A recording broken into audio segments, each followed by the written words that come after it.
Well, uh, gonna be on Beery's starting soon. Whoopsie. They can hear us. Sick.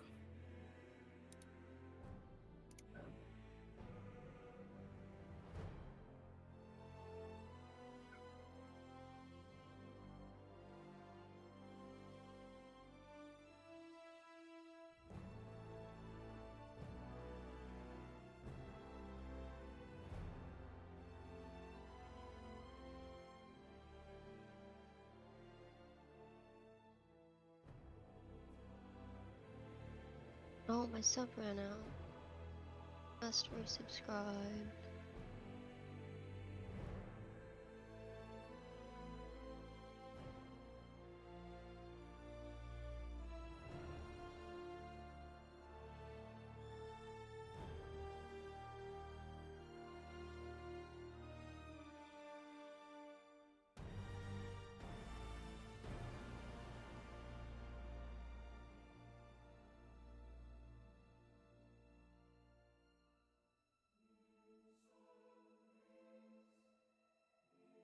Prime sub. Subscribe with Prime.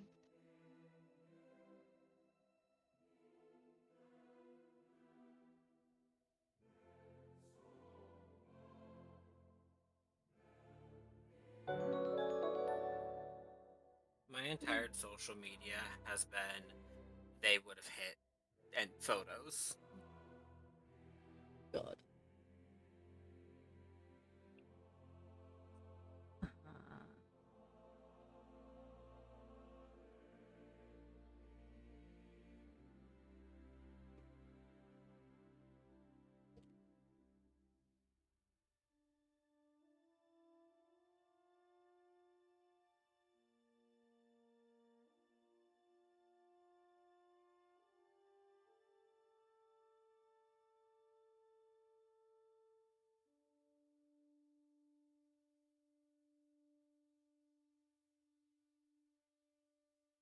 All right. You guys ready? Ready? Ad hasn't gone yet. It'd probably be best to wait so that we don't have to like go random. Oh, I thought I saw ad incoming. It just started. Oh, ad break. Okay. Yeah, add bacon preference. Okay, I can't with my web. I think I'm just gonna switch my port. I think I'll just take off my I can do session without Ethernet.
last two golden wands were indeed back at Hogwarts.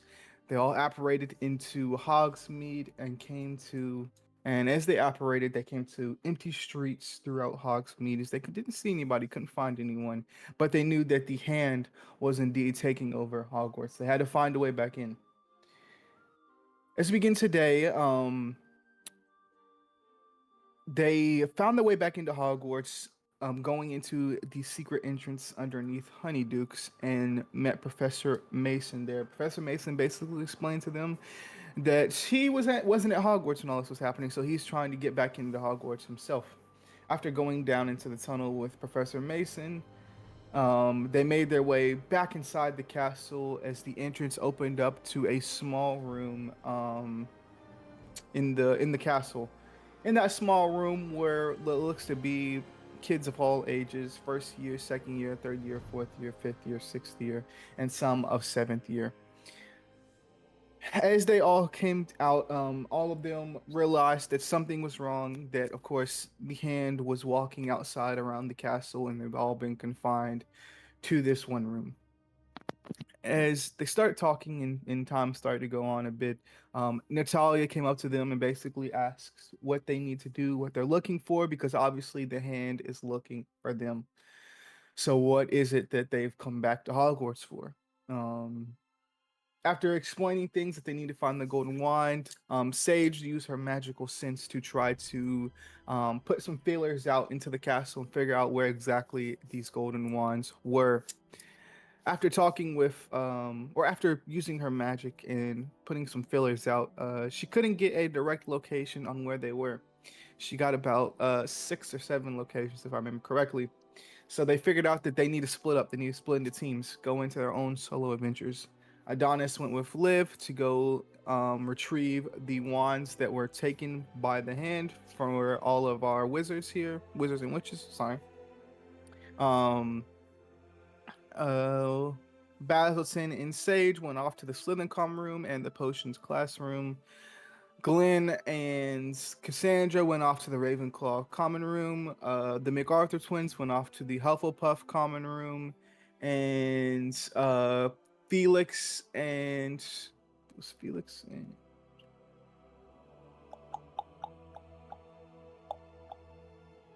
one other person. The girl that broke the other girl's Natalia. arm. Natalia. Felix and Natalia went off to the Gryffindor common room. After not finding too much, they all figured out that they would meet up back at the Chamber of Secrets, as that was another location that Sage sensed that the Golden Wand was. After going to each of their locations and not really finding anything, there was some more specific things, but go watch the last episode if you want me to explain it, because I'm not going to explain every single thing that happened. As they all met back up, they realized that one of the wands was in the Hufflepuff common room in the very same tree that's been there the whole time.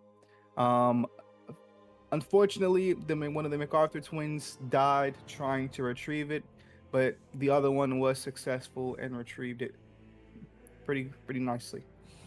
As they all went down to the Chamber of Secrets, they all came in contact with none other than Alistair, but going under the name of Baron, as they are now in their mature form.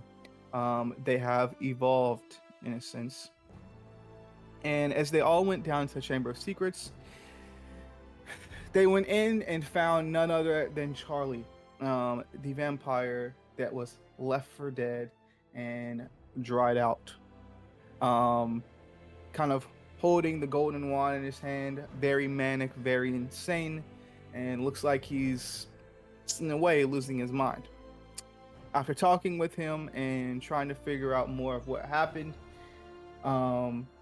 Adonis used his convince Slytherin skill and convinced him to let them leave and to basically try to get through to him. After successfully using his convince skill, they retrieved the golden wand from Charlie, but not before Basilton fell to one knee as he got an overwhelmed dark magic spread out around the castle above, as he could sense hundreds and hundreds of dark magic presences all over the castle, and not just all over, but upcoming to the castle as well on the way. They then confirmed that it's time. They all we didn't role play it, we retconned it afterwards, but they all put on their basilisk armor um that Adonis made for everyone, grabbed their wands and held on to their butts as they all went up to the fights. As they did, they came in contact with none other than family members, important friends, and the Golden Trio, as each of them had a good, cool conversation with their parents and their familiar ones. Um, Basically, being there, telling them that now is the time, and basically, in a sense, having last words with their parents before it all begins. And as they did, each of them ran off into the battle as the Golden Trio looked at them and said, "Let's go save the day." As they all ran off into battle, they saw as the doors to Hogwarts started breaking and cracking open, and as the doors flew off of the hinges, shadows weaved its way around the castle. And that's where we ended last time. So let me play this ambience, and we will start the finale, part one of the Occult Five.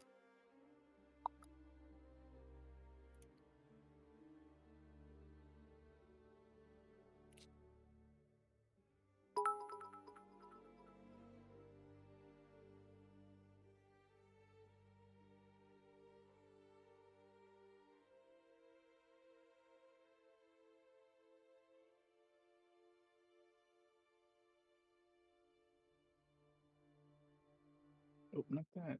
Not that, sorry.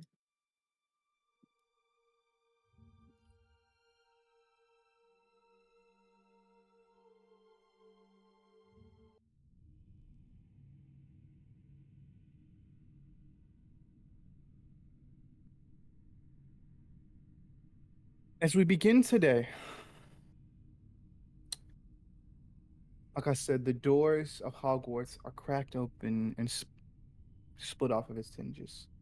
As you all see, black tendrils and shadows weave itself in way into the castle, as it looks like more dark wizards are starting to flood in, as these castles weave its way into the roof, under the ground, and weave its way throughout the castle around you all.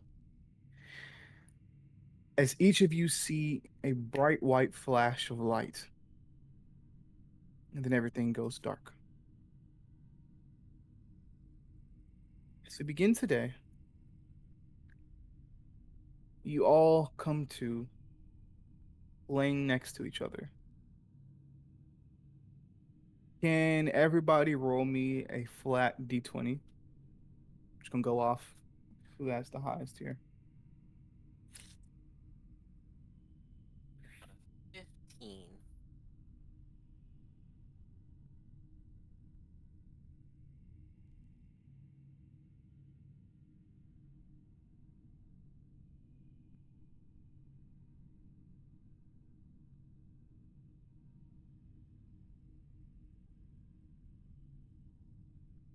Adonis,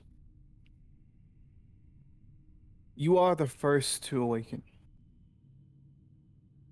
As you do, this is what you awaken to.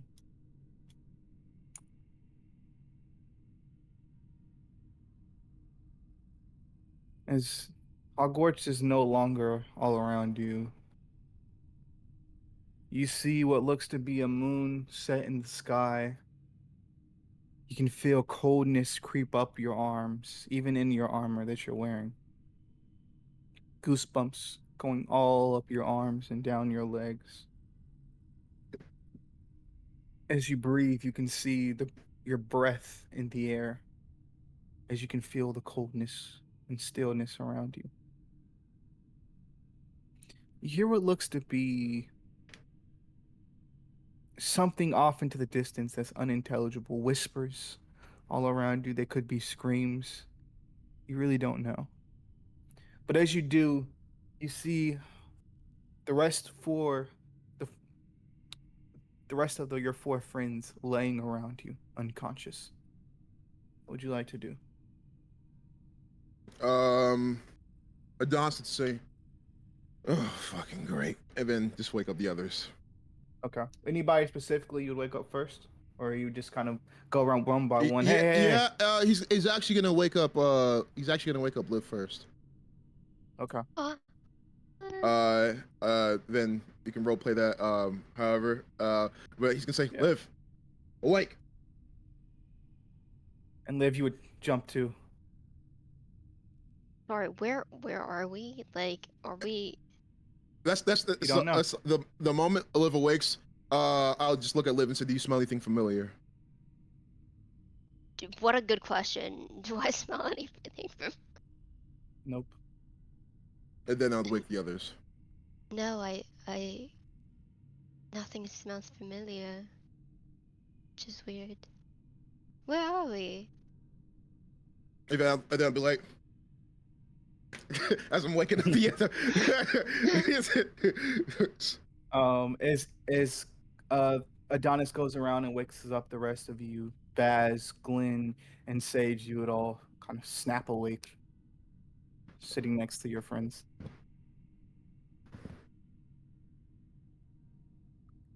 What happened?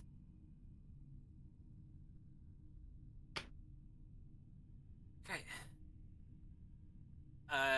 Can I roll to look around and see if I spot anything? Ooh, roll me a mind roll.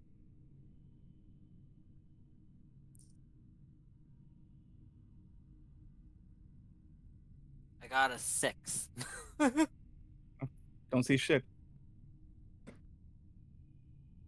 I It just was looks fine, like that's dead insane. trees. It looks like dead trees all around you, and a dirt path leading straight ahead.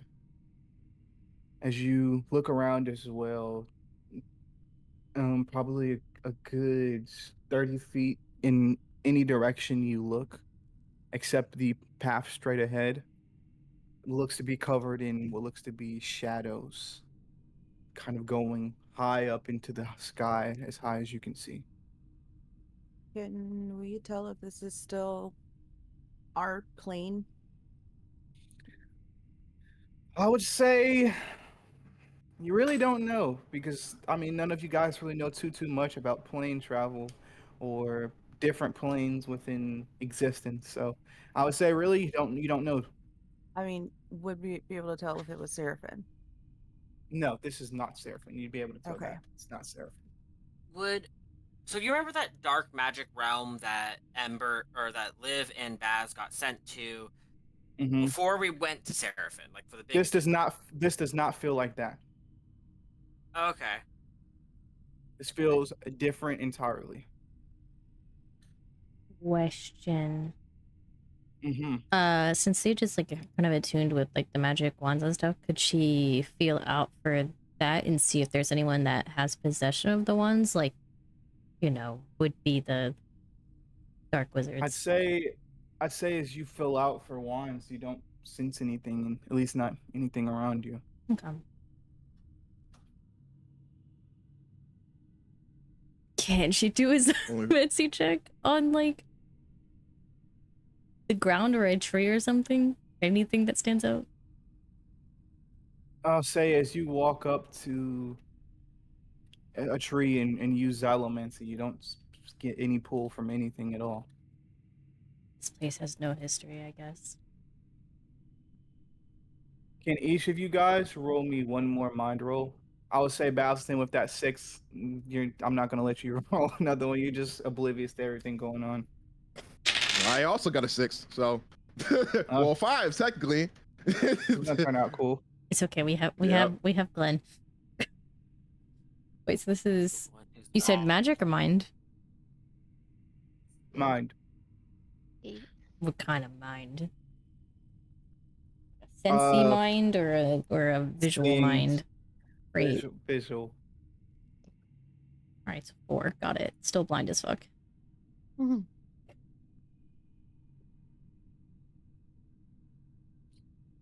As you all do, you see what looks to be, or sorry, probably Liv and Glenn.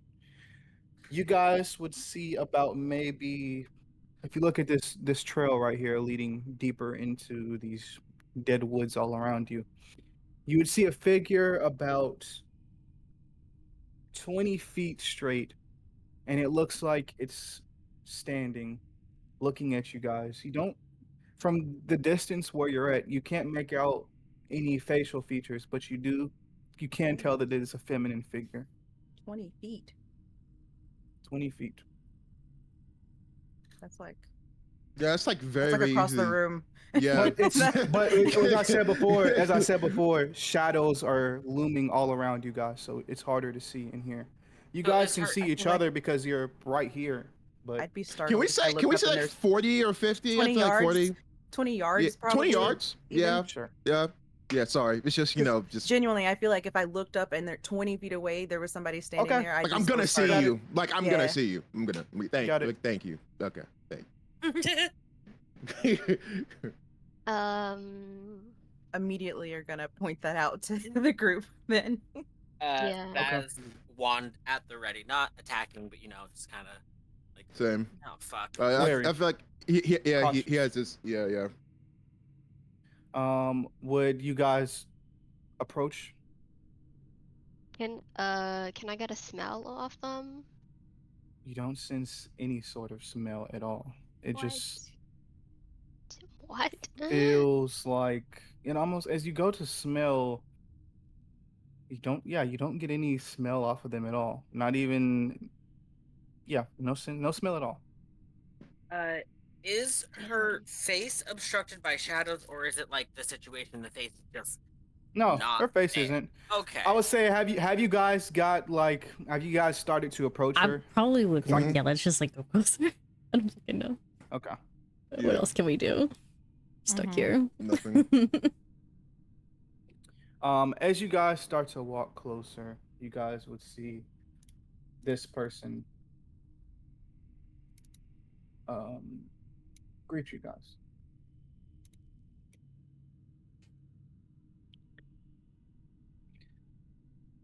As you see Massage. the familiarity of Asajj looking back at you. But I will also say, she doesn't seem like see through it all. You can't really smell, or not smell, but you can't really. You don't. I mean, there is. You can't. There's no familiarity smell with a ghost, but you don't see any see-through features at all. It's just literally just like this in the picture, Asajj. Full body. She's not floating or anything. You can see that she's wearing a black robe, as her face seems to be a little obscured, but you can tell as you get closer that it's her. Sage would be like, Saj, where are we? Oh, you're here.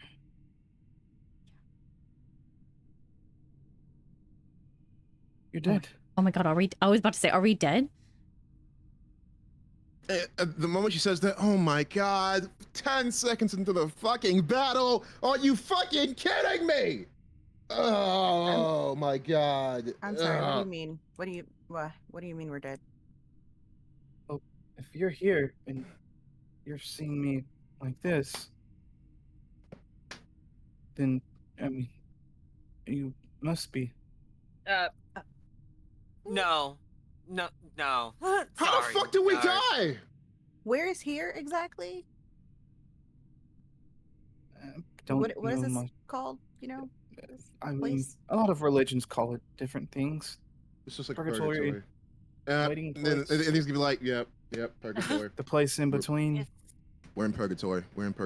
Wow, we're that gray morally. Do any that of we just you end up in remember- purgatory. Dying? Look, That doesn't surprise me at um, all. But do any of you remember? No, it doesn't. If I- It surprises me for me, but you guys maybe deserve it, but I don't deserve purgatory. I hate to say it, we're not dead. If I died, I would be sitting on a throne next to a god of death. Not he makes it. this. Oh yeah, he does make a point, and yeah, he makes a point. He makes a really, really great point. He did. Wait, You could. what? Yeah. You could We're fully. just gonna. Wait. Throne of Death? Don't. Long story. There was a death god. He's gonna help us. But Right. my right. afterlife is with him now. So we can't be dead if I am here.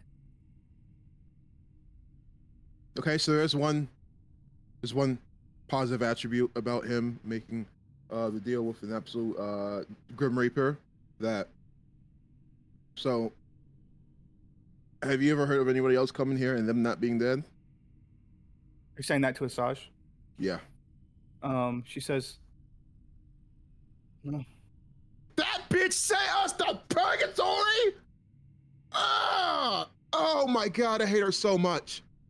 Oh, I have a headache. I have a purgatory headache. My temple. Do you know if there's any way to get out of here by any chance?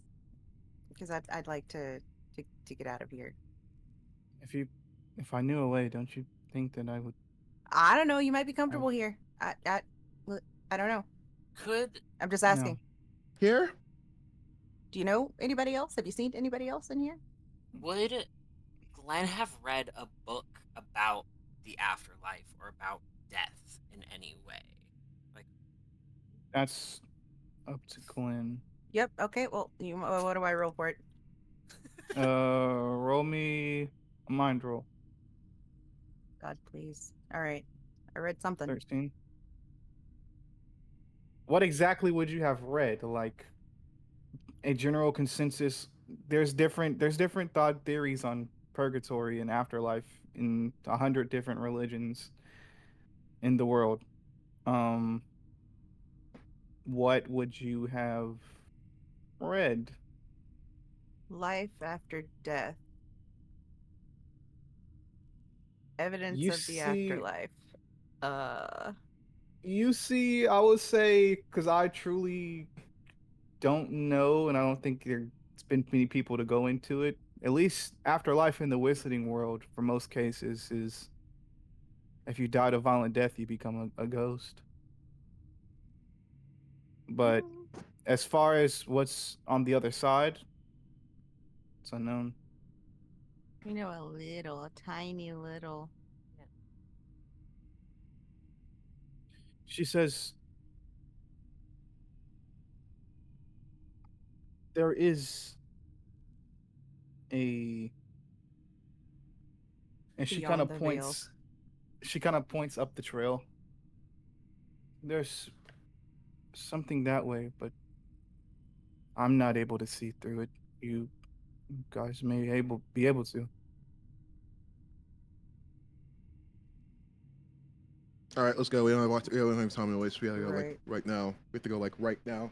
Asajj, thank you very much. I said I walk past her. Yeah.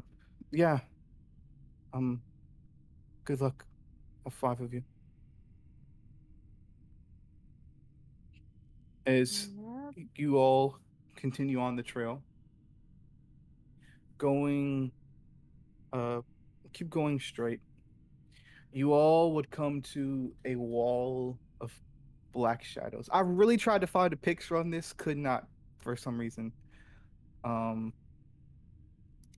If you come to what looks to be a wall of shadows blocking your way. On the other side of the shadows, you can make out something red. As far as what's on the other side and any other descriptions than that, you can't see. What would you guys like to do?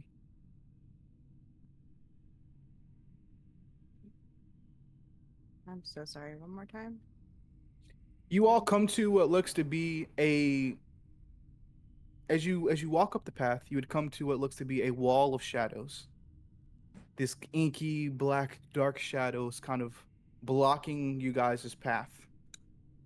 On the other side, if you would try to look closely, you can see something red, but any other details or descriptions is unknown to you.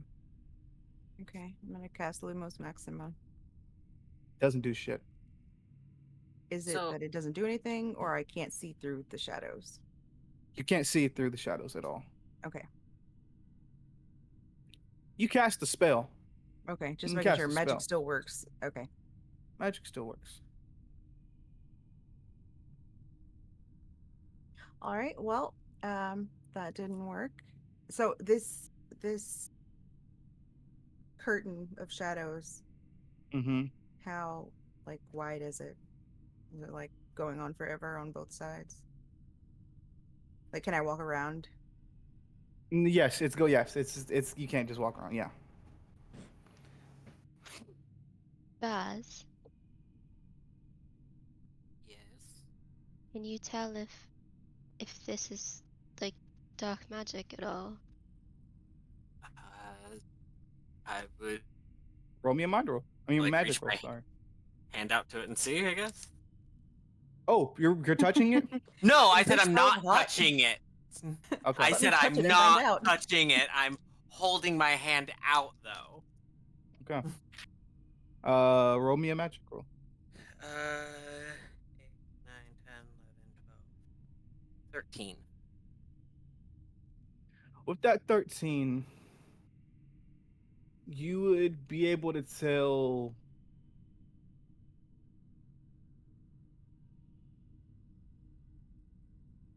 You'd be able to tell that it's dark magic, but that's like not your biggest concern in a sense. So you'd be like, okay, yeah, that's dark magic, but you would also be able to tell this magic is powerful and potent, like eldritch old magic, like older than old magic, separating this veil between you guys and what's on the other side. I would inform them of that. Like this So I is would say the feeling of it is unfamiliar to you. okay. Yeah, I would let them know. I'd be like, so this is real old magic, like older than the stuff that we've been messing around with. Uh, either one of you. And Glenn's gonna turn to Adonis and Baz and be like, either one of you want to call upon those gods you've been talking about? Sure, I'll take it. And then Doug's gonna get into like pretty much like crisscross applesauce position, Mm-hmm. and everything, and just close his eyes. As you do, what do you say? Azrael, I could really use your help on this one. You don't feel anything.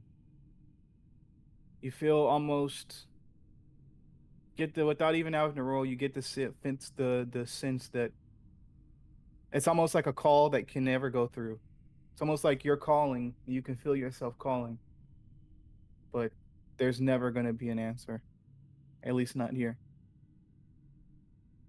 Okay, okay. There's something. Nope. There's nothing. I'm completely blocked off. God fucking damn it. Um, I guess I'll try Yeah. to connect to my god. Like, Do you sit down crisscross applesauce as well? yeah, sure. I'll be like, is that how you do it? Just kind of copy. That's usually how I do it. Yeah, yeah. It's usually how it goes. As you all sit down as well, and or it's not you all. If Bastin sits down as well, what do you say to reach out? Um, hey, we could really use your help now, Death God. And you get a sense of feeling the same as Adonis, like a call going out that's never going to connect. Well, I have a feeling how this is gonna go, but Glenn would also like to try to shift to Seraphim. As you shift, Oh no. you have a feeling that you guys see Glenn like disappear behind you guys and reappear in front of you, Yep. like directly in front of you. Glenn, Whoa. now's not the time for party tricks. Whoa, okay, yeah, probably right about that. Well, okay. Seems our only option is to go towards the big smoky black shadowy wall thing. Yeah, does somebody want to like go through and I'll like hold your hand or something? I don't know. If it's something involving dark, weird magics, let me go through first. Basilton, Yep, the most corrupted, and so I'm gonna the only hold. corrupted. Yeah, true. Eh, Uh, say some of us are mentally corrupted, and I would just touch it. As you do, I'm grabbing his hand. roll By the way. me a magic roll with advantage. In case anything tries to suck him back through. You know. Yeah, smart. We're all one. So I got 14. 14. As you go through, you get like your body completely is enveloped by these shadows. You get the feeling you need more power. Like, you need more. What's a good word to explain this? Just you alone going through this wall is never going to work, as you are pushed back out through the shadows like a sponge. I think we all need to try to go through it together.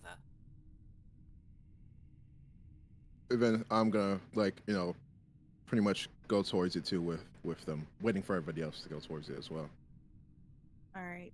Should I'm we all going to hold link hands? It arms. probably, Yes, I'm about I'm to say, linking it'd arms probably be a with good Adonis and idea to Bess. like link Yeah. arms or hold Oh, hands. There.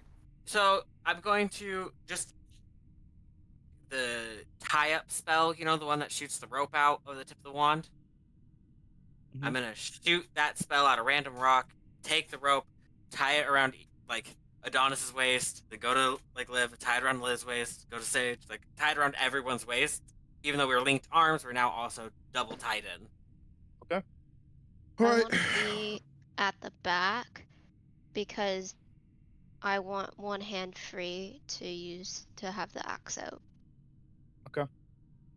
Real.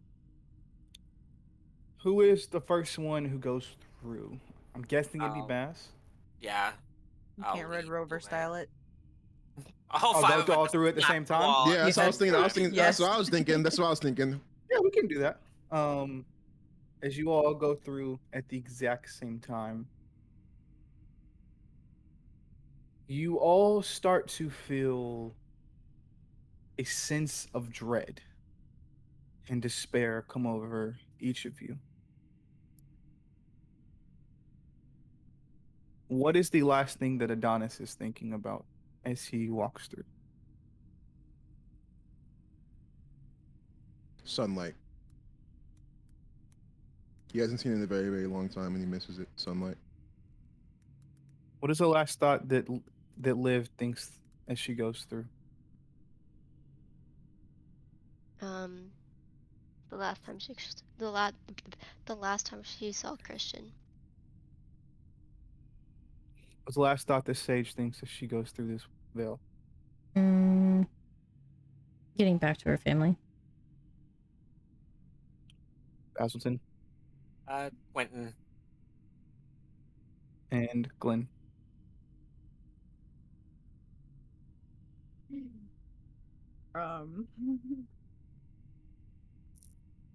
She's going through like a Rolodex of spells that she could possibly use for whatever's on the opposite side of this.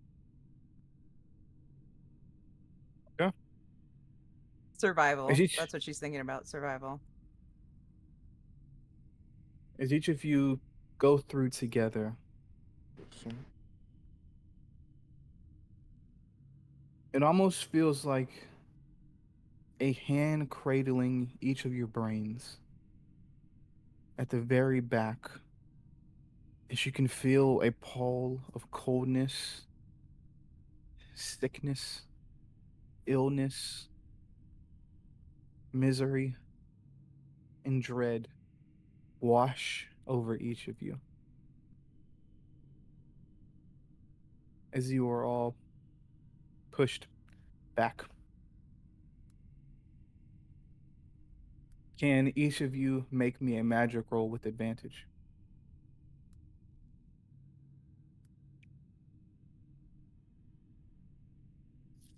Ooh, 11.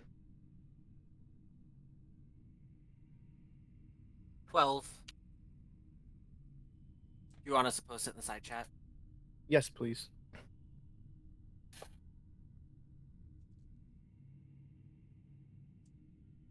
Same roll twice. Yes. Go.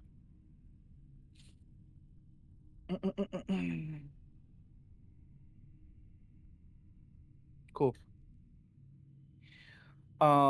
We're gonna. Okay, yeah, y'all meet it. So cool. 10 across the board. Sorry. Yeah. Dude. As each of you walk through, you would all feel that same, or not walk through, but get pushed back from the veil.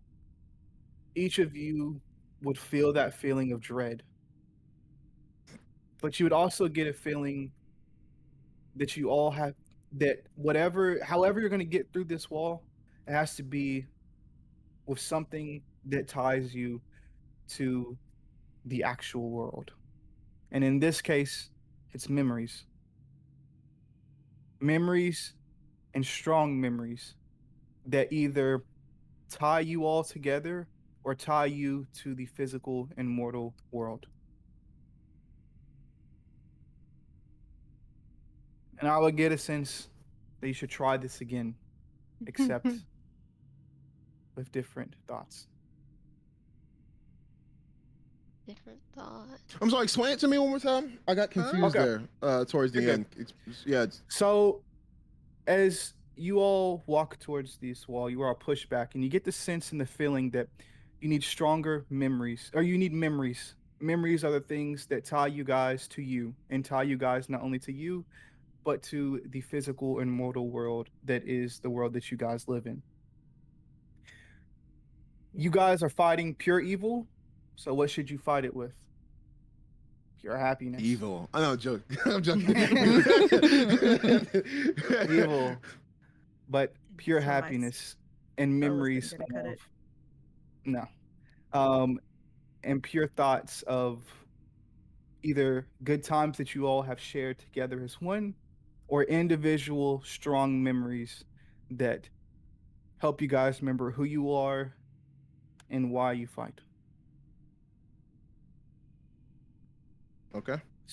So, All right, let's try it again. as you try again, locked in arms with one another and holding hands, Adonis, what is the thoughts that Adonis think as he approaches the wall? The day he met Amy. Mm-hmm. Strong. Good. What about Liv?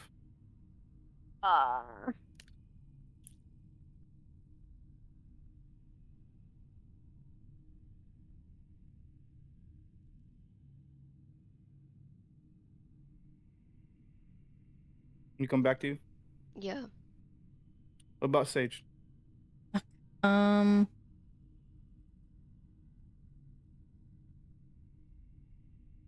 mm, you know, I don't know if this is strong enough. We'll see. But the Yule Ball that everyone was at last, where you all were together and having a good time. Strong. Strong. Good. Basilton. The date that Baz went on with Quentin, where they skipped school and went to the tea house. Strong. Good. Sham. Glenn. Can I think of a couple memories? Yeah. Shoot him Okay. off, brother. Okay. She'll be thinking about Christmas when she was like 7 Mm-hmm. and just like opening presents with her family. And Mm-hmm. then she'll also think about Ozzy being sorted into Hufflepuff. and then Mhm. she'll be thinking about like a random. Well, you know what? No, not a random. Um, the feast back in their 5th year when not a lot was going on and everybody and their partners could like sit at the table and like come back together or whatever. Wrong. Good. What about Liv? So we can think of multiple. Yes. Okay. Um.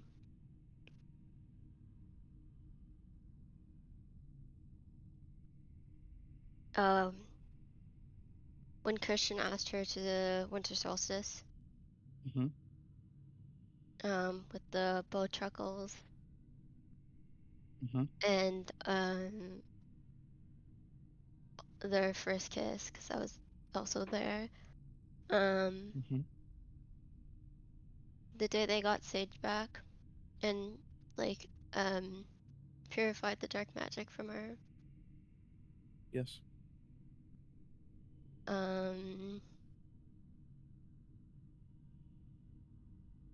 the first time she said "I love you" to Christian. Good. And the first time she played Quidditch. Wrong. Good. As each of you have successfully passed through the veil, fighting. Sorry, I have another one. Mhm. The day she met. I'm going all out, you know. The day she met Alistair. You Hell yeah. Hell yeah. As each of you have successfully passed through the veil of shadows, you all would see this on the other side. One more time. A red door.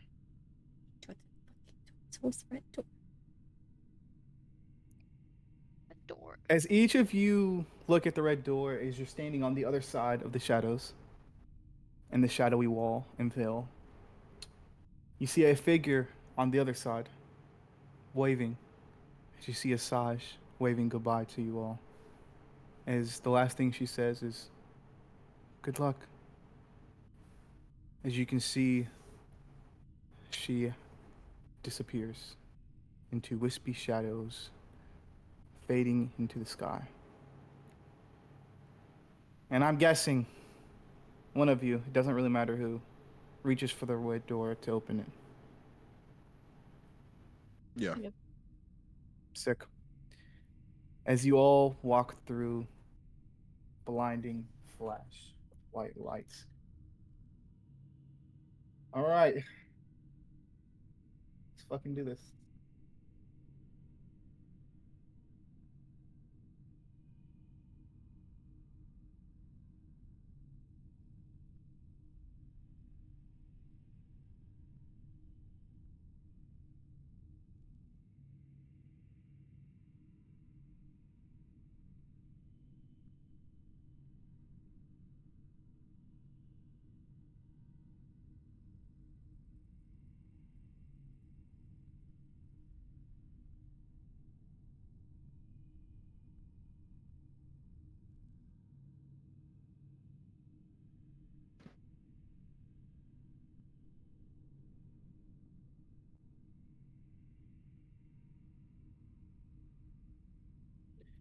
I need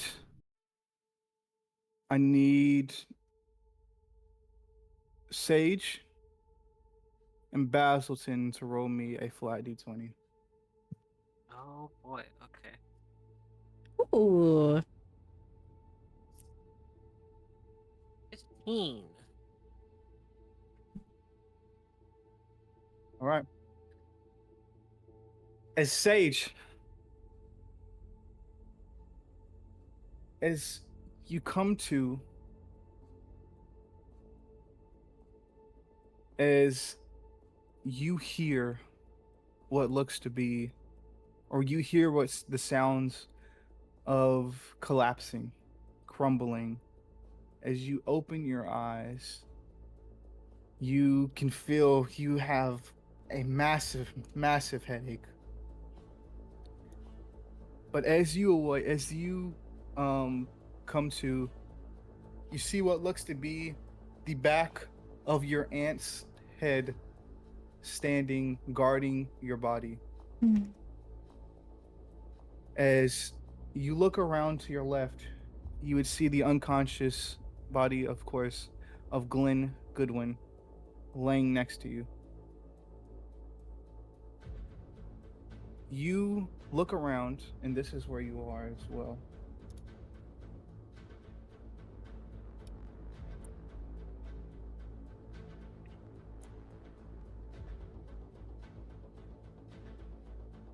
As you look around, you can see that you are in the observatory tower.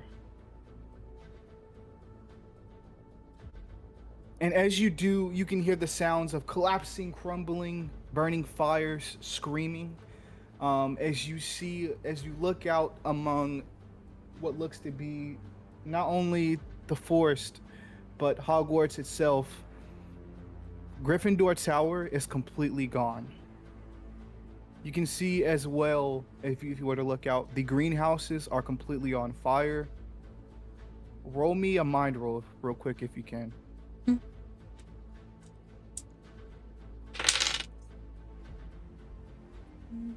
Now, my my classic question.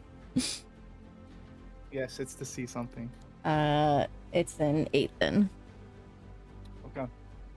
As you look out among the forest, you see what looks to be trees moving, and then suddenly trees falling, one by one, as something is making its way towards Hogwarts. And as you look out, you can see, just by looking, 100 bodies running towards the courtyard of Hogwarts. As you are up on this observatory tower, high into the sky, of course, as wind is whistling past you, you can sense a coldness on your head. Something wet. Um, Would you like to, yeah. So, as you so- pat it, you can see, at least from the top of your fingers down towards the bottom of your fingers, complete red, as blood is all dripping down your head, covering your eyes, going to about a right here on your cheek. As you look around, of course, like I said before, Glenn is laying next to you unconscious, and your Aunt Sky is what looks to be fighting off 2 dark wizards right now, as she has just casted a spell to fling one of them off the side of the tower and falling down below. What would you like to do? Would you like to immediately try to help her, or would you like to wake up Glenn? Can I kind of make like a Protego bubble around me and Glenn and try to wake her up? Yes. Okay. As you quickly with your wand cast Protego, as you can see, like just not raw spells, but like spells that like were intended to hit your aunt, but like hit the bubble as soon as you cast it. As you can see, a barrage of spells, kind of hitting your bubble. What would you like to do to wake up Glenn? She's just gonna try to Quick simple shake. gently shake her up, I guess. Wait, get her up. Glenn, you come to as Sage is kind of shaking you. As you wake up, there is a Protego bubble casted around you. You can see a woman with white hair on the outside of the Protego bubble. Looks like she's fending off against one dark wizard. But as you wake up, you can see that there is, as you feel a pain on the side of your cheek and something wet coming out of your nose. What would you like to do?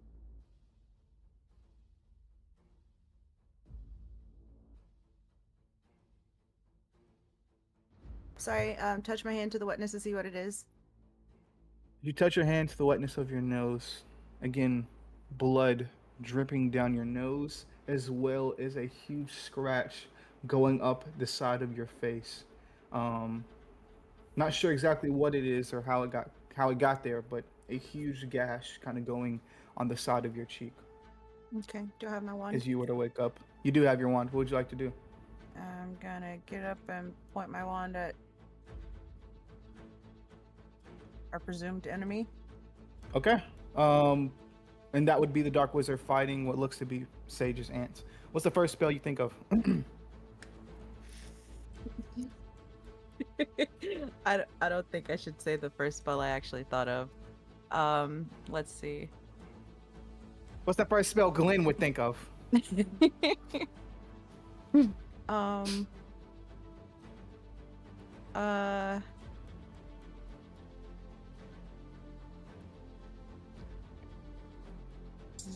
Um,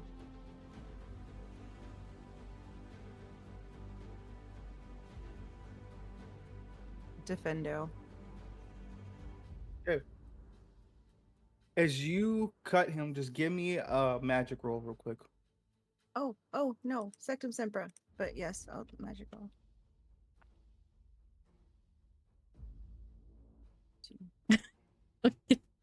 So side twitch chat.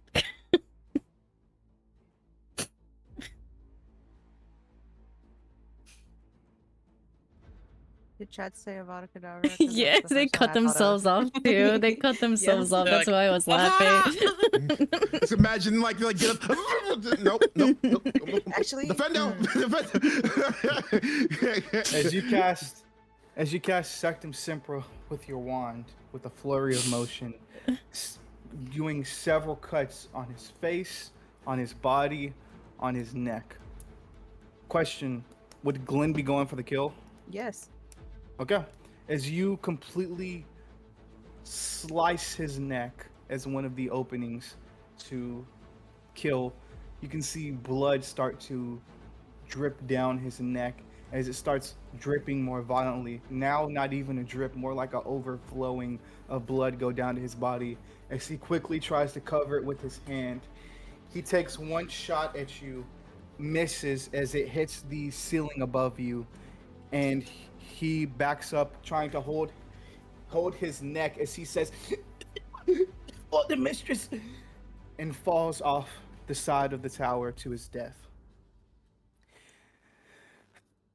What do you do? Is it looks like, at least in the observatory, you guys are good. You don't see anybody else flooding up the stairs. You don't hear any screaming, at least in your vicinity. You don't. What would you like to do? As I'm guessing Sage takes off her Protego bubble. Depending. Did he hit anything? Did he hit He hit like the ceiling anything? above you. He hit the ceiling above you, making like a huge chunk, but not anything to where like the roof is gonna fall down on you guys or anything like that. Okay, I was just making sure because there's that big hanging Yeah. thing. Okay, we're good. Yeah, she take it off. Okay. As you take down the Protego bubble, Sky Sawyer, aunt of Sage Sawyer, turns around to you guys. And this is what she looks like. Actually, I have a picture. Sorry.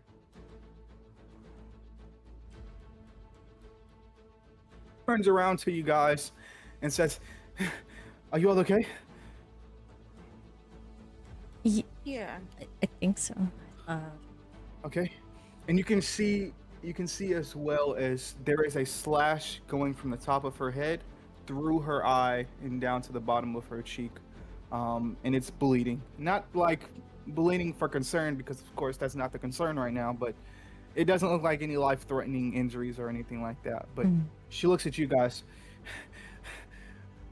You guys were out for a while. Where did you guys go? I mean, are you okay? First of all. Yeah, we don't know where we went. Do you know what happened right before we went down? I guess. You guys, it took us a while to search for all of your bodies, but you guys disappeared, and then we tried to split up in the middle of battle, and I don't know. You guys reappeared here. I don't know. What? Are you guys okay to fight? That's what I'm asking, truly. I guess so. Sure. Sage is gonna try to pisky her thing, Yeah, I was gonna do that or too. at least do it to Glenn and have her do it back. I don't know. I don't know how it works. Could it be?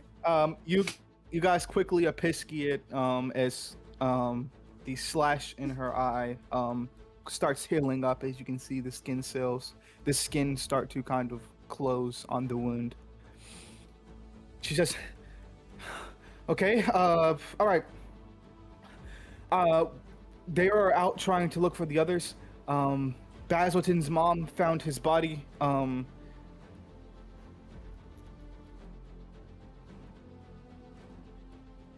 On a bridge leading towards Hogwarts. And we were still trying to find out where Liv and Adonis landed. Okay, well, we should probably go look for them and help fight. Yes, please." And you can see she looks both of you guys in the eyes and says, "We've lost a lot of people, okay? Please, we have to continue on though. Just follow me and stay close."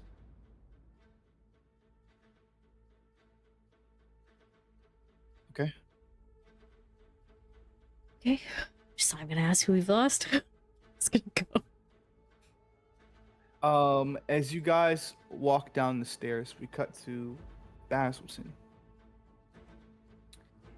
Basilton, you are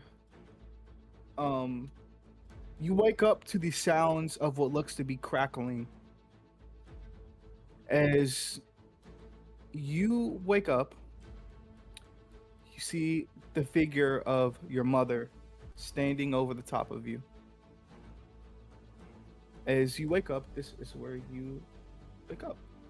If I can find the picture.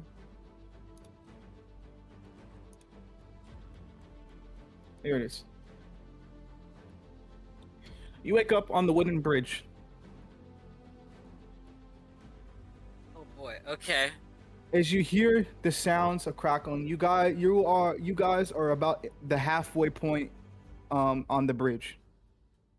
As you look out towards the part of the bridge that's leading outside of Hogwarts, not to Hogwarts, but outside of Hogwarts, leading away from Hogwarts, you would see the tops of it burning. As you can see a fire, what looks to be a snake, but like a fire snake, start to weaving its way in and out of the wood all around you as it goes straight down towards the supports. You can see your mom is over the top of you battling what looks to be two wizards as she quickly makes a motion with her wand, sending one flying back into the fire as she is in the middle of battling one of them. What would you like to do? I'm trying to find it. The water control spell where you can like shape water. Uh, Aqua, I know Aquaminty shoots water out of your wand. There is one actually. Aquaforest? I've used it before because I have it in almost my drowned notes. Christian with it. I can't remember. I have it in my notes Aqua for sure. The spell is used to create and control a jet of clear water from the tip of the wand. So it's close to Aquamenti. Okay, So roll me a I'm magic gonna- roll. Okay.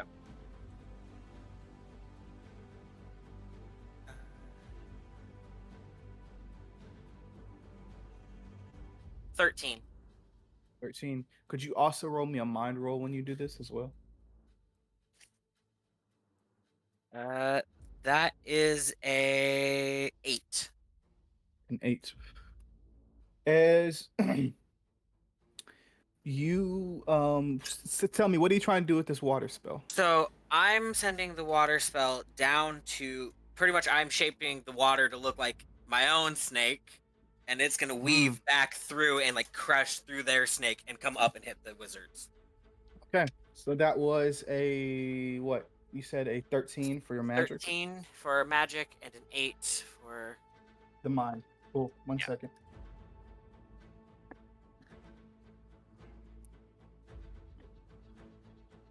Damn, nobody said one. Damn, you guys must really I be did it serious once. today. You got I it wasn't out. paying attention. That was only an 11.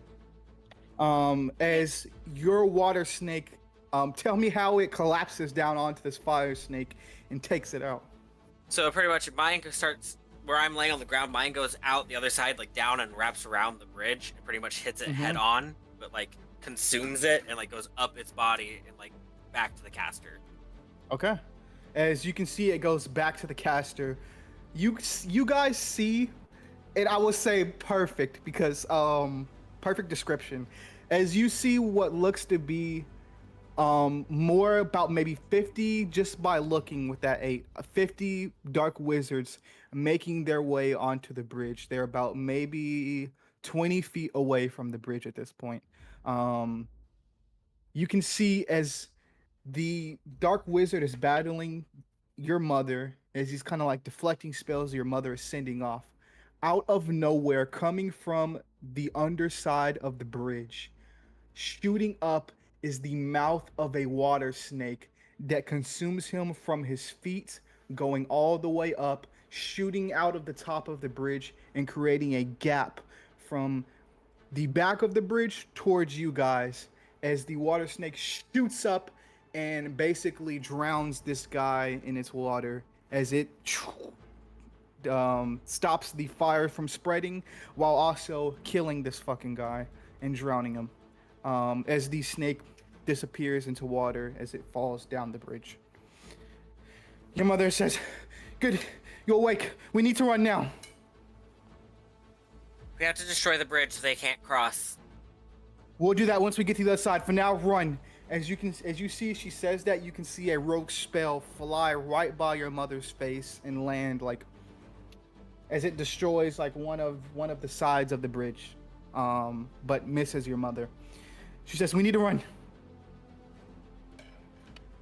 I would just start flinging spells back to keep the wizards and start heading towards the end of the bridge. Okay. Roll me a body roll.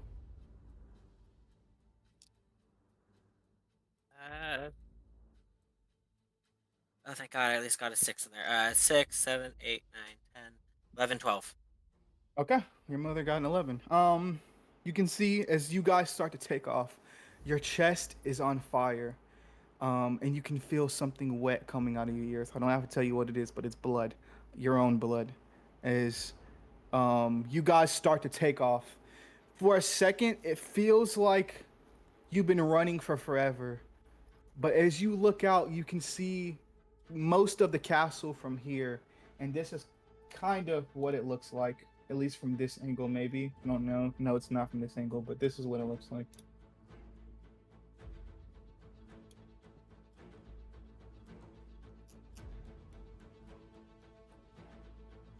As you start to run, you can feel your chest on fire. You can feel the cold air of outside get trapped in your lungs. Your legs feel tired. You can feel bruises and scratches all up your arms, onto your chest, and on your face. But with that 11, you keep pushing. As one foot goes in front of the other, you go into a full sprint running past your mother as those little legs carry you the way up past, going through the winds and to the back of the bridge. As you start to see more wizards kind of come onto the bridge as they start to jump the gap that was created by the water snake. It wasn't a huge gap.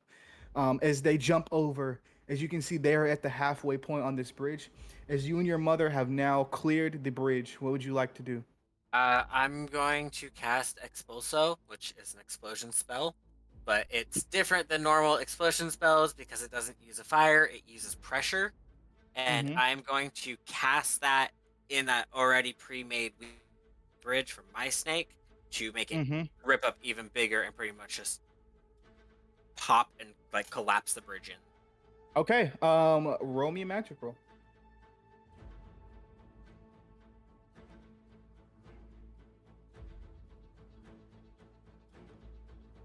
$15. Hell yeah. As you do, you can see that the spot where the gap is suddenly explodes. With that 15, it also sends a shockwave back. As you can see now, the half of the wooden bridge is now destroyed, as the other half is somehow standing. I don't know. As you can see, a shockwave pushing back and even throwing some people off of the bridge. As you can see, about 30 of these soldiers are caught in the not soldiers. 30 of these dark wizards are caught in this explosion and lay dead, or have fallen off of the bridge down to the depths below and died that way. Great job, Basildon. Well, that's As your more for my mom- roster. As your mom kind of bends down, you okay? I'll be fine. I've taken, was it, fights? Sage's What mother, Sage's aunt has found where Glenn and Sage have landed. When the shadows came into the castle, you all disappeared. I don't know where you went to, but you all disappeared. We don't know where Adonis and Liv are. Shit. Okay. We went to Purgatory, I guess. There was a ghost. They said Purgatory. Long story short, What? I'm gonna pull out my mirror and just be like, flip it open and just call Sage and Glenn. Okay. As we cut over to Adonis and Liv. Adonis and Liv possibly wake up in the most dangerous place right now in this fucking castle. And that is Let's the go. courtyard. As, Oh, can Adonis and Liv roll me just a flat D20? Yeah.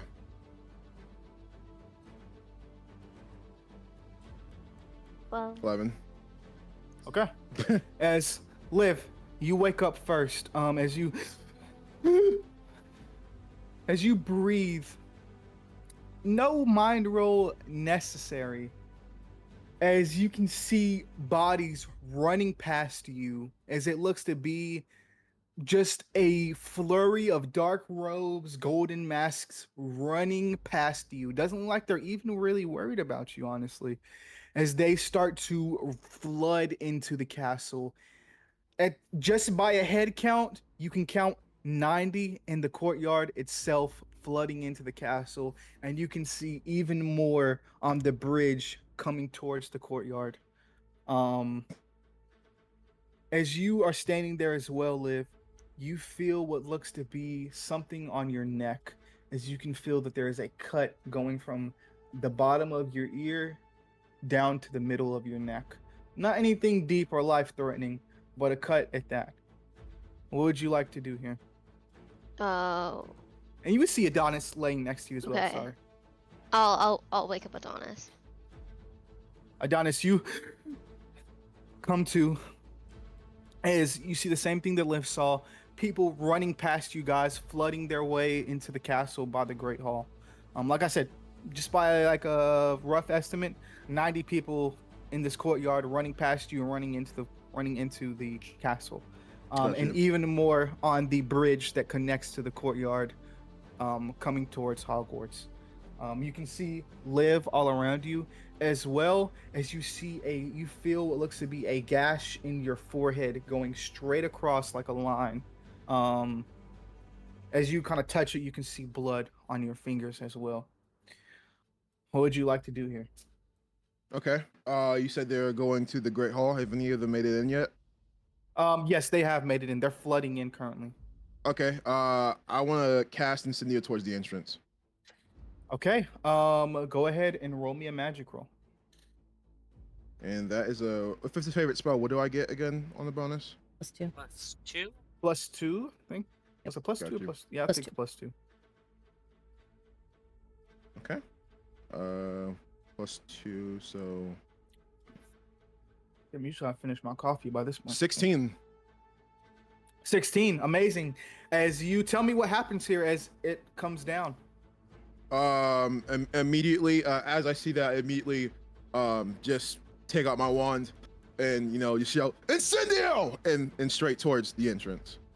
As you can see the entrance, you hit the top of what looks to be bricks and bricks on the tops of the doors start to cave in as rocks and bricks and whatever else and wood supports fall down, making a cave in from the outside of Hogwarts towards the inside. You can see as what looks to be all of the eyes of the Dark Wizards turns towards you. You have killed 16 people with that hit. But there's still about 80 left in this courtyard, maybe 75 left in this courtyard as all of the masks turn towards you. You can see some of them apparate as you see what looks to be the classic Dark Wizard, black smoke, as they all jet. As you can see, a couple of them jet up as this isn't the only entrance into Hogwarts. They can get in into any other means, but you stopped the main one. As you can see, a couple of them jet up, leaving about 60, 55 left within this courtyard. As all of them look towards you. Tell me, what is Adonis's thoughts when this happened? And what is Liv's thoughts when this happens? Adonis is just gonna straight up turn in rage. Okay. What about Liv?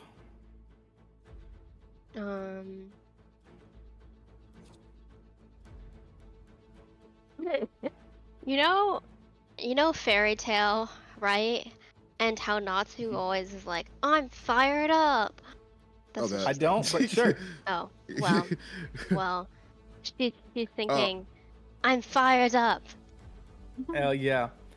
As before Adonis rages and Liv fires up, there's something that happens.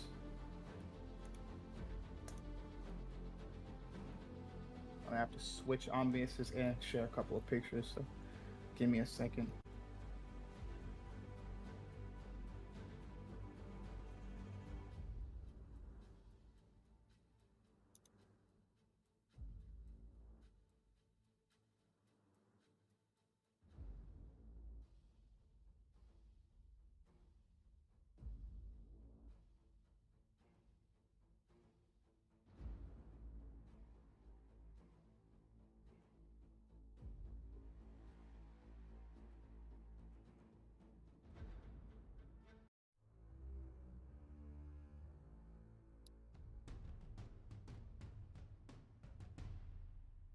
As Adonis stands there, as he's summoning all the anger inside of him, and as Liv yells, I'm fired up,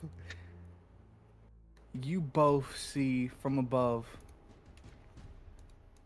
the still cracked open green sky. You can see it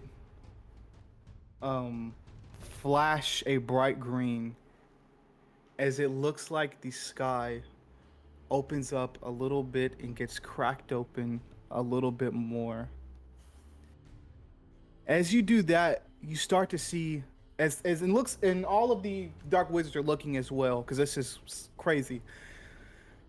As storm clouds start to move in above you, as you see what looks to be one tinge of lightning shoot down from the sky and lands right in front of you guys, about 10 feet in front of you guys, sending a shockwave from that center point about 10 feet out, sending back about 20 of these Dark Wizards. As you see this person standing there. And as you do, he says, hey guys, sorry I got here so late. I had to get reinforcements. You guys okay? Enough talking, come on, we got people we have to go after. Come on, man, let's go, let's go. Sorry, I'm Professor Mori, just so you didn't know. Professor Mori. Oh. This is just my true form. I don't have much time to explain. We literally do not have time to explain. Come on. You had a glow up, eh? Yeah. And you can see all of the Dark Wizards around you guys are just like shocked. And as they're talking, I'm like ready. As they're talking, I'm like, come on. As they're talking. He says, "Where's he at?" He says, "But he should be here by now. I was bringing one more guy." Come on, come on, come on, come on! And as he does,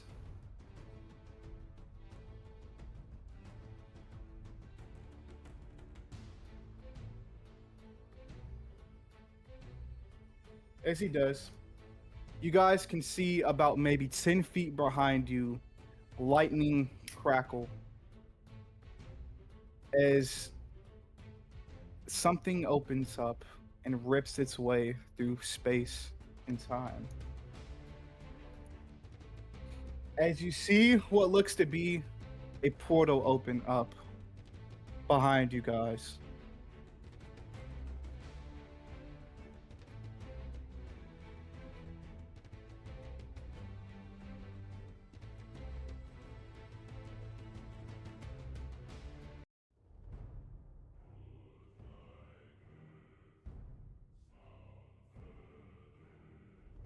As you do, 1 second. Just pause it real quick. Pause it real quick. I'll be right back. I'll be right back. Give me like 30 seconds. damn it. I think now is a good time to go pee. Yeah, Ah. okay. The scrolls. All right, I'm back. Oh, Oh, never mind. Everybody's going to pee. I'll No, hold, I'll no, hold we'll my hold. pee. please hold. Okay. As we do, sorry, as the portal opens up, okay.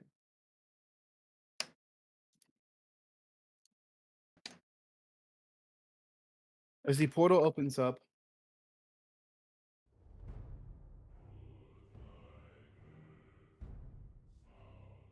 as you can see, coming from the other side, what looks to be 7 foot, almost 8 foot tall. This man stepped through the portal. And Oh, that's Okay. fire. as Professor Moore looks back and says, "I know he's big, but he's the only one we need." Holy shit. Is that Damien guy you talked about?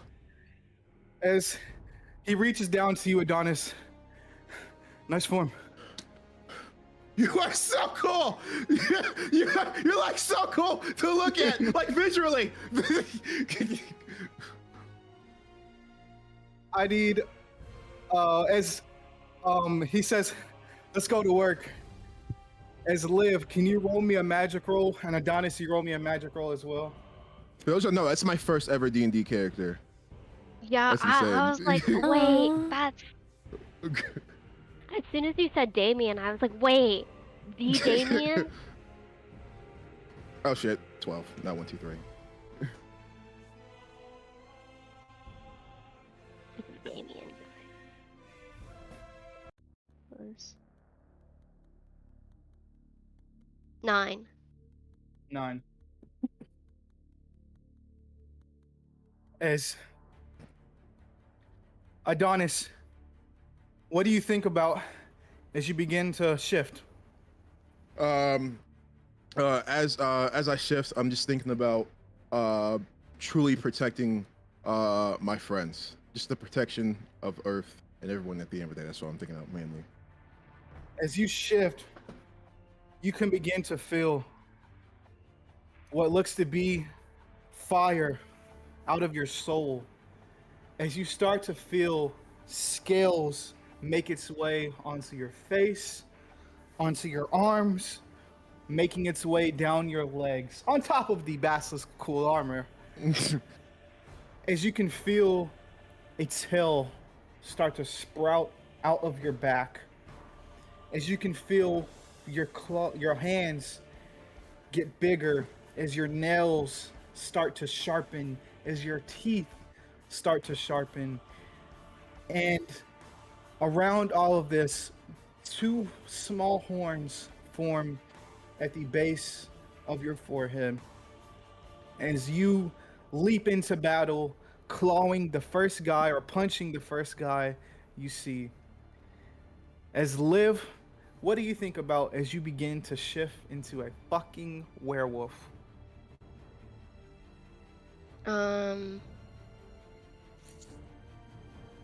Actually, I wasn't going to shift just yet.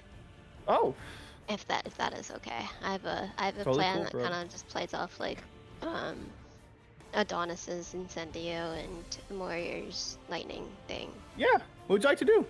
I want to Confringo at the Dark Wizard. Okay. Roll me. Do you want to use that 9 from the magic roll you just did? Yeah. Okay. Actually, yeah, but can I add +2 to that for my combat? Yeah. Okay, so really, 11. With that 11, you cast Kafringo just like at like the first group you see nearby. Mhm.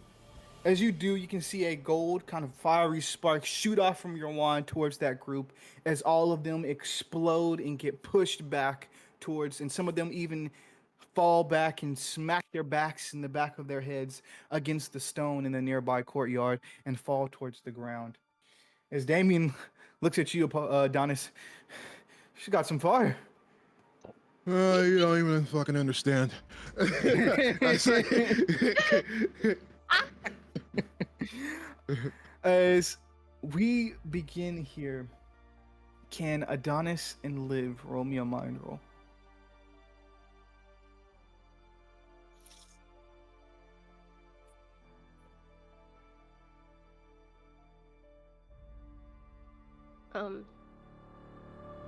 That's a 4.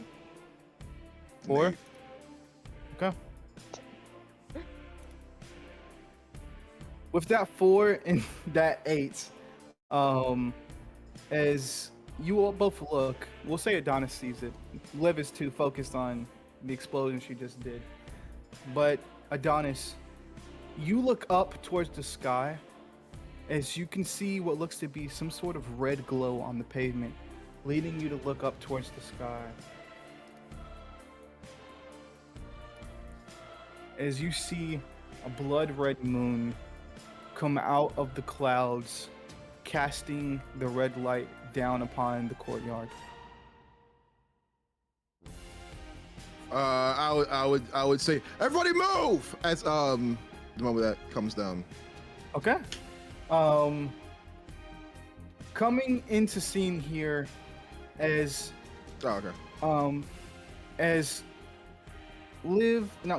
as Sage, Glenn, and Basilton, along with Baz's mom and Sage's aunt, as all 4 of them, 5 of them, sorry, run on to the battlefield next to you guys from an opening in the side of the courtyard.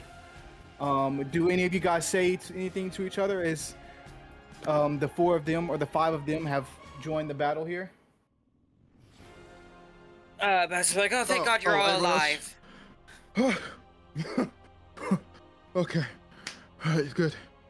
You guys are good.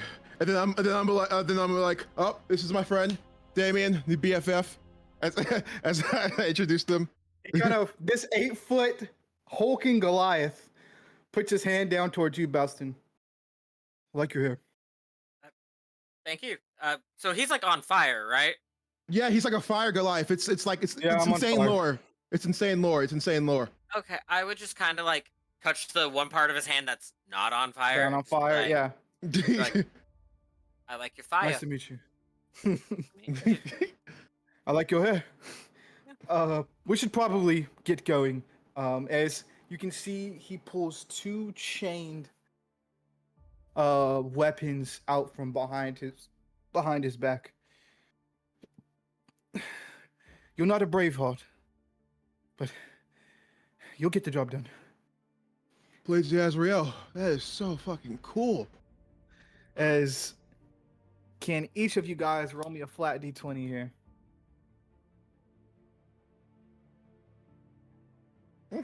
I got a nat 20. Braveheart Holy shit. reference.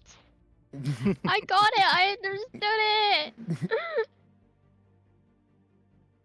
I knew the moment we said they weren't going to continue Fable Fates, I Yeah, immediately had to do it. Yeah, I had to do this.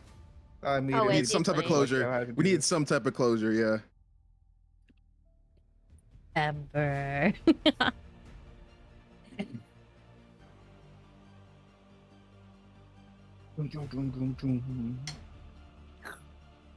And Liv's gonna look around to everyone.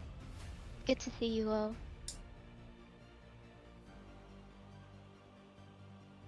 Professor Morris says good to see you too, Liv. I don't say anything because I've been as- here with her, so. Yeah. That's the reason why I didn't say anything. Yeah, real.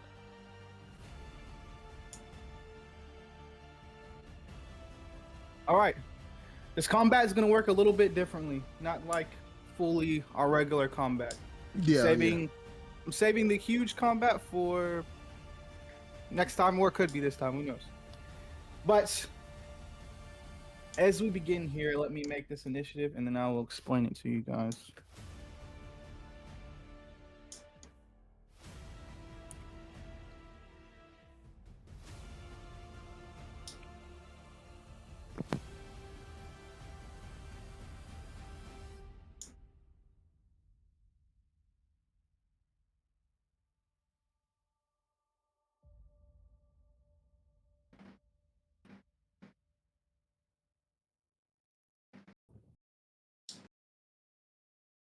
And we'll take a break here in a sec too.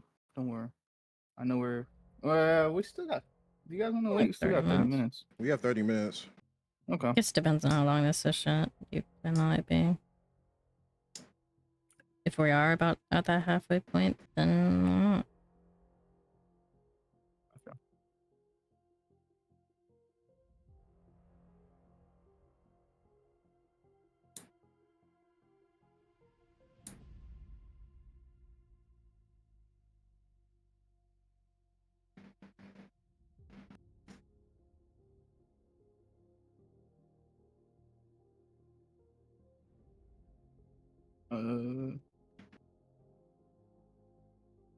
Yeah, there we go. Okay.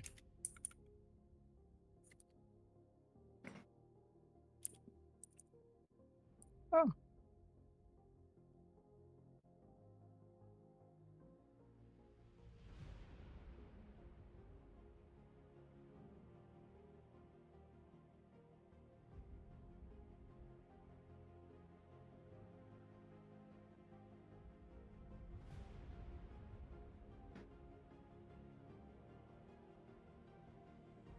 We'll be right back. Also, well, Liz, Okay. Amber's.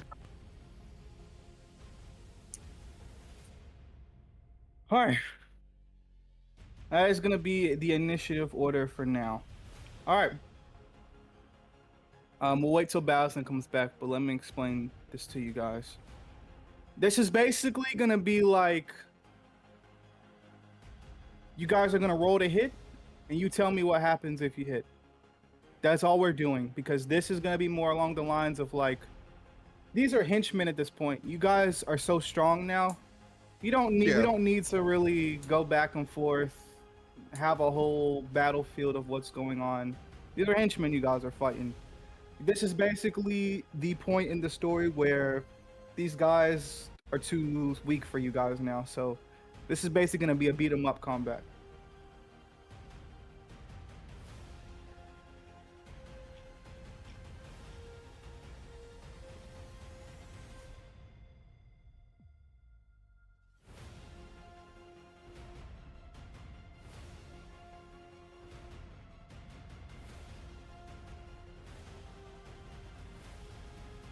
Back, sorry. You good? What I was saying beforehand was that this combat is going to be basically a beat 'em up combat. You guys are going to roll to see if you hit. After that, we'll move to the next person. You'll do your. We're not going to really roll damage. You're just because at this point, these are just henchmen. You guys are too powerful at this point to really have a whole serious combat of fighting henchmen. You guys are too powerful at this point, especially with Professor Moyer and Diamond Smasher on your side, so it's gonna be as well as the rest of your friends and family and stuff. We're still gonna have initiative. Say what? So it's gonna be similar to previous combats we've done, where it's not like Yes. full Where it's drawn not out. like this is not full on necessary. cinematic. Yeah. This is just full on cinematic. full on cinematic. We have to show you guys his power at the end of the day. You guys are like that. So, Basilson, you're first here in the combat. I'm gonna kind of set the scene of possible options for you to do, and you tell me at the end of the day what you would like to do. We'll roll, and that will be that, and we'll move on to the next person. Sound good? Yeah, because I do Okay. have something I want to do. Okay. Would you like to tell me that before or after I explain? Do you remember the mask that Baz has that's full of like dark magic? Ooh, yeah. You want to put that on? Yep. Okay. So Baz is going to be placing on this mask. Oh, tough. Reminds me of Ghost of Tsushima. That's where I got it from. Hell yeah. So Baz is going to be placing on that mask, and you said that you had something for that. Yes. As you guys, as you put it on. Hold on, let me turn this down just a bit. As you put this mask on, you would see plus 2 intimidation. As you put the mask on, you guys would see what looks to be coming out of the like edges of the eyes, black darkness kind of emulating from this mask as Basilson puts it onto his face. As you look through the mask, Basilson, you would see what looks to be, as you look all around you at each of these members of the hand, you would see, okay. Here we go. Closing chat. You would see what looks to be, as you look at all of the enemies around you, you would see. That is disturbing to look at. I gotta delete that. I'm sorry. That's fucking disturbing to look at. You would see what looks to be strings of dark magic. About 75 of them, of all of the enemies you guys are fighting in this courtyard. Each of them would have strings of dark magic, all flowing deeper into the Forbidden Forest. So you'd see about 75 strings of these dark magic, ties, if you will, of dark magic leading back into the Forbidden Forest, coming from what looks to be the center of how these guys are getting dark magic. So, as you see that, what would you like to do? Oh, let me describe. Sorry, I completely forgot. As you look around at this courtyard around you, you can see most of Hogwarts is destroyed. Gryffindor Tower is like fallen off by the wayside. The greenhouses are on fire. The entrance to the main hall has been destroyed, but you know that they could get into the castle any other ways. And you would also see that there are what looks to be some looks to be some 5th years and 6th years and a few 7th years in the courtyard with you guys as well. So there's going to be a couple of options here. During this combat, you only need 3 people. Sorry. There's going to be certain times where you can go and help out the rest of your student body. Indeed, saving most of them. Only, doesn't matter who in any of the 3 times, but you only need to do it 3 times in order for the rest of your fellow students to be safe. Because, of course... I lagged this is at that moment. Could you explain Yeah. like before the 3 times thing? Sorry. Yes. Like I said, the rest of your student body, 5th year, 6th years, and 7th years, are going to be in this courtyard fighting with you. They are not as strong as you guys, so they will need help in order fighting back and defeating some of the hand. If you, let's say, Babson, you want to go help out some of the students in the courtyard this turn, that's going to take your turn, but that will be one out of the 3 times that you will help them. You only need to help them 3 times in this whole combat. After the 3 times, they are safe and they have enough time to either flee or help you guys fight the rest of these people. Uh, Um, go ahead. Question. oh no, I was just thinking. Sorry. Oh, okay. But you guys only need to do that amount of 3 times. Okay. But as you look around you, you see what looks to be these about maybe 4 trolls coming up the bridge towards Hogwarts with what looks to be massive armies of dark wizards behind them, making their way to the courtyard to indeed destroy Hogwarts and kill more people. You would also see around you that on the left side of the courtyard is where the heaviest hitters are going to be. You can see with your mask that the strongest ties of dark magic are there. The weaker side of the courtyard is going to be the right side, where you don't have to really, where the weaker opponents are, per se. So remember, left side is the strong side, right side is the weak side of the courtyard. And then you also have coming on the bridge towards the courtyard 4 ogres as well as a whole more army of dark wizards. What would you like to do? So I'm going to. Are there any students on the left side of the court? There's students on both sides, so left and right sides. Okay, well, I'm going to pretty much let everyone know, like, hey, the heavier hitters are on the left side. I'm going that way. Okay. And then I would. Go ahead. If I help the students, can I choose what spell I use? Yeah. Or, okay. So I'm going to help the students, and I am going to cast Sectum Sempra. Okay. Just kind of set the scene here as you run over and help one of these students. You can see that it is a 5th year, as they look like they are not holding their own too well. As you can see, they just have been disarmed with a Expelliarmus from a dark wizard. And you can see the dark wizard's about to take advantage of that as he flicks his wand about to cast a spell. Basilton, you run in to save the day casting Sectum Sempra. Go ahead and roll me a magic roll.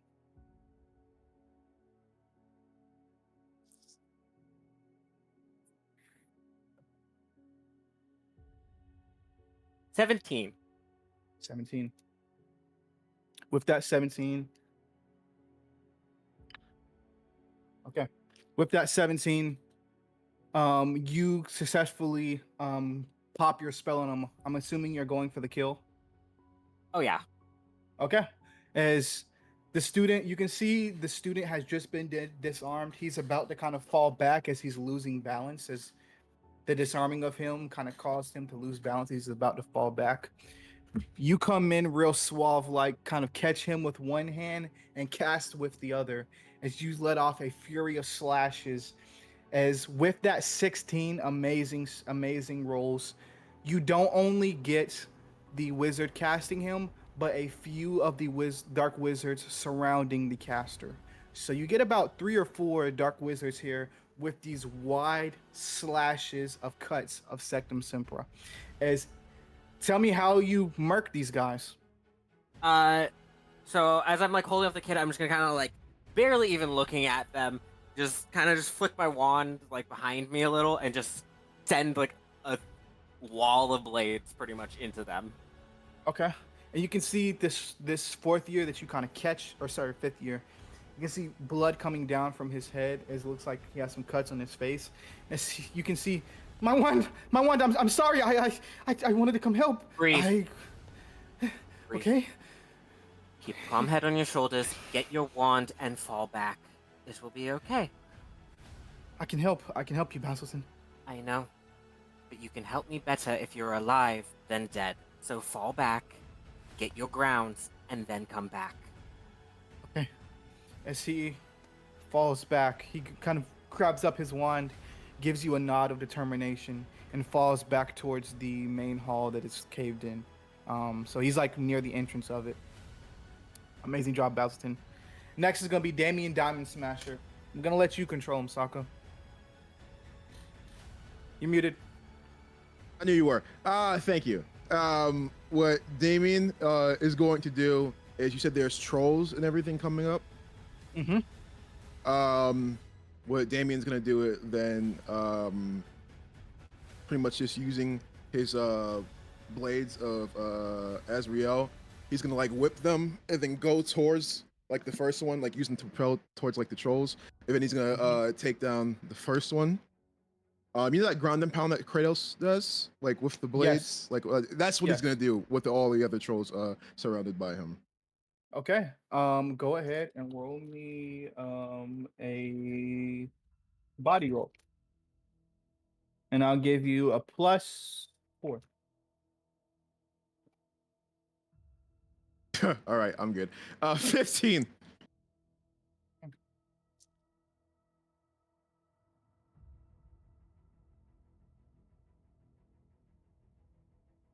All right. Tell me, are you trying to take out this bridge, or are you just trying to take out the trolls on the bridge? Take out the trolls. Okay. As you do, describe to me how you take out each of these 4 trolls one by one as Damien Diamond Smasher. First, he's going to put a blade to the first troll. Go straight towards like its heart, and then take it out. Then he's gonna go towards the second one. The second one's gonna go towards him. Sidestep, blades go down, decapitate the second one. You said 4, right? Mm-hmm. And then the fourth one is going to. I'd say there's like 2 trying to like sandwich him. So like the one that's in front of him is coming towards him. He's going to jump up, and then they're gonna like clash together. And then he's gonna whip up the blades, and then stab it through both of them. Amazing. And then take it out. As you take it out, you can see some of the Dark Wizards start to kind of back up from Damien Diamond Smasher as he lets out a big yell on the bridge. do it? in Can I do rage. it? Yeah. Gotta do it. He's gonna say, "Ooh!" And I imagine the Dark Wizards are like, "What the fuck?" Like that. You hear some what the fucks from around Damien Diamond Smasher. Amazing. As we end Damien's turn there, and we cut over to Adonis. What is Adonis doing? Adonis is gonna go save some of the kids that are going up against the Dark Wizards on the left. Okay. Yeah. If you do this, all the kids on the left side, cool. They're good to go. All right. I must ask a question. Mm-hmm.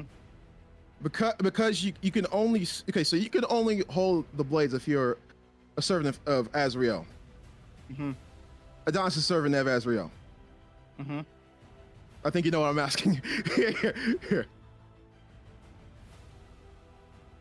I'll allow it for cool purposes. Okay. And then I'm gonna look at Damien. I'm gonna set the blades.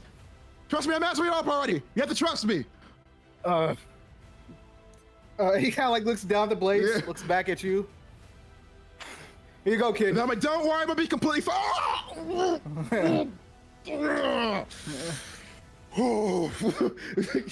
And then I'd say like a huge amount of fire goes towards me, and this is what Adonis is gonna do towards. I'd say okay. So are they coming towards the kids currently? Yes. Okay. I would step in front of them, and this is what I'll do with the blades. Nice. As you have the blades in your hand, as you let out the chains, clash them together, letting out a fury of primordial fire towards the Dark Wizards. As you take out most of the wizards on the left side, as one of the kids is like shaking with his wand in his hand. And the moment I look at him, I'm like, you're good. Should I retreat? Go! As he flees back towards the entrance of the Great Hall, as it's caved in. Yeah. You and toss the blades back to Damien. Your hands are smoking. Yeah. Amazing. Oh, I put Bastion in here twice. Hold on, one sec. Oh.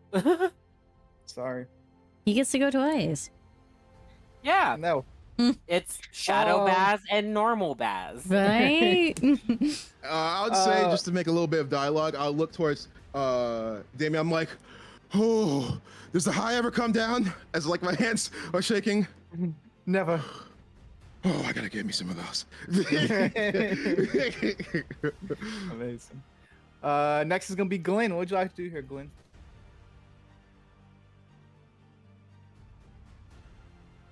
Can I get a very brief summary of what? Is going on? Yeah. Okay. You can see on the left side of the battlefield, all of these students on that side is safe. There is one student on the right side of the battlefield that looks like he's about to get overwhelmed by dark wizards. You also know that the trolls on the bridge coming to the courtyard have been taken care of, but there still is the army of dark wizards walking or, making their way into the courtyard. So if you want to try to block off the courtyard from being entered, you could try something like that. Or you could just attack the left side or the right side of the courtyard, try and take out some of the oncoming forces of dark wizards. You know that the left side of the courtyard is where the heaviest hitters are, and the right side is where more of the weaker dark wizards are. What would you like to do?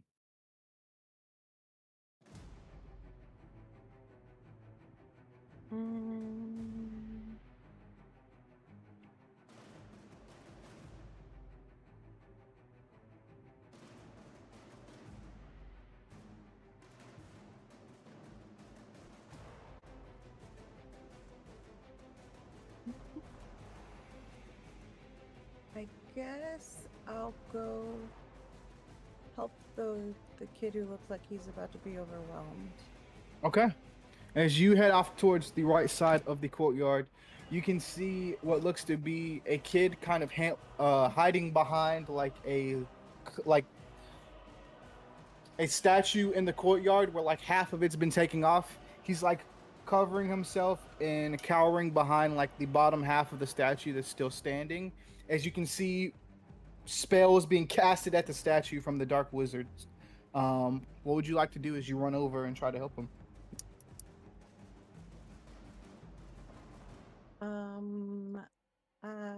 Okay, and how many wizards are here? You see probably about this point, probably like a good 65 all into the courtyard itself. Or are you asking just how many are on the right side? Yeah. Just how many are on the right side? Yeah. Probably like a good 35. Okay. Currently around you, we'll say there's 15. So there's 15 around you currently. Okay. Well, I'm gonna quickly cast a disillusionment charm on this child. Okay. Quickly cast a I guess. disillusionment charm. Yeah, Kind of obscuring view. Yeah, I'm gonna tell him to wait until I count to 3, and then I want him to go run for the castle. Nice. As he says, okay, 1, 2, 3, and then he takes off in a full sprint towards the castle. What would you like to do to give him cover to get away? I'm going to take 3 steps back and cast Bombarda, and then the shield charm right after. What is Nice. As you can we say that you like cast Bombarda on the statue in front of you? Yeah, that's what I'm kind of pushing. Okay. As you cast Bombarda on the like bottom half of the statue in front of you, kind of exploding the bottom half of the statue and sitting shards and statue bits and huge chunks of the statue at these 15 guys around you. You're kind of waving and wielding your wand to angle it that way. As each of them get taken out, can you roll me a magic roll?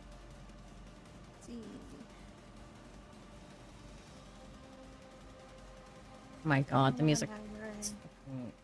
Turn down. Oh my god, that's absurd. Yay!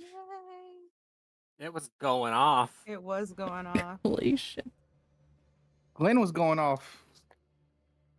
That was the sound Um, of Bombarda. That was a sound. Fucking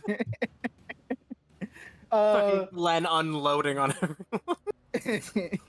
but with that 11, you successfully take out the 15 people going to attack, and congratulations, all of the Hogwarts students that need saving are saved. It's 3 out of 3. Hey. Amazing job, everybody. Next is going to be Professor Moyer. And you can see as Professor Moyer kind of summons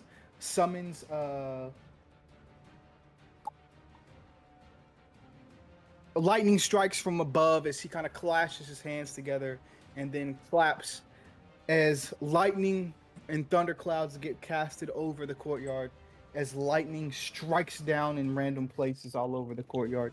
Let me roll here to see how many people get taken out. You can see 13 people all around you guys get taken out as lightning randomly strikes all over the courtyard, weakening their forces a little bit. Cool job, Professor Moyer. Next is going to be Sage. What would you like to do here? She's gonna cast the Cascading Jinx. It attacks multiple opponents in close proximity to each other. Amazing. Roll me a magic roll. Ooh. 14. Ooh. Really What exact? Can you read me the description of the Cascading Genius? Like, what exactly does it look like as the magic shoots out, or you can describe it in your own way. Googling. Because that's literally just all the description says. Okay, I imagine this. I imagine this as you kind of cast it out. You can see what looks to be a lightning bolt hits one of the guys in front of you. As you can see, one shoot from about 16 people, from one head to another, just boom, boom, boom, boom, boom, boom, boom, boom, boom, boom, boom, all around the courtyard, in random places. As the lightning looks like it's hitting one person, coming from their head, going to the next, as each of them get paralyzed and fall down. Were you going for a kill? Yes. Okay, We're all cool. dying. I just want to make sure.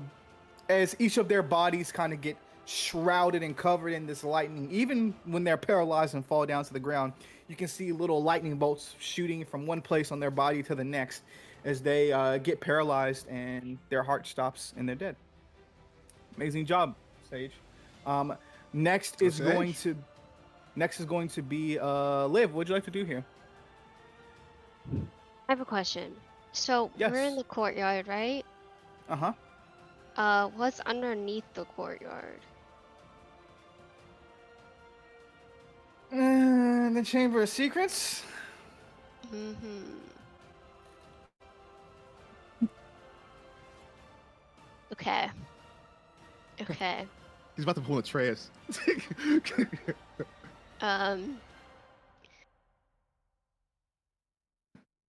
Can I reach Alistair? Like, You have your feet.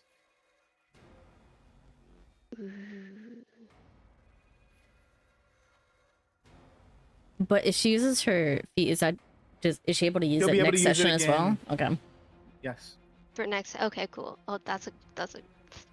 Just want to make sure. So I can recover it. Okay. Because I need that feat for the big battle, so I'll still have it for the big battle. Mm-hmm. Great. Thank you. Thank you, everybody.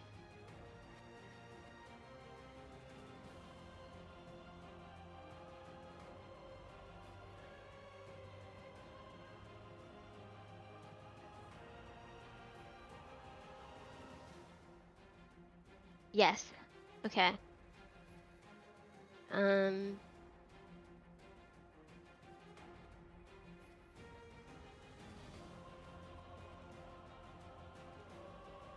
I've been waiting to use this art, dog. I'm glad you're doing this. Me who's taking it?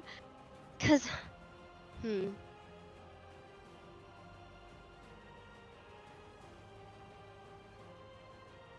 What are you thinking about? Okay. Maybe I can answer it. Because my plan was to make a hole in the ground with DePrimo, Mm-hmm. and then like kind of like send them to Alistair, where he eats them.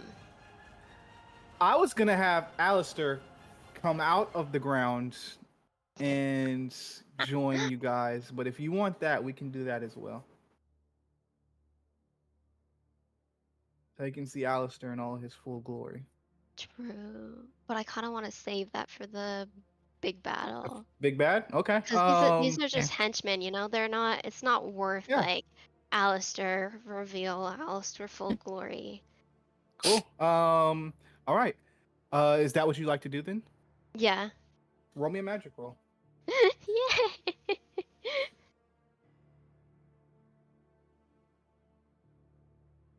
And after this turn, we'll take our 15-minute break as well.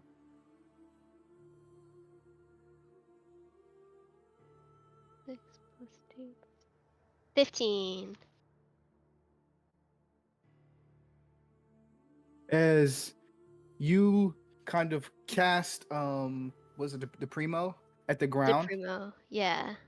creating this huge hole in the center of the courtyard, going all the way down towards the Chamber of Secrets. You can see as what do you say anything to anybody else of like Adonis, like aim your people when you punch them over to this hole. Sage, shoot these guys over here. Do you say anything like that, or do you want to like pick people up and throw them in the hole like monkeys in a barrel?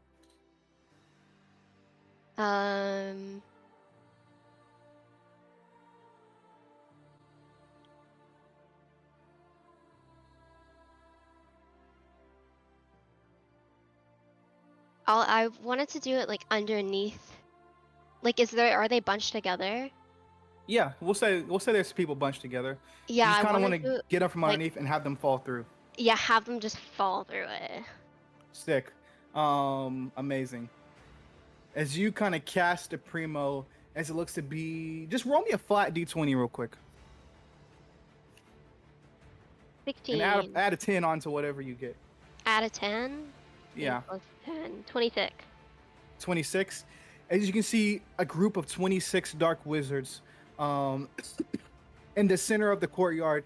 You quickly kind of run over as they say, oh, that's Liv Hollyhawk. She's going to be easy. As you cast the Primo underneath them, creating this huge hole, they all kind of like look like a very cartoonish. They like float for a second when the hole goes, and they kind of look at each other and then fall down into the hole. As you hear the sounds, you don't even see it, you just hear it. The sounds of what looks to be snapping. After that snap, you hear the sounds of crunching and bones getting crushed underneath the castle. As you can hear Alistair say in parcel tongue, thank you, Liv. Thanks for the food. Snacks. Amazing job. And with that, we're going to take a quick 15-minute break, and we'll be back to continue the rest of this battle after that. So, see you guys then. Woo!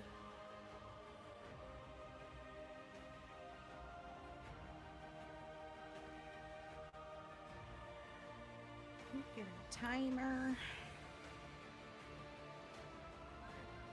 I'm muting the bot for now.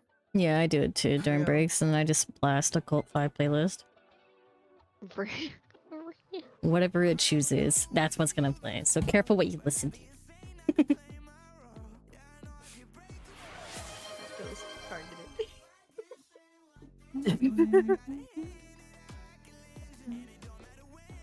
Now it's getting rated the second.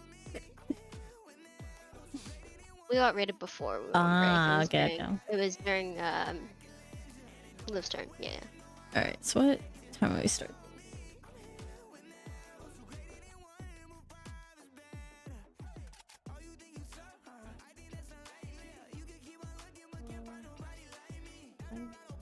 $32, I guess?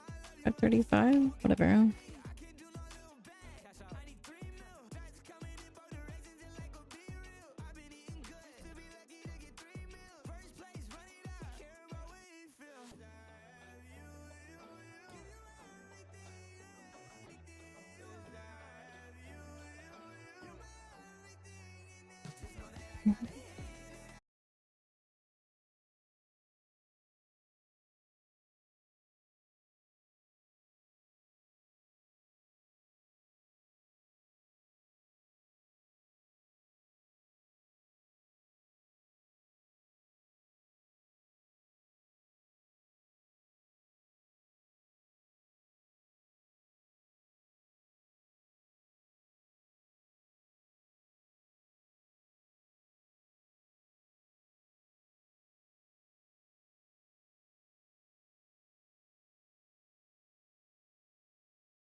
Hold down, click this thing, adjust it with the.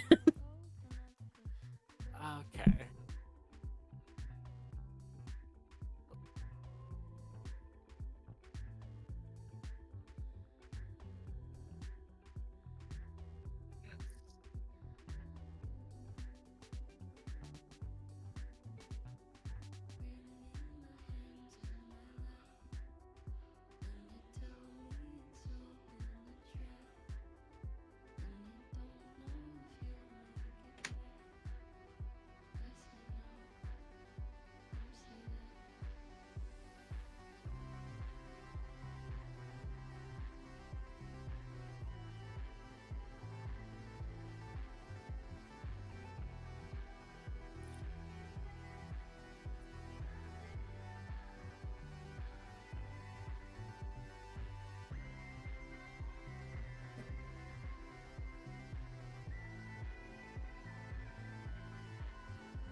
Oh, I added that font to our thing. It's called Greek Freak.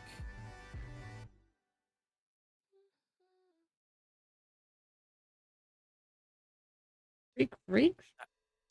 That was the name of the font that I downloaded from Google. Was Greek Freak, and so I was like, okay. Called Greek Freak? Yeah. Oh. On Google Docs, it's called Julia Sands 1.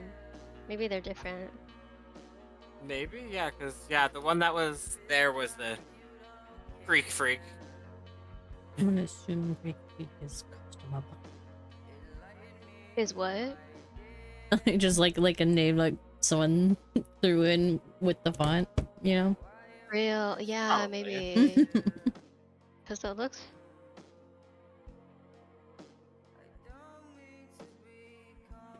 Or maybe they're different. Look a bit different.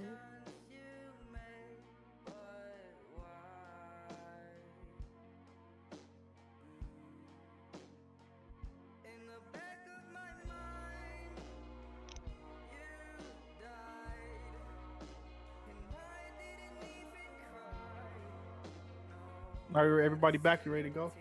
Mm-hmm. Yeah. Yep. I'm ready. Mm-hmm. Okay.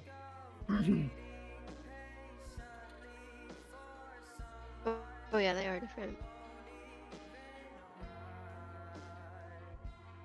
All right. So, Different, actually. welcome back, everybody.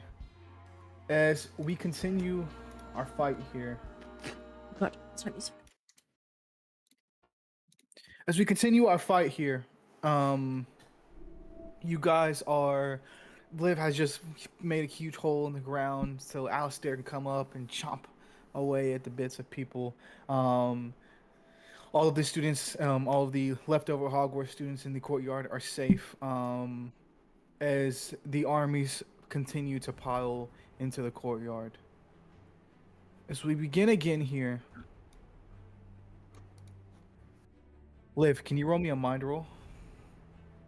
With disadvantage, please.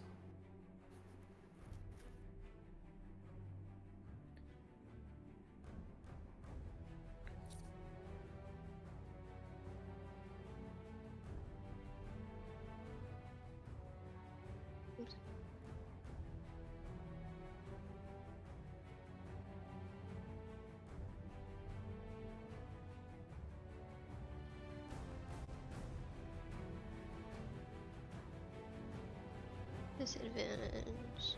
That's a 3. 3. As you do, you don't see it, but from in this crowd of people, you see what looks to be light of some sort coming from a wand, coming straight at you, Liv. As you do, I'm assuming you pull your wand to block. Mm-hmm. Right before it hits. You guys might want to turn this one down a little bit. Just a heads up.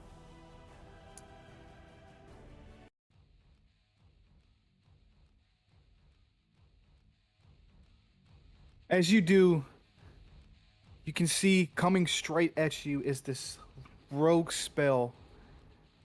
Quickly, you see what looks to be about 7-foot body blur its way in front of you. And as it does, you see a tall, hulking werewolf standing in front of you. And as you do, you can see 15 other werewolves kind of making their way around you guys and the group of you all. As you turn around, as Christian blocks the spell with his werewolf body, he turns around to you as his body starts to shrink as he returns to his regular self. He comes and gives you a big hug. You okay? As he kind of holds your face in his hands. You okay? I think she's so emotional that he's back that she can't even speak. So she just nods. And she's like checking like for injuries on you. He says, "Oh, scratch. That's not good. That's not good. Okay, I'm sorry. I'm late. It took a while to get here. The barrier was weird, and I had to get everybody together." She's As gonna you can see, interrupt him uh, and give him a kiss. as he is speechless as well, as you kiss Christian, he kind of, thank you. You can see a tall, hulking man walk beside Christian. As he says, as he kind of goes back into leader mode, and he says, "Quick, secure, go inside, make sure everybody's okay."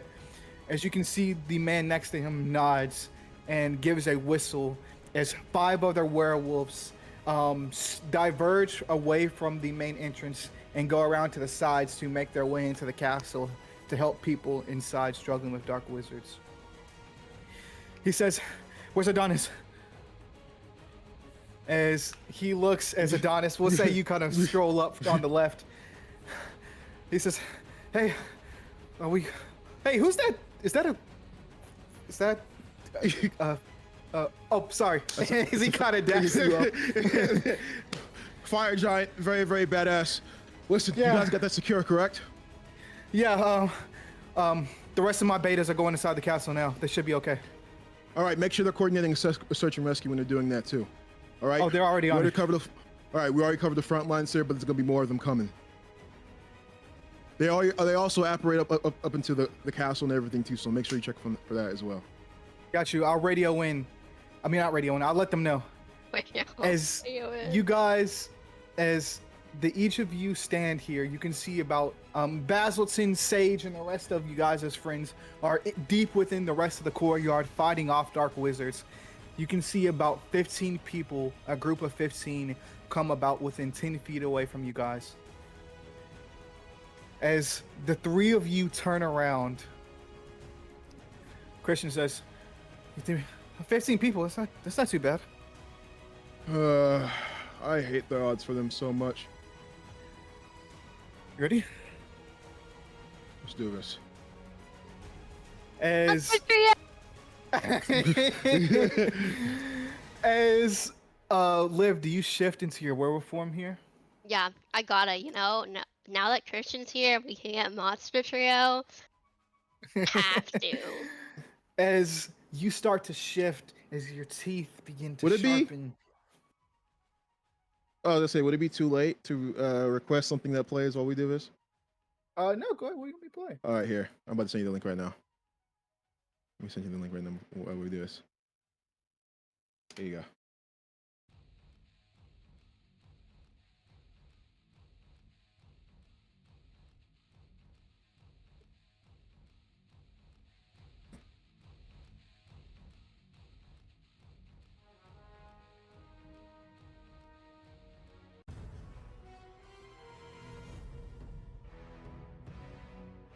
As Liv, you begin to feel your arms lengthen, your teeth get sharper. As you can see, your nails start to turn into claws as fur starts to burrow its way all over your body.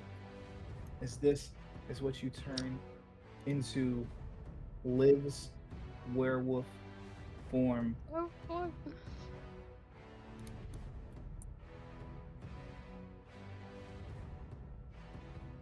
As your eyes go yellow as well. I'm not even gonna have you guys roll. You tell me, guys, what Christian, Adonis, and Liv do to these 15 wizards ready to fight them. Okay.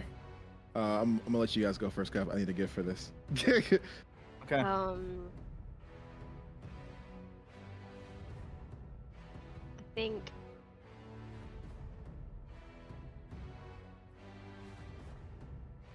what would Christian do? Yes. As Christian kind of runs in, you can see the first person he sees, he runs up and puts his whole hand through his stomach. As you can see, the claws of his werewolf nails are on the other side. As you can see, blood dripping from it as he throws that body aside and goes to maul on the body next to it. That's what Christian does so far.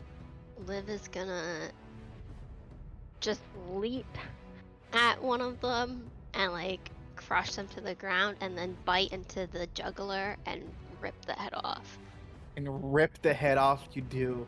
As you rip the head off, you can see that the blood is just sinking and dripping from Liv's teeth onto the pavement in her werewolf form. What does Adonis do here? Adonis is going to see one that is about to go straight after Christian, and pretty much he's gonna kick it. And this gift right here is pretty much what happens to like one of the dudes, because as Adonis goes for the kick, Christian then like throws a punch.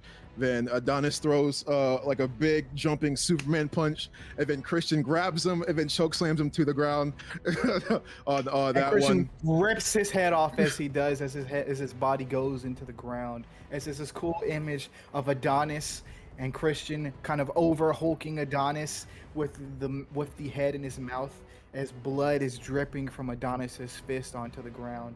As you guys go in and finish off the rest of these guys, absolutely wrecking them. Wait, real quick. Mm-hmm. Real quick. I'd say there's like one more. I'd say there's like one more. Is it? Hold up. There it is. Okay. All right. I had to get this gift real quick. 1 second. We're not gonna be able to get a chance to do this later on. All right. Here. So there's one more left. And this is what we do right here. As it like goes straight for me and it says it tries to like gouge out my eyes. You just see Liv come out, like how Atreus is right there, Superman punch. As Christian throws yeah. Liv around to a kick, Adonis goes up and buries his fist into his stomach. Christian comes in and slashes him into the face as Adonis grabs. We'll say I'll say for this purposes, Liv throws Adonis the golden axe as Adonis comes down onto the jugular and neck of this guy, sinking the axe into his neck as Adonis goes in. Liv goes in for the final kill and rips this guy's head from his neck. That was pretty bloody.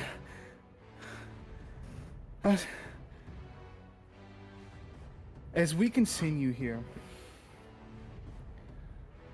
I need Sage, Glenn, and Basilton to just roll me a magic roll for me real quick. Are we putting our combat stats or no? Yes, please. Okay.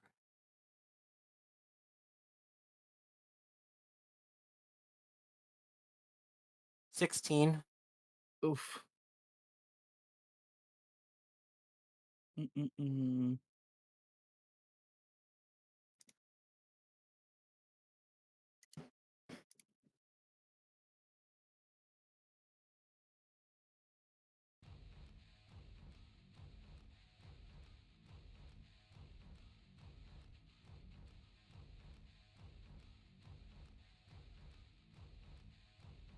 Did you roll, Sage? No, this is magic, you said? Yes, please.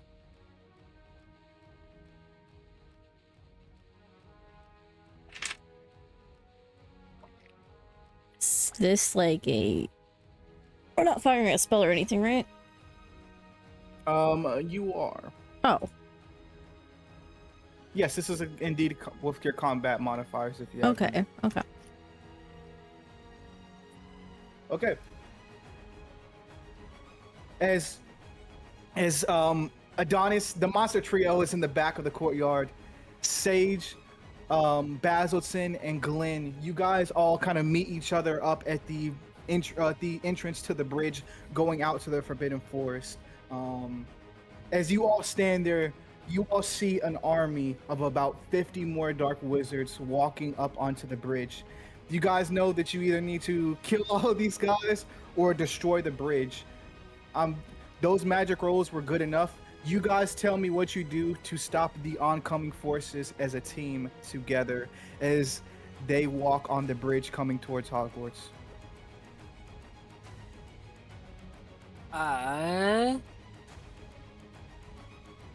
Okay. Baz is gonna do the Aqua Erecto spell Mm-hmm. and just pretty much make a bunch of like spikes out of the water. Yeah, we'll say kinda there's look at- water underneath the bridge that you summon up. As you can see, about 3 tides of water come and make their way overlooming the bridge. And we can say that they come down underneath and form huge water spikes, kind of hitting a few people here, throwing them off the bridge as water spikes begin to erupt all over this bridge, kind of throwing 20 people here, 15 people there, 10 people there as they get thrown off the bridge. Amazing. What would Sage and Glenn like to do? Sorry, overwhelmed. You're good. You go first. Glenn. I'm gonna cast Deprimo, Uh-huh. a charm used to blast holes in the ground.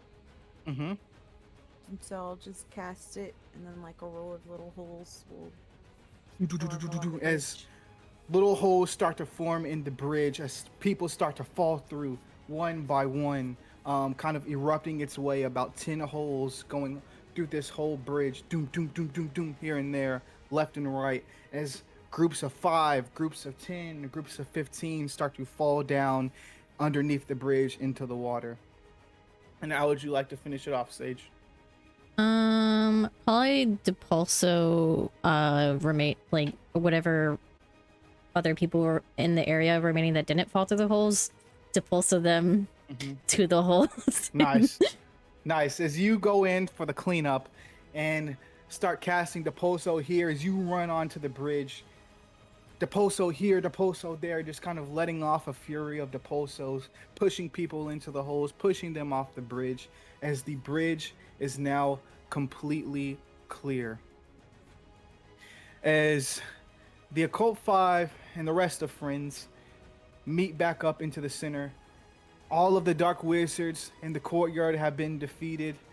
The bridge is clear. The only thing now you need to do is take care of the dark wizards within the castle. As you guys meet in the center of the courtyard, what do you say to each other? That was one hell of a clean from our side. How about you guys?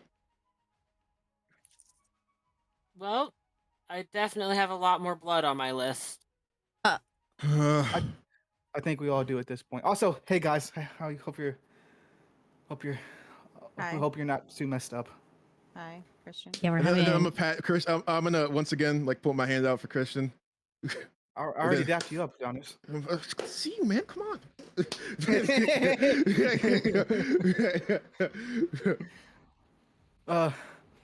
As you guys stand there, you guys know that the only thing now is that the dark wizards in the castle need to be taken care of. As Professor Moria says, I'm gonna head inside the castle. And as he does, all you hear coming from the bridge is clapping.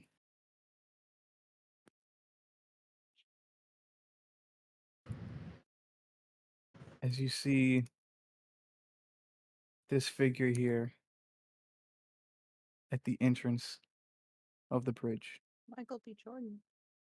Is the boss supposed to be I'd, s- server muted? I would say, Yes, I said I muted it. I'd say Adonis is gonna put his hand out, pretty much signaling that he has I this, got this. and then he's gonna walk up. What do the rest of you guys do? Do you guys go with make your way? Let's say you guys cast Bombarda on the cave and rush into the castle, I'm guessing. Before we go in, I'm just gonna kind of like hand on Adonis' shoulder and just be like, "You got this. Just don't die."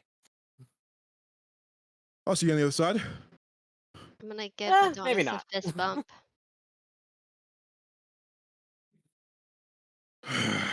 But she's gonna dap Adonis up. You got Take this. him home. Does anybody else say anything to Adonis as he goes to face his brother? Good luck.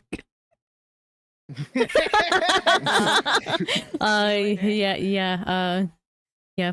What else can you say? Show him the power of the monster trio. Yeah, I can't really do that if it's just me, but thank you. The sentiment But is we're there. there in spirit, you know. As you walk up towards the center of the courtyard, Adonis, he looks at you. You look well. As do you.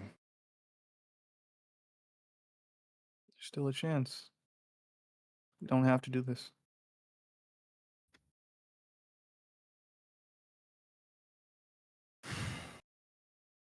No.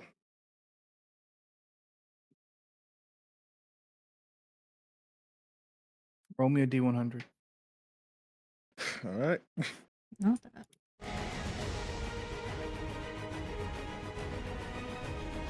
Oh. Listen. 76.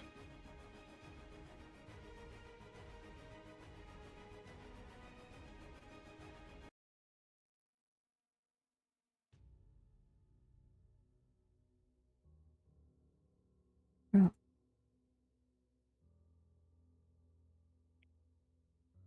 As you say, let's do this, your voices in your head, in unison, say, we're here.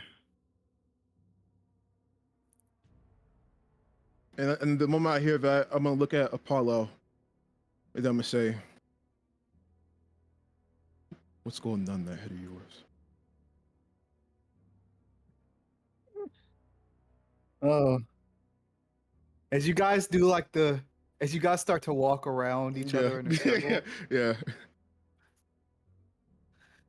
oh, just preparing. As he starts kind of stretching. As he says, as you can see, he pulls his wand from his shirt and throws it aside.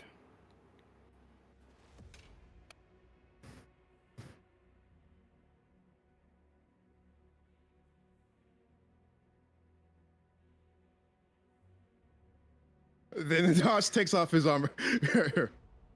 I would say he takes off his as well.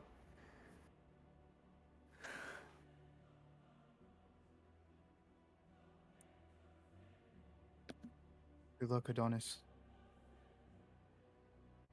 Roll me a flat D20. Got you.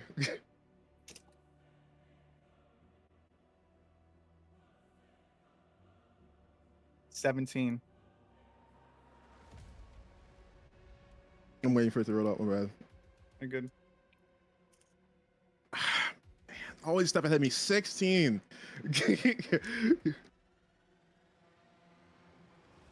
Apollo is going to go first. As he rushes towards you, roll me a mind roll for me real quick. Got you.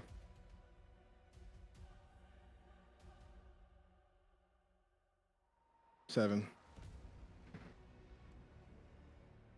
With that 7, you can see, you can't really tell why or what, but you can see dark shadows emanating off of his shoulders as you start to feel dark magic everywhere around you. As you can see a dome of darkness and shadows be formed over the top of you and him, so no one else can get in The and void. you can't get out.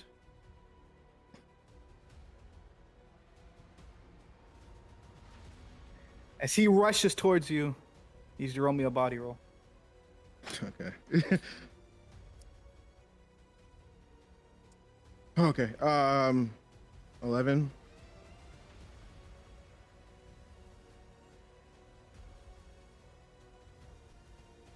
13. As his punch connects with your face, it almost feels like your jaw breaks, but it's barely hanging on as you feel a punch go into the side of your face as you go flying into the side of this dark bubble.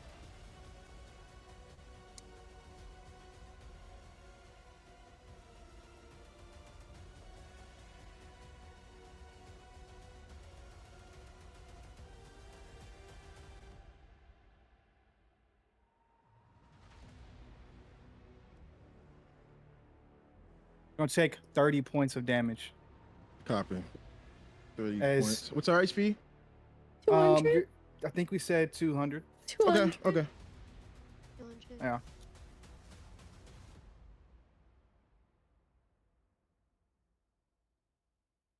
As you take 30 points of damage, it's your turn. What would you like to do?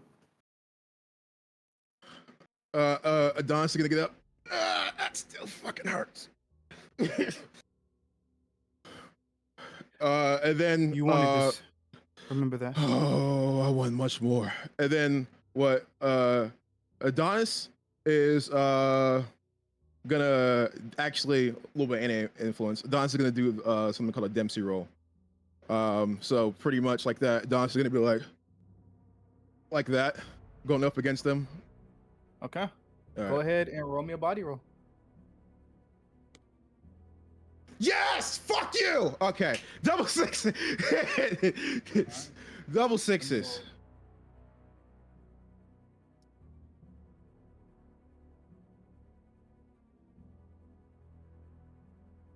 Yeah, I only got a 7. Alright. Go ahead, throw me, since you got a crit on that, roll me 3d20. Okay.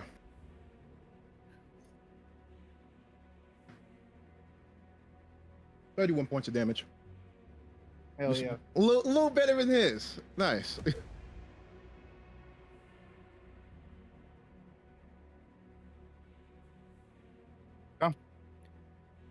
When he goes up to him, pretty much Roll when me Adonis goes. a d100 as Got well you. before you say what you're gonna say. Yeah, I got you. 16. For a split second, his image changes as you punch him to this. But as quickly as you see this is as quickly as it goes back to Apollo.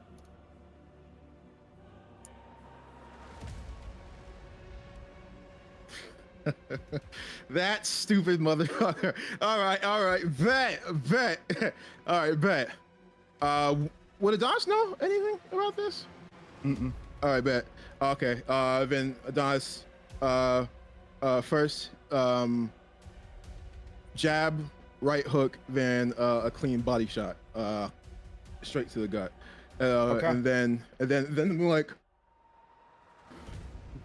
Seeing stuff? shut the fuck up. As he rushes And then, towards you can I do something? I'm reminding him like, what the fuck? I'm like talk to them like, what the fuck was that? roll me a soul roll. Okay.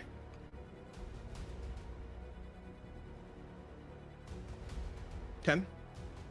And you just hear one word. Not to.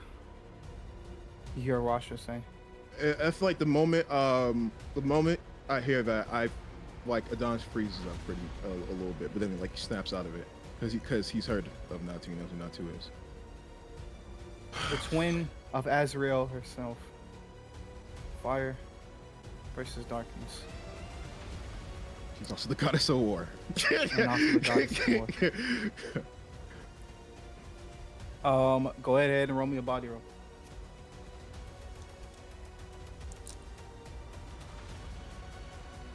Eight. Oh shit! I'm stupid. Plus 16. 3. No, plus 4. Yeah, I didn't get it. got 12. As he comes towards you, like he's about to punch you, as it changes into an elbow midway and gets you in your temple, and then goes for just a straight uppercut into your stomach. You are going to take from me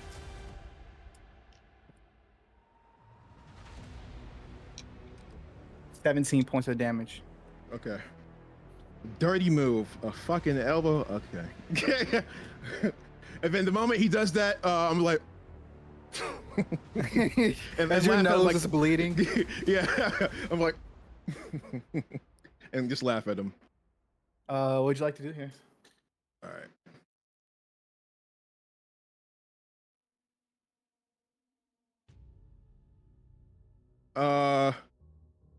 I want to try to counter punch on this one. So I want him to punch, actually punch towards me.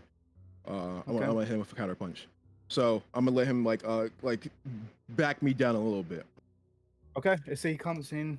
He starts to go for a punch towards you. And so should I roll the body roll? Yeah.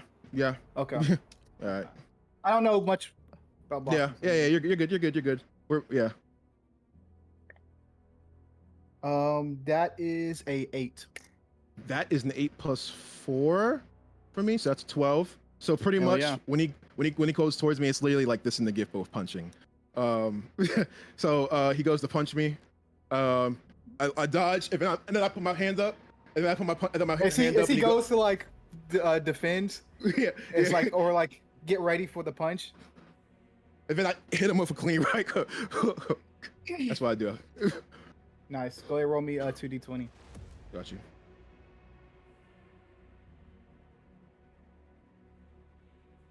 $27 points of damage. 7. And the moment he does that, I'm like,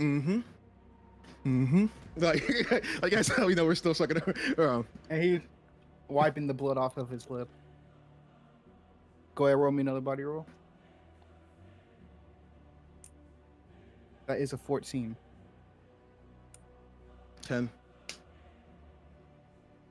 Really going back and forth here.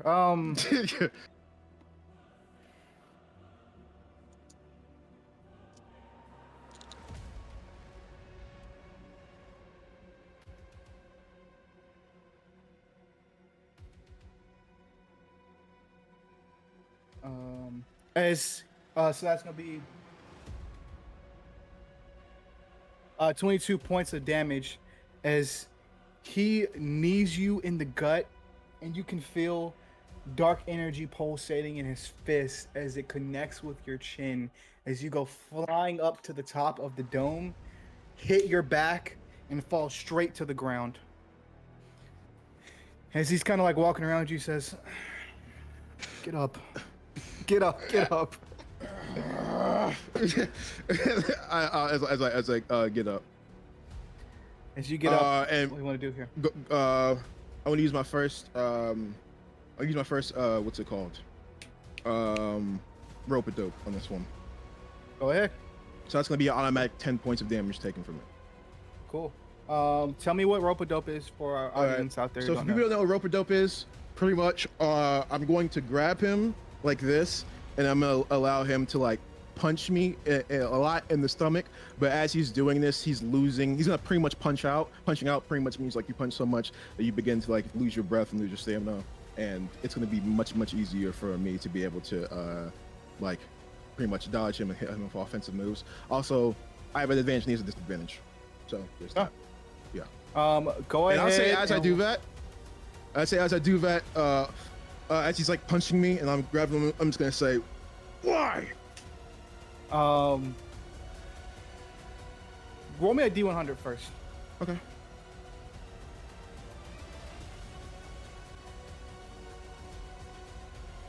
$33. 33. You can feel as you kind of lift him up and throw him over as his head connects with the pavement. You look at your arm as it's glowing, as you can see a mark of yellow and orange going up your arm circular wise. You now have Azrael's blessing. You can add an extra 15 points on 3 times this combat Oof. onto any attack you'd like. Got you. You have 3 charges of it, remember. Got you. 3 charges. Oh my, locked in. As you say why, as you kind of throw him down and he lands on the ground. Why what? You know exactly what I mean. Why'd you do it? You needed answers. Mommy and Daddy weren't giving them, so I went to go find them on my own. That's not a good enough answer. You're gonna tell me. I asked you why. And then he goes for a punch on you. Go ahead and roll me a body roll. All right.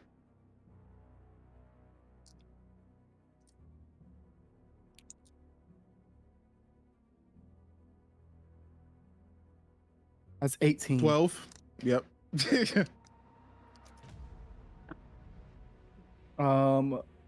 You're gonna take from me. Wait, is 18 on disadvantage? Oh, thank you for reminding me. Thank you. I just remember Holy that. shit. Wait, I was like, I have advantage. I just remembered that because I literally just remembered. Okay, hold up. Thank you for reminding me. Okay, 14 on my advantage.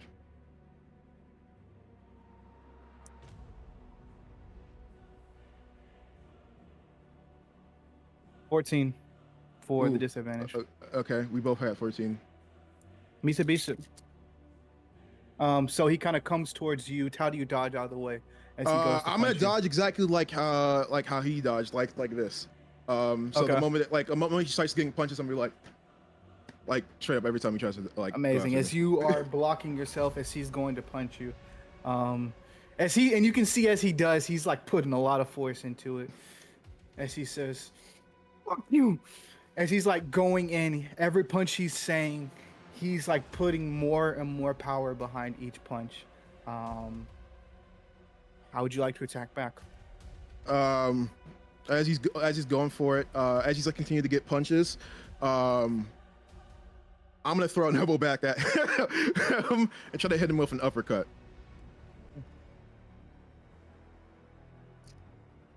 Go ahead, roll body roll. Yep. How long does he have disadvantage for again? I don't have the shit He has up. disadvantage just for that one turn. I have 2. I get 2 Advantages. What's it called? Yeah. Okay. Oof. Okay. Okay. It's 15. That's okay. Same. I keep hitting the 6s on one of these things, so Yeah, I literally got 6. Okay. What do we do? you got 15. Oh, On Misa that. beats it. Okay. Okay. Or do you okay, want it to be uh, like a nobody does damage kind of thing? No, I want to hit him. I have to Okay, hit him. I'm gonna hit him, and I'm gonna use the extra 15 on this one too. So this is 2d20. Go ahead. Yes, 2d20. Okay. Ooh, okay. That's a nat 20 and a 3. I'm not sure if getting a nat 20 matters or not, but I'm just letting you know I got a nat 20 on one of them. Okay. So that's gonna be Tw- 23 plus plus 15. math nerds. What is that? That's 38. 38 points of damage. 15 plus That 30. sounds 23. right. Wait, 38? 23? Yeah. 23 plus 15, 38. Yeah. All right. Okay. All right. Sick. Confirmed. As you do, you can feel the like marks on your arm start to glow this bright yellow, bright orange glowish. As you can see, your fist literally catches on fire with primordial flame. As your knuckles go into his. How do you hit him? Where do you hit him at? Straight in his ribs, straight in the ribs. Okay.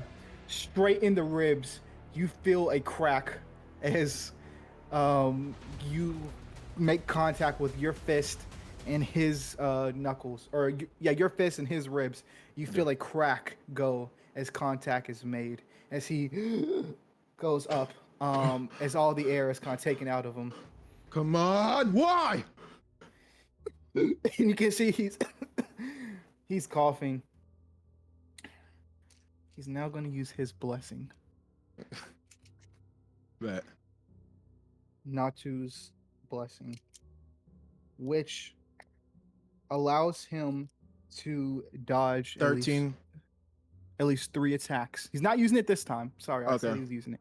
Oh, okay. But you can see marks kind of go around his arm as well, except they're just pure black. As instead of fire, it's emanating just like pure smoky darkness going off of his arms and shoulders all around him. He's gonna go attack you. Attack back. So go ahead and roll me a I rolled body a roll. 13. I rolled a 13. 13? Okay. Mm-hmm. That's only an 11. All right. How do you dodge? I'm just gonna the moment he gets like same dodge, then I'm just gonna push him, like across. Push him away, yeah. Yeah, just push him away. Nice. As he says, it's supposed to be me. Why didn't I hear them? What the hell are you talking about? Go ahead and roll your body roll here if you want to All right. attack.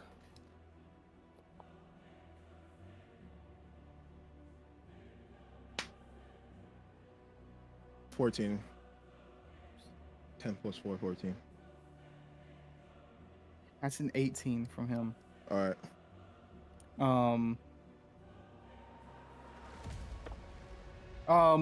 As you kind of go to attack, how are you attacking?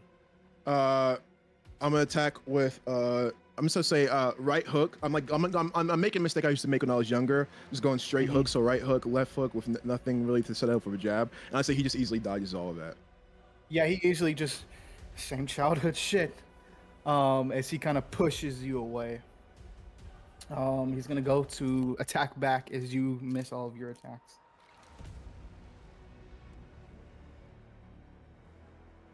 It's double sixes, so even with the double six, it's like I got 1 6. Yeah, I didn't beat that. yeah. As he attacks back, you can see he punches you, grabs your arm, and then flings you into a broken part of the broken statue that Glim used as bombarder on, as you fall through the other side of the statue. You're gonna take from me.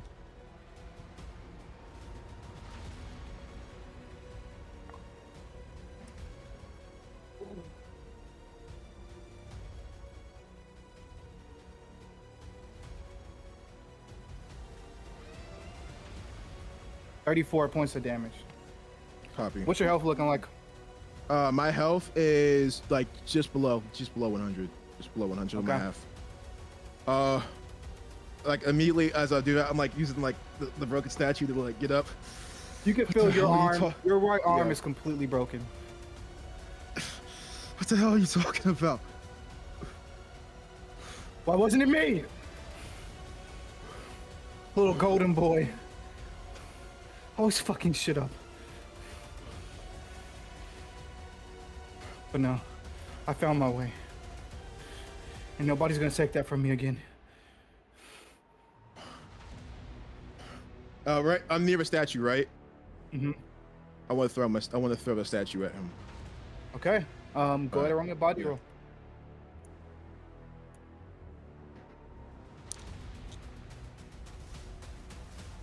Ooh, inspiration. I know I have one of them. Fuck no.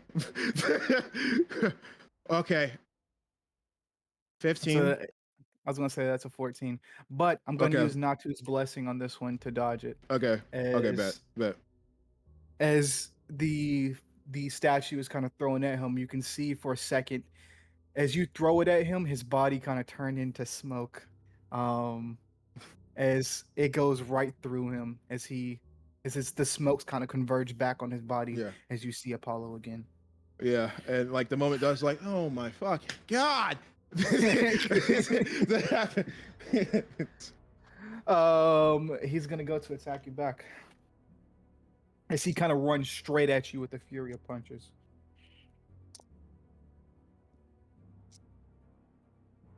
Ah! Fuck me. Damn, dropped it. Ooh.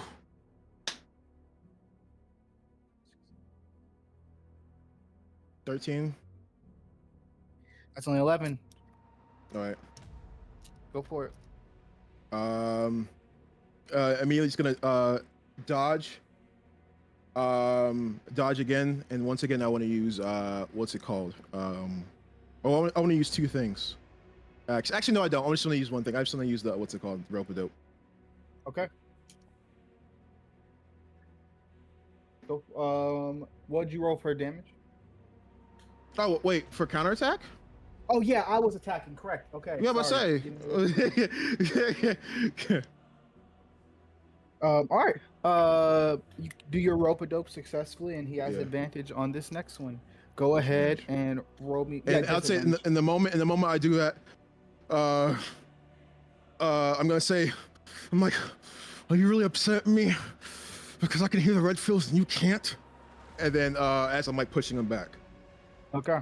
Go ahead and roll. Ooh.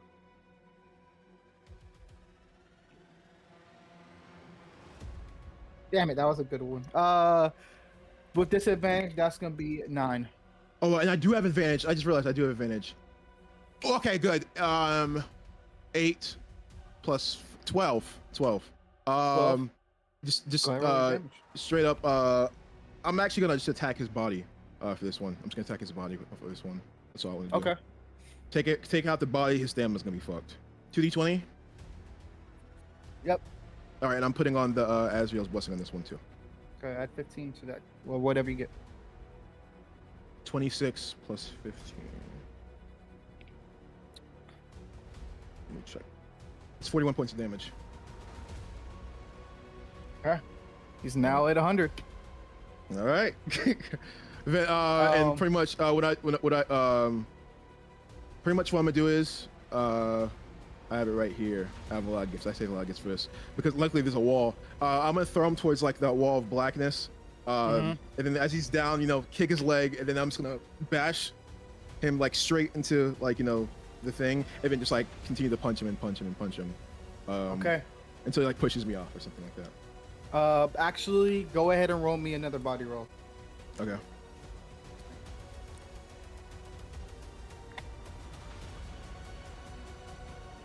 That is going to be 17. That is going to be 14. You can see he catches one of your fists, grabs your hand, and then snaps your wrist. As you can see some of the bone kind of protruding out of your wrist, and then kind of punches you back.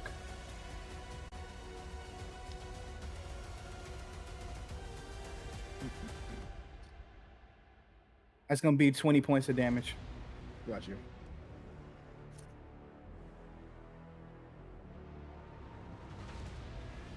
Okay, bet. As he kind of punches you back. You had your chance! And so did you. No more talking until I kill you. Go ahead. Yeah. All right. Yeah. Yep. All right, bet. Go ahead and roll. Next roll. I have advantage for this one. Thank God I have advantage. No, he said no more talking. He said no more talking. 15.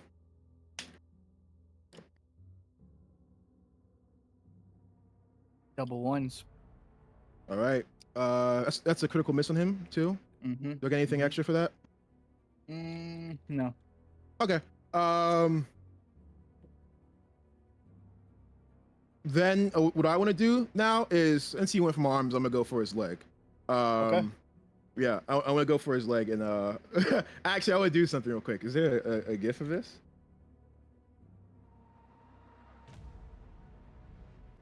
All right. I'm gonna go for his leg, and then I'm gonna like it's called a grapevine. I'm gonna grapevine. I'm gonna put him what's called a step over face lock, and this is pretty much what it is.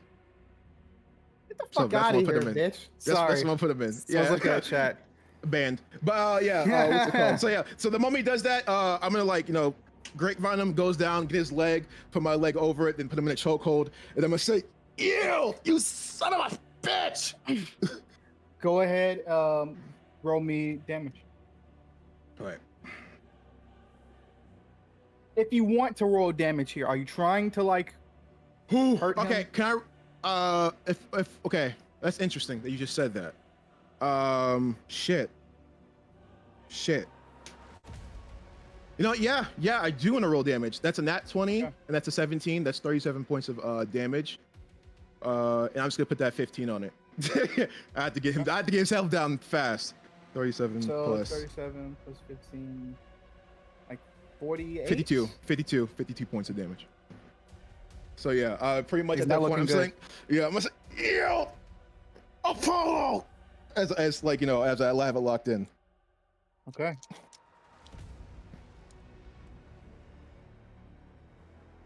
Double sixes. I'm not beating that. Let's see. Double fives. You can see as the darkness from him kind of like exudes with a shock wave as you get forced back off the top of him, as your back again hits the top of the dome as you fall down. It's gonna be good. Whew, goodness. We're not holding back, okay. Yep.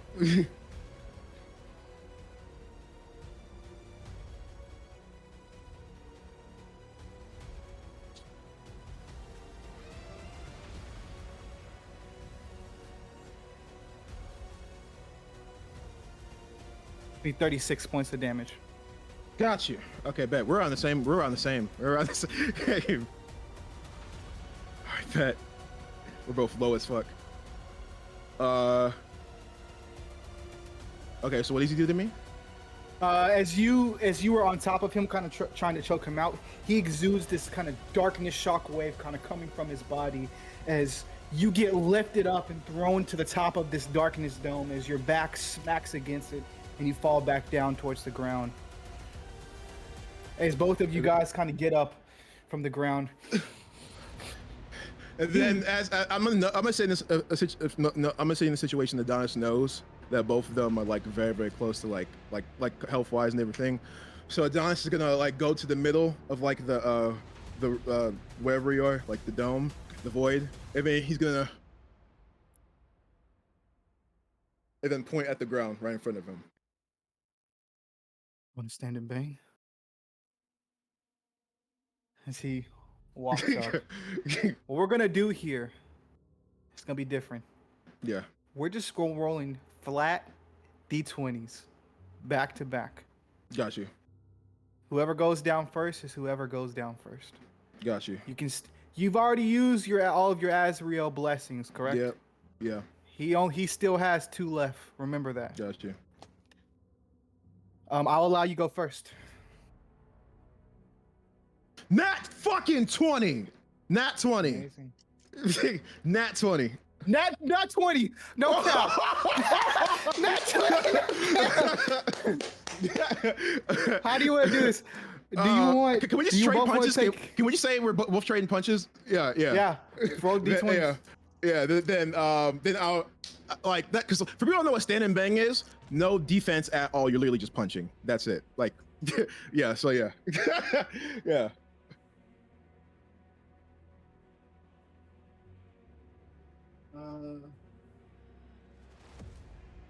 Oh, we're on damage for that? Yeah. Okay, but what's the damage? 19 for Adonis. Sorry. Okay, but so 19 for Adonis. Okay, 2d20? 2d20. 2d20. Okay, but oh shit, I'm stupid. I'm stupid. 27 points of damage. Looking good. Go ahead again. Just roll again. Yep. That's a 3. 17. Oh, I'm gonna okay. use my blessing on that one. Good. Yeah, makes sense. And Makes dodge. sense. Um, I get as a good you offense. It's a good defense. Yeah. as you go for the dodge again, you just hit smoke as he comes back. Yep. roll again. Yep. 19. 19. Let's go to the 20. Oh my god. Okay. Actually, I'm gonna use Natu's blessing on that one as well. Okay. And dodge Okay. yours, Wait. but I'll still. Yeah.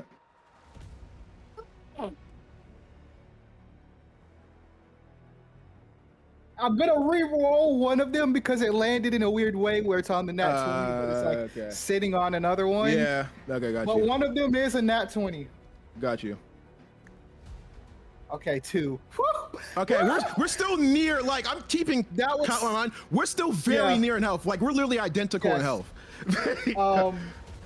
That would have been 40 points of damage to Adonis if I would have went Gotcha. with it, but I didn't. Yeah. That's gonna be 22 points of damage. Okay. 18. He's at 21. Wait, 21. Wait, 20. Wait, 21. Like you rolled a 21. No. Wait, we have. He's at 21 in health. Oh, yeah. I rolled an 18. That's what I'm saying. I rolled an 18. Oh, okay, for the next attack. Okay, got it. Yeah. So let's keep this going. The 16. Okay. Bet 2d20. Yeah, go for it. 19 plus 4, 23. 20. How do you I want to got him finish right. Apollo off? I know exactly how I'm gonna finish him off. I'm gonna Wait, say Apollo. before you do that, Yeah. Actually, I know. Yeah, go ahead. let me do mine.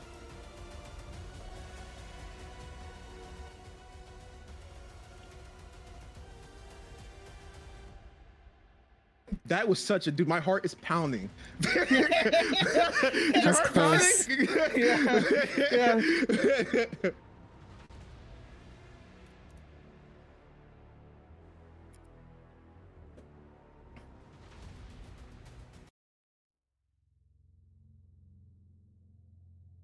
As you stand there, as you get the final punch in, as Apollo goes flying, the darkness dome around you collapses. In the moment that As you feel, he goes. as you're Go ahead. standing there, you feel something in your back pocket. The basilisk fang. As it glows a bright green. You know, as you can kind of feel the magic. Using this basilisk fang and stabbing him with it, it is a 50-50% chance whether it's going to kill him or take the darkness out of him, and he'll be fine. Okay. So that is one way that you could get rid of it. You also know Apollo at this mentally, he's not gonna stop. You could, Yeah. if you hit him unconscious, he's not gonna gonna- wake up yeah. and come after you. Yeah. What would you like to do here, Adonis? What I'm gonna do is, I'm gonna stand him up, and we'll pull at the fang.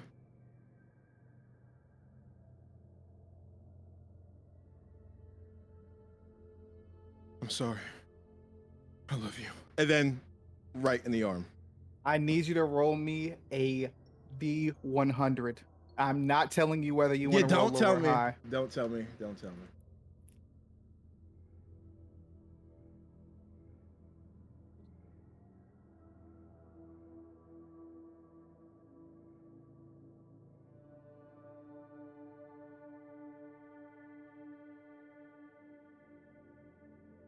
Kobe, 24. As you stab it into him,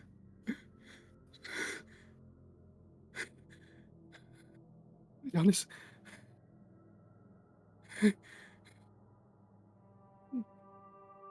as you can feel the dark energy inside him start to go inside of the basilisk's fang. His arm grabs your arm. You can feel his arm shaking. Adonis, I'm sorry. I'm sorry. And what Adonis is gonna do is he's just gonna hug him.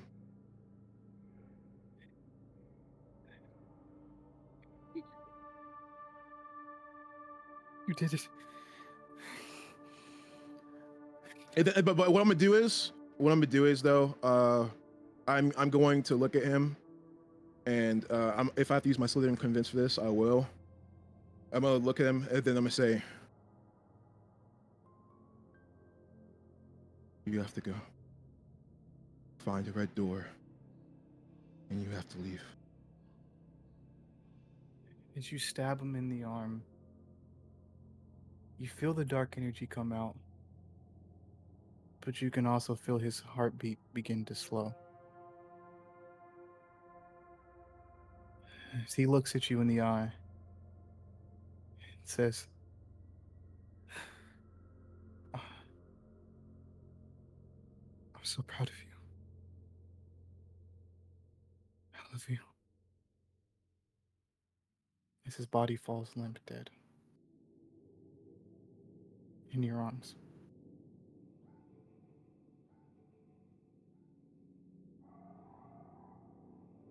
Yes, as Adonis like lays there.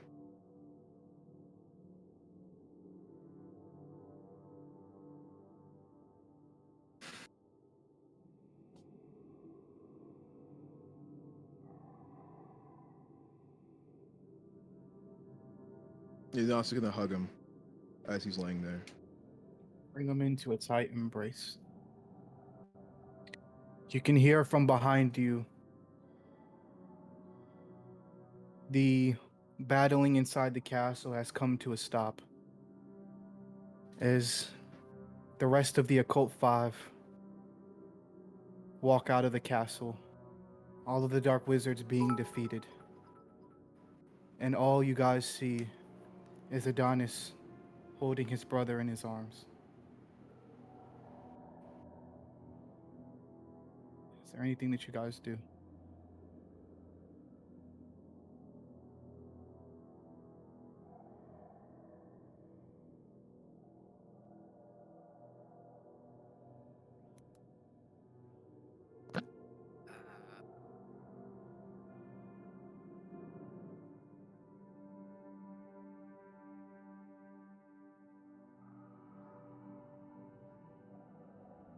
Silence is cast upon the courtyard.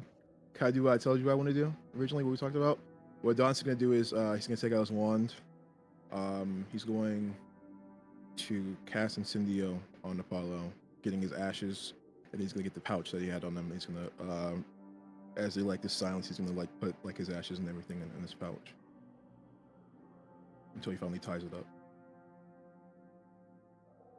Cam, I said that the battling stopped as you guys walked out of the castle with the Dark Wizards being defeated.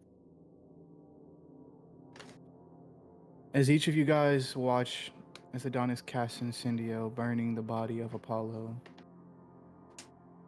and getting the ashes, pouring them into the pouch.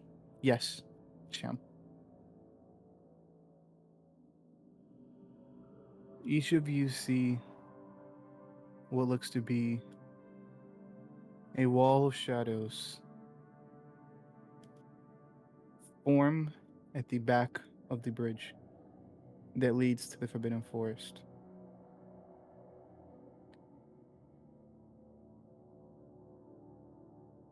As Christian looks at you all, go.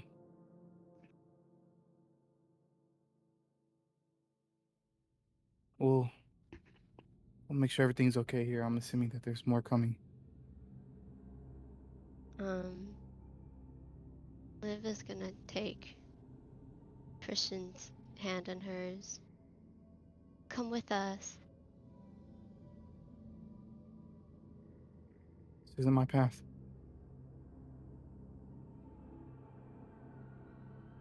But this is yours, Liv.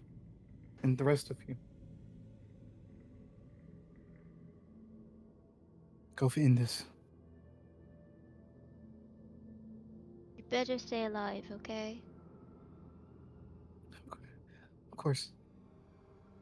Okay. I love you. I love you, Liv. He kind of brings you in for a tight hug. As the four of you walk over to Adonis, is there anything that you guys say? Sage is just gonna kind of fish out, of course, 2 Wagenwalds to hand to him and, cast, of course, seeing his arm, cast Brachioamendo, on him, and then just kind of really quietly, just, I'm really sorry. I'm just gonna place a hand on his shoulder, like, not say anything, but just like we're here, but yeah. Adonis is gonna stand up and then walk towards the shadow wall and everything like that. As you guys walk towards the bridge and walk across, bodies are littered on it. Trolls are halfway on, halfway off, laying dead. As you guys step over bodies and step in between fallen rubble, you look back as you see what looks to be Christian, Professor Moyer, Damien Diamond Smasher, your parents and your family and friends, all kind of standing there, watching as you guys walk out. Okay. Then I'll go to my parents. Oh, you would walk Yeah. walk Yeah. back. I wish I knew that beforehand. Yeah. No Yeah. problem. My Yeah. fault. Yeah, you're good. Then I'd walk to my parents, and then I'd like put my head on my father's shoulder, and just fall. He kind of puts his massive hand around the back of your head and pulls you in for a tight embrace. Your mom comes from behind you and hugs you as well. You hear your mom say, "It's okay. It's okay." Then I'm gonna say his last words were, "I love you." And then I'm going to give the pouch to my Ouch. dad. As he kind of takes it, he looks at you and says, "Job's not finished. Come back to us safe, okay?"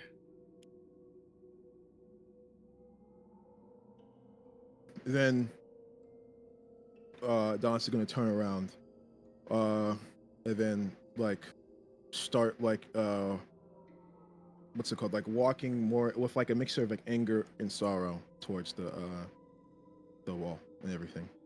Is there anything else anybody else wants to say to their parents before we continue on? Or family?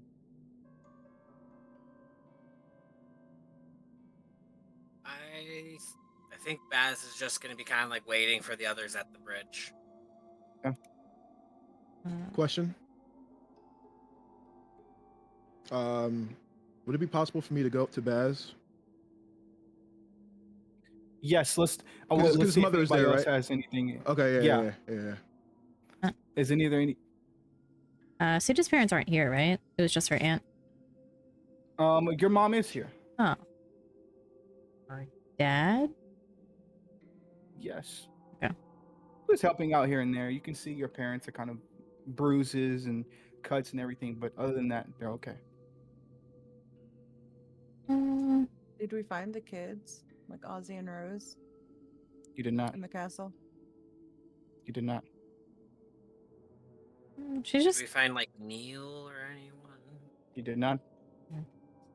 she's just gonna do like a off-camera check-in with her family, I guess. Just basic shit. So. Well, whatever else Okay. goes on.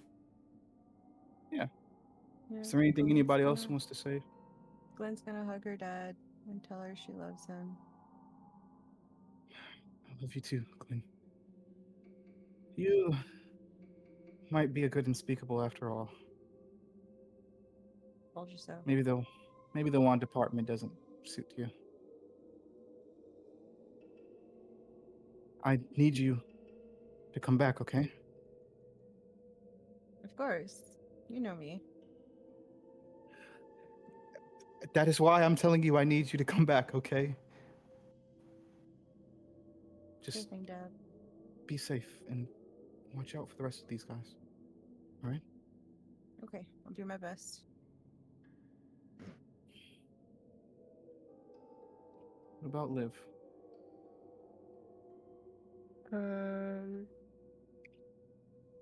Liv is gonna go up to her mom and dad.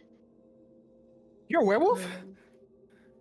Oh, I They say as you approach. I fell. They didn't know.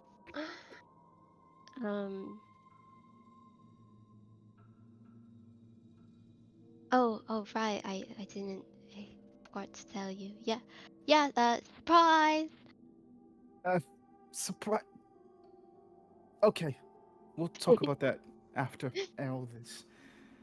I'm assuming you're gonna walk into the creepy dark veil of shadows at the end of the bridge, correct?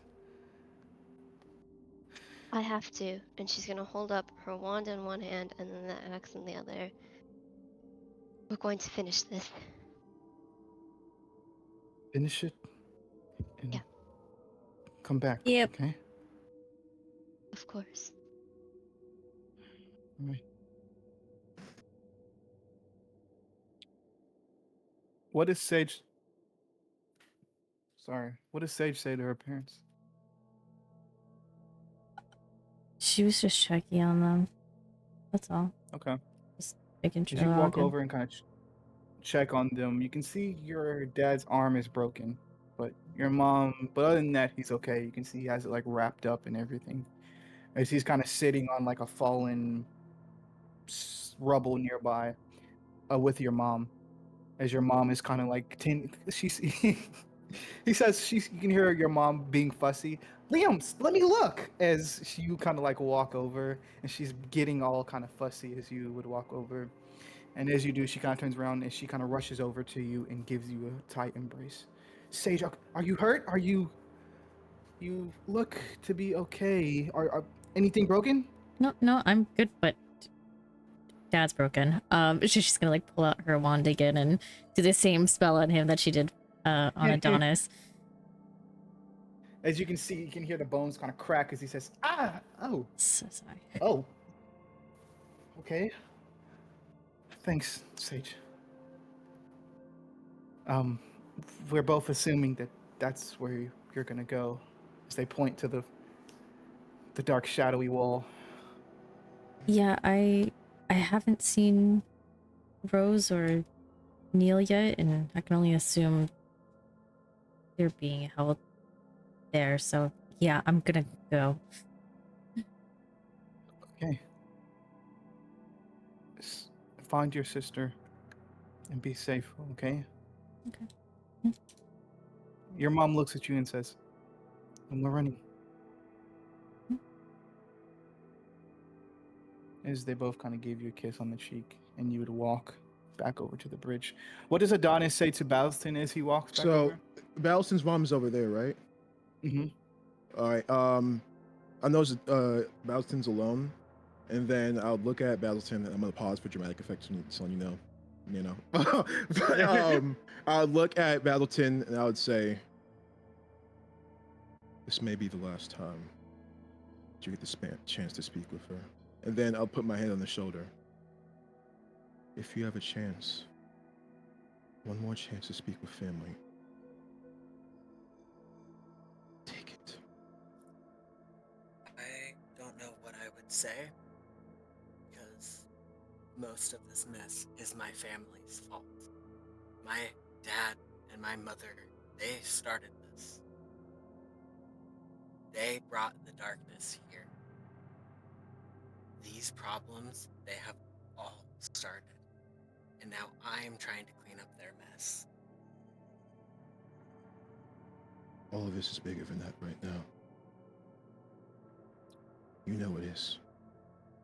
I know you're hurt. I get it. Trust me.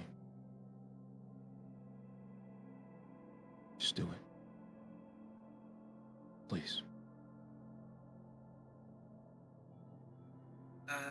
I think Baz would just kind of stand there for a minute and just be, like, kind of think to himself, because, again, he's still angry because his parents started this. They brought the darkness here. They introduced Professor Black to it. Like, this is all their fault.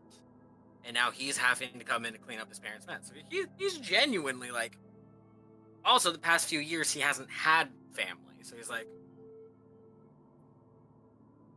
you guys are my family. I don't need... You are the ones that I worry about, not her. She may be my family by blood, but you are my family by bond. You are the ones that matter to me. And then what I'll do is, because my hand's on the shoulder, then I would pull him into a hug. I think Baz would be kind of, like, awkward for a second and then, like, hug you back. Like, oh, okay. As the three others kind of join you guys in front of the bridge, as you guys walk across, you guys stand on the outside of the veil, knowing that your final test is just on the other side, in like a 5-minute walk. Is there anything you guys say to each other before you step through?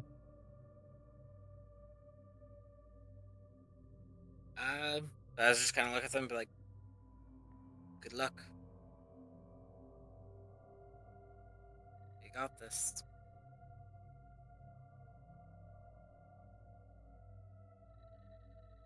Lynn is going to say,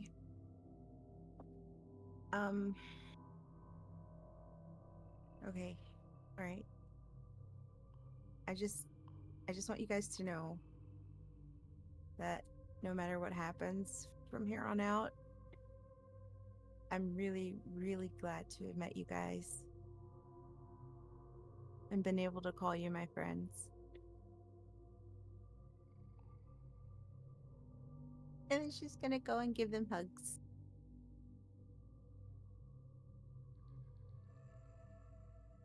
Oh, yeah. Baz would hug her back and be like, well, we fought well, so we got all of this. You're my family. We are family, aren't we? Mm-hmm. I mean, you guys have taught me more than my family's taught me. We all know I was the real twin the whole time. Truly. My other evil half. Is there any other things that you guys say to each other? Anybody else would like to speak? It's okay if you don't. Sage probably just like me, trying not to cry, but just like hugging everyone. Quick. I'm gonna look at Damien and then I'm gonna nod at him. And then I'm gonna close my eyes and say, Azrael, please give me strength. Don't feel anything, but you know she's there.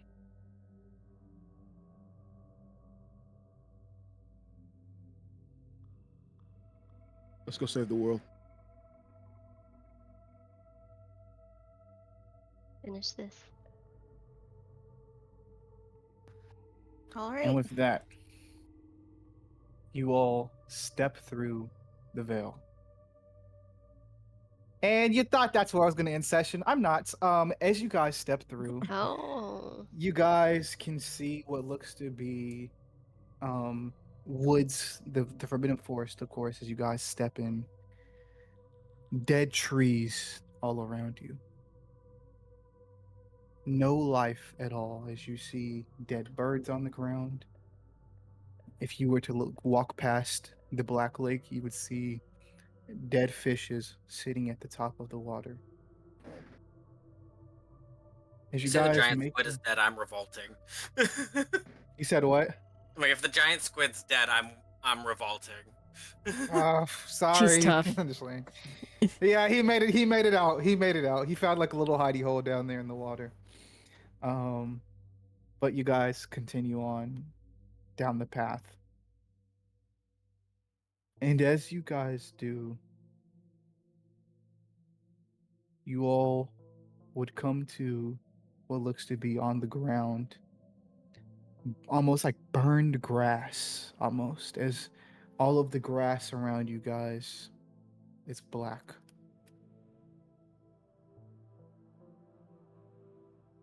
You would all feel a sudden shift in landscape. Is you don't know exactly what, but almost like an earthquake for a quick second, and as quick as you feel it is as quick as it's gone. You all walk for maybe a good another like 2 minutes or so before you start to see what looks to be gray trees, almost silver, all around you. Can each of you guys make me a magic roll real quick?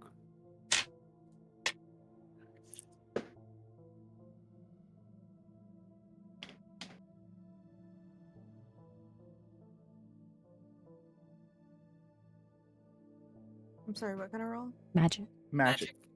Roll magic. Roll Oh, magic. That's the We said it. thing.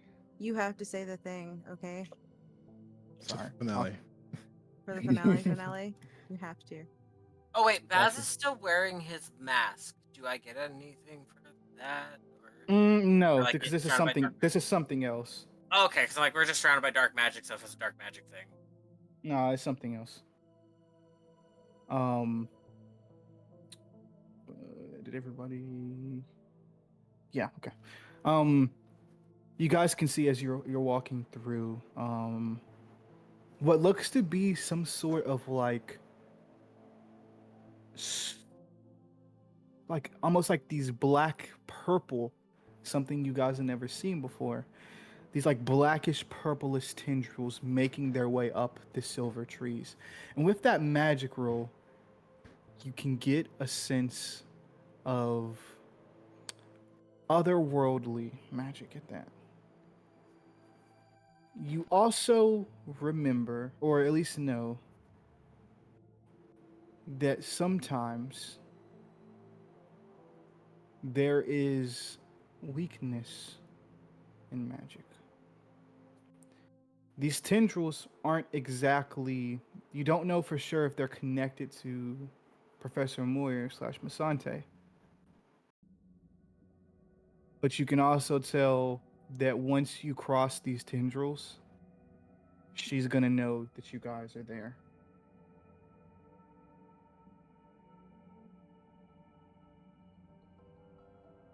I ask one last time, would you guys like to step over?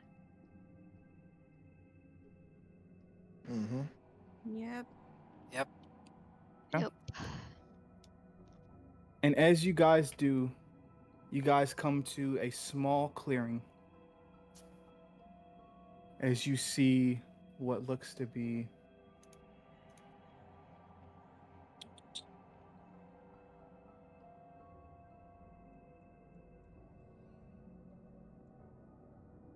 there we go.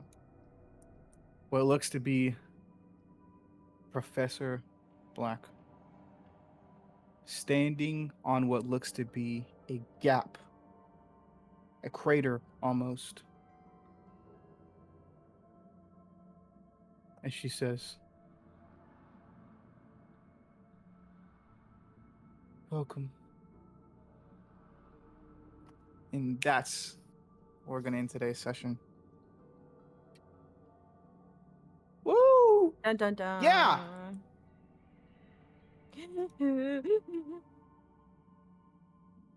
All right. Roll me some D20s, guys. The end is now.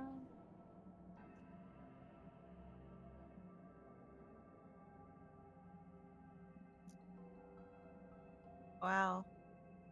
Cool. Yippee! Glad. And that's good for you. You know? Wow, these rolls. Oh my god. God damn it, I'm guys. waiting for the nat one.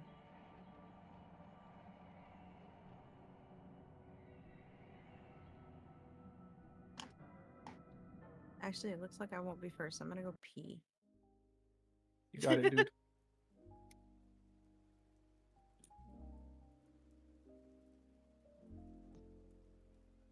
Seven. Nice. All right.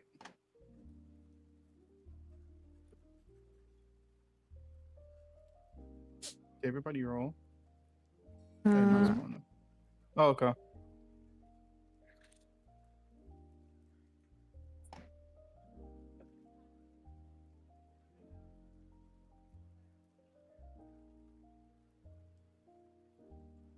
Y'all got low rolls today. Yeah. Mm-hmm. All below 10. Interesting.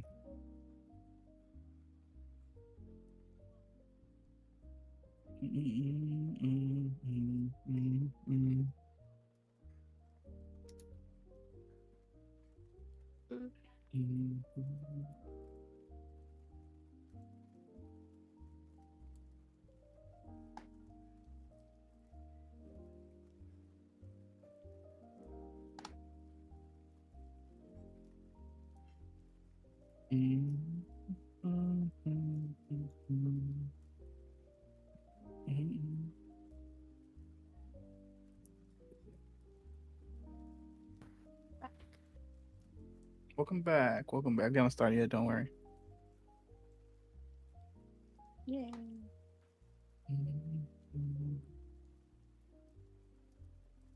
Oh, I'll just go ahead while you're rolling, Sokka. I'm not rolling. I don't really have anything to say. Oh, okay. Well, my favorite parts of the session. Wow, our last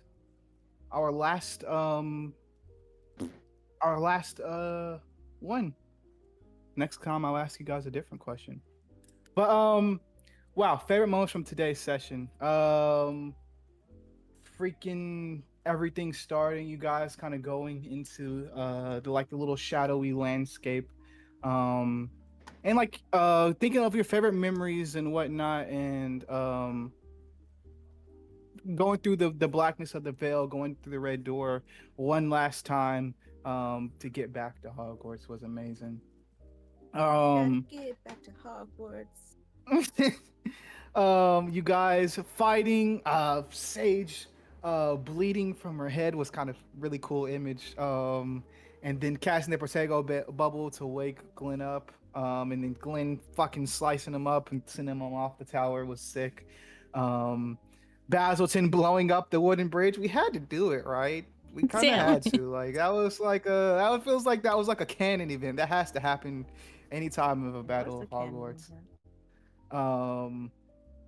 But Basilton blowing up the bridge with the cool waters, like the water fire snake, like clashing, was a very cool visual for me. And then the courtyard with Adonis and Liv, Professor Moyer coming out and showing his true form, and then Damien Diamond Smasher, Sokka's very first D&D character. Kind of wanted to give some closure there with that, which was sick. And the Apollo Adonis fight was sick. It truly felt like it could be really anybody's battle. Was amazing. And then you guys saying goodbye to each. I loved it all. I really liked the things that you guys chose to do today. It was really amazing. And one last one. So it's gonna be fun, and I'll have a map for you guys. Maps. Oh. Maps. A map. I have a map for you guys next time, so it's gonna be fun. Who's next? I think it's between Ember or I think it was like this last time too. Ember or Liz both got 5. So you guys, does anybody ready? Uh, Mm, I mean, I can. have one favorite moment. Oh, go Go ahead. ahead. Unfortunately, you already said it, but it was it was when we all had to think of our favorite memories because it's kind of like a Yes. little yeah. walk down memory lane for our like favorite moments or whatever. Hell yeah, I love that too. Yeah, that's it. Sick. Um, are you ready, Nana? Yeah.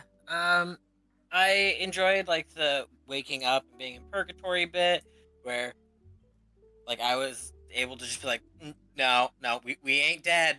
We're not dead. Trust me. I made a deal that if I die, and then like the memory bit, like what you and Cham said about like, oh, like us having to think of like our favorite moments and stuff, and so that was really cool. Um, like the battle itself was really cool. The Adonis stuff was really cool. Getting to see like Adonis and his brother and everything was really cool. Um, you know, kind of going more into like what Baz is feeling about like all of this and like towards his family and like how you guys have how like the group has become his family. And yeah. Yeah, that was a good bit too. I forgot to mention that. That was a good bit too. Um, Sage or Liz, any favorite moments? I Yeah. mean, Sage or Liz. It's Liz or Emperor. Sorry.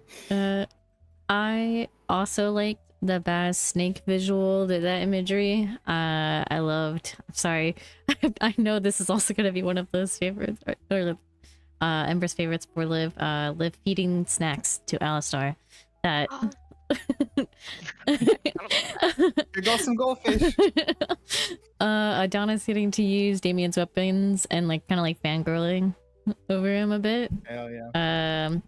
I appreciate the visual imagery, the gifs, for the a fight that happened. And like trying hard not to cry at the last moment, and like no one having like the right words to say for that. Yeah. And it felt very fitting, and like it's just like, yeah, that was awful. And then in a more funny haha was just like starting out the session like right off the bat in purgatory, and it was being like, we died. What the and then getting out of We're that. dead. But yeah. That was sick. Amazing jobs today. What about you, Ember?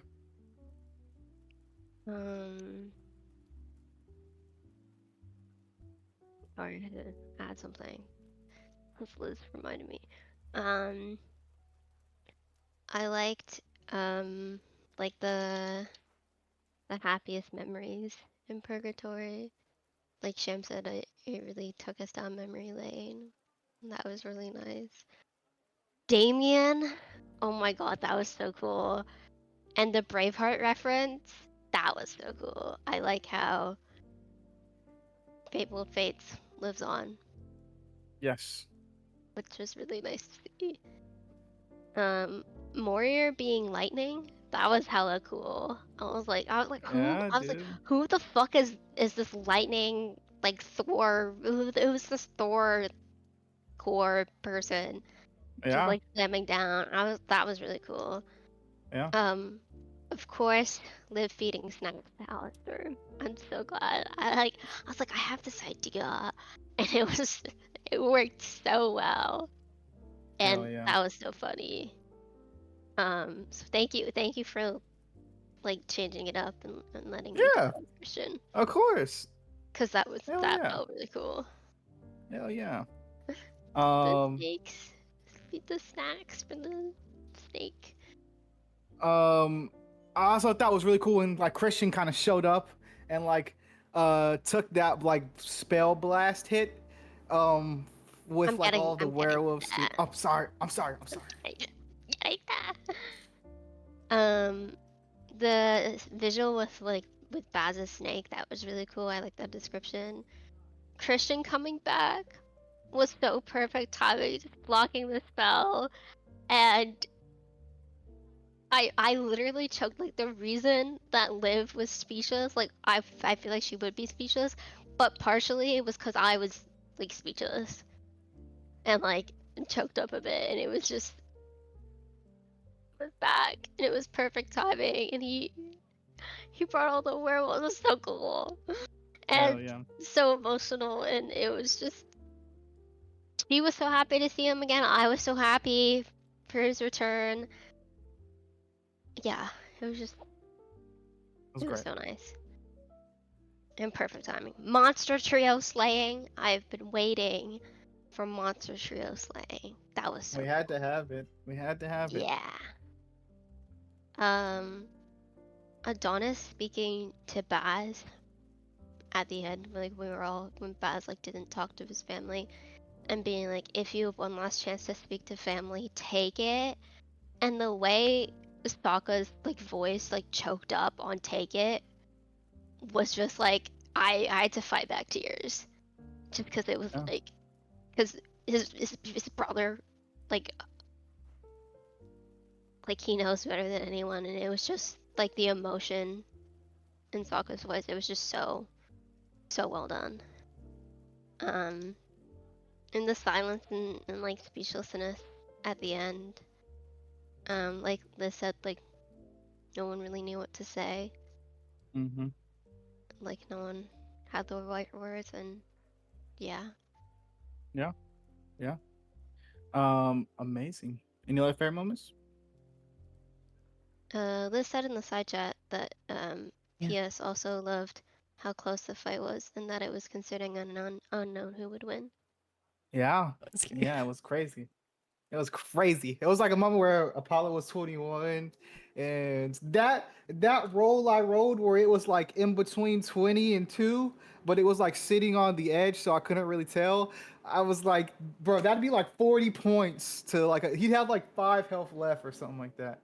And I was like, well, shit, that I can't do that. I'm gonna re-roll it. So I'm glad I did. Um, but yeah, man, it was the destruction of Hogwarts was kind of fun. I'm not gonna lie. Destroy, Okay. Okay. destroying the bridge, and like the fucking Gryffindor tower is just completely gone. It felt really cool. It felt really cool. And then you guys battling out in the courtyard and like truly showing how powerful you guys are. Um, with all the Sectum Sempras and the whole spell. I don't remember. And the Incendios. It was really cool. I loved it all. DePrimo was the The whole spell. Primo, the Primo, Yeah. the Primo. But we got Liv. You want to Liv? Ember, do you want to read the favorite moments from chat? Of course. I Go love for this. it, big dog. I love this part. So Dee Dee said, "I loved everything from the land of the dead to Liv saying Professor Morir had a glow up to the fight between Adonis and Apollo. I cried so much during that moment. Oh, and that Liv and Christian kiss. Oh yeah, it was cool too. A lot Yeah, of great moments. A lot of I great like moments. that. Um, but yeah, not too many words. Just like let's finish this. You know, let's do it.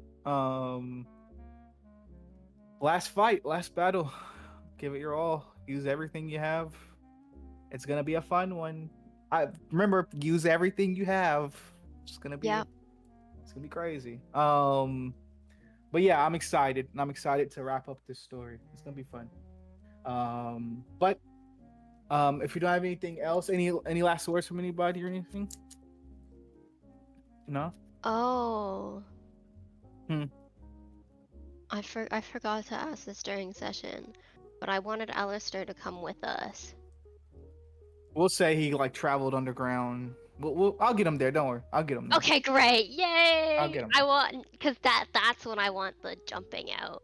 And you can just Yeah. go and show us his like glory. I'll get him there. Don't worry. Okay, great. Thank you. Yay! But I hope you guys had an amazing day. Thank you so much for coming and watching Finale Part 2. Come back next week as we begin Finale Part 2 and end off this campaign. I want to say thank you guys so much for just 2 years of watching and hanging out and vibing. Really, really appreciate it. As always, please spread love and Lumos. And we will see you guys next time. I hope you're having an amazing day, week, night, year, existence. You're killing it, brother. But I hope you guys have an amazing one, and I will see you guys. Yeah, you can go. We can raid to Hello Studios. But I will see you guys next time, and of course, as always, we are Audi Hey, 5,000. 1,000.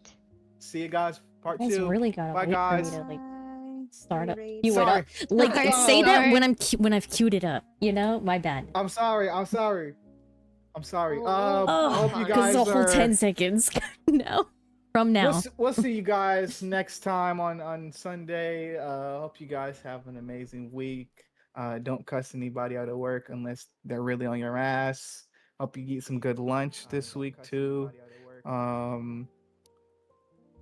And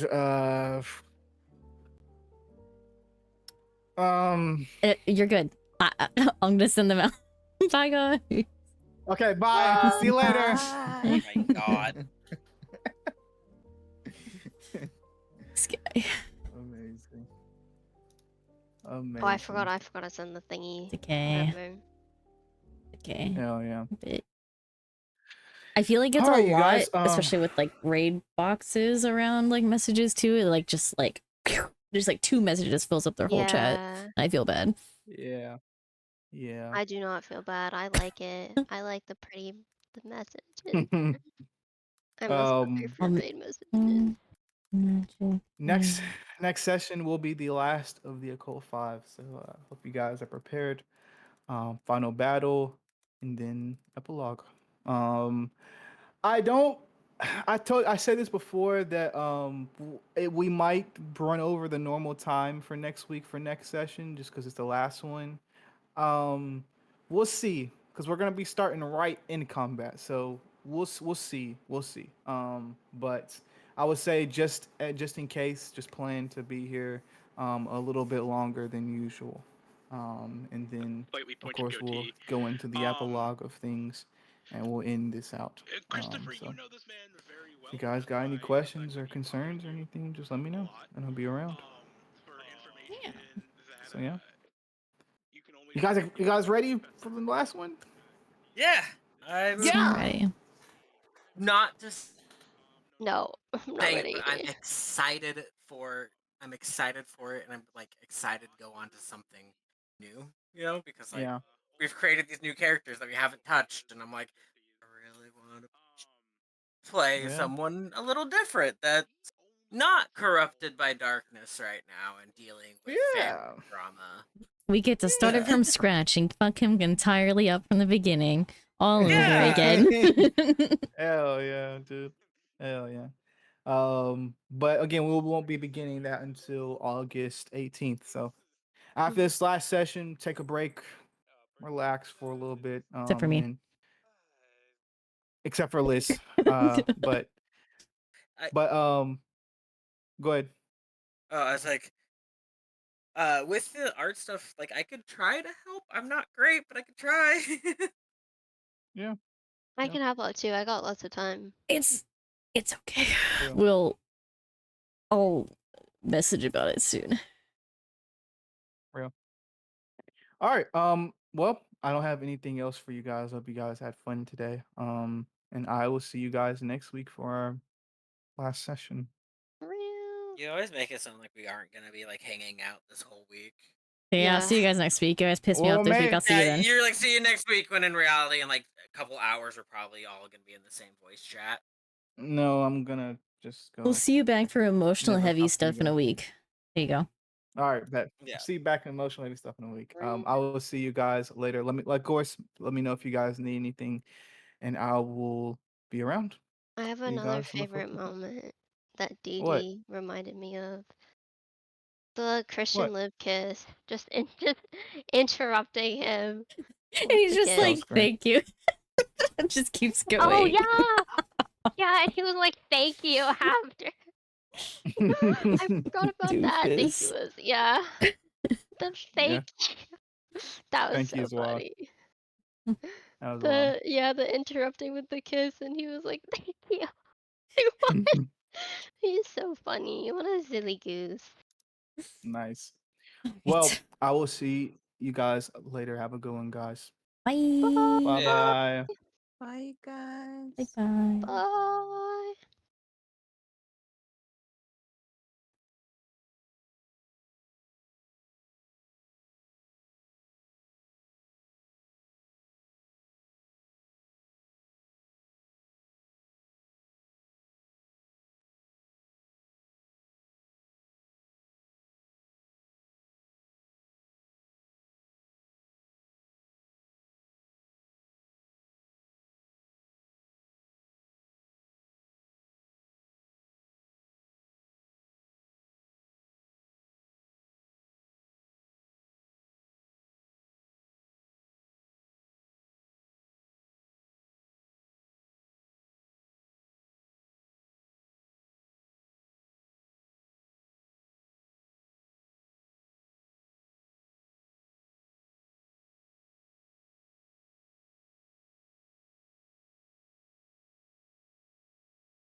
と思ってて、俺は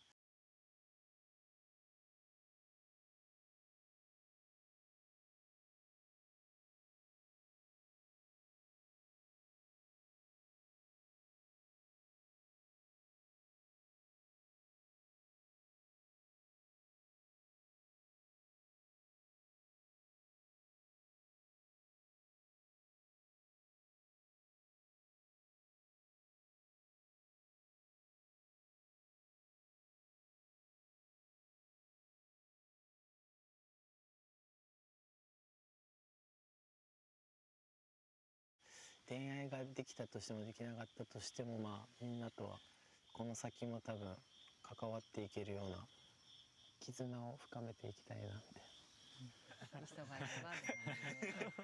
あ、鳴ったんですか？なんか鳴った？お知らせがあります。グリーンルームで過ごす1日目が終わろうとしています。今夜はそんな1日を思い出しながら、この中の一人にだけ手紙を書いてください。ただし名前を書かないでください。自分のってことね。あ、誰かわかんないんだ。自分の名前書かないんだって。誰からかわからないけど。もうめっちゃドキドキするやつやんそれ。楽しい。今夜中に手紙を渡したい人の部屋のポストに投函しましょう。だからメールボックスがあったのか。おもろい。ポストの確認は明日の朝です。いつも言ってなかったらどうする？しょうがないですね。それだけは。皆さんの思いが届くことを祈っております。バイバイ。しょうがないですね。それだけは。皆さんの思いが届くことを祈っております。バイバイ。おやすみなさい。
おやすみ。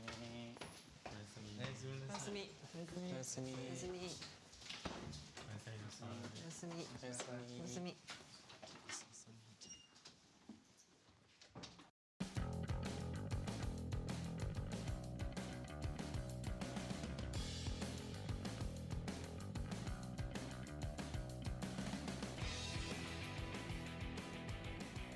こうやって書くと自覚するしね、この人のこと好きなんだなって。確かにね。アウトプットするとね。私好きなんだみたいな。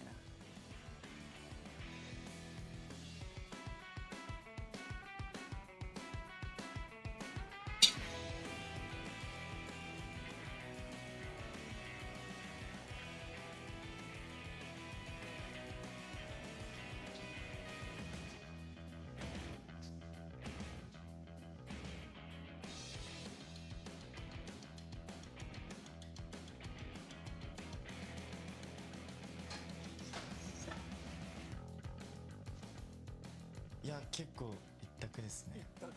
入ってたら気になるなみたいな。手紙もらわなかったらどうしようってめっちゃモテないやつじゃん。ゼロだと思います。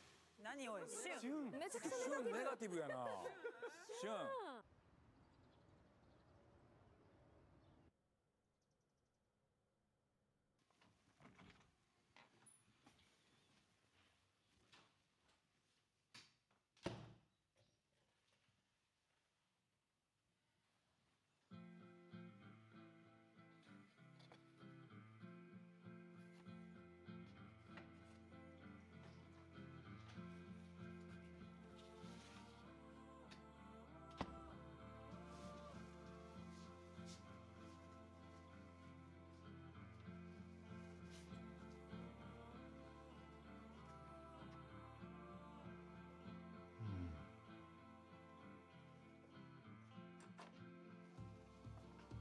キャストさんに書いたんですね。キッチンでみんなリードしてくれてて印象は良かったと思います。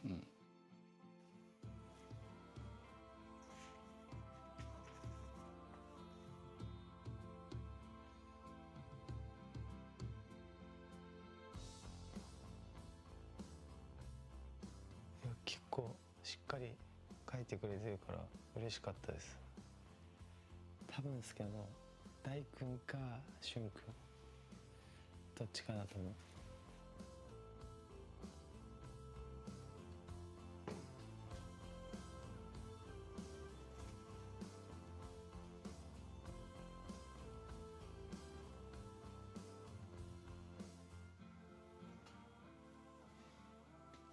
あれってことは結構固まる可能性はあるのかな。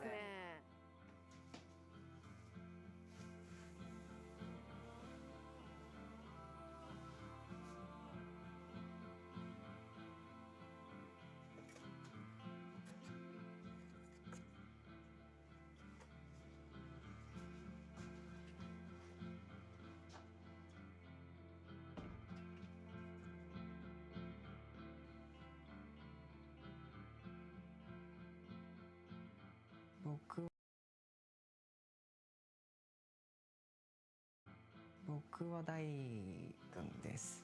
本当に過ごしてて居心地。僕は大君。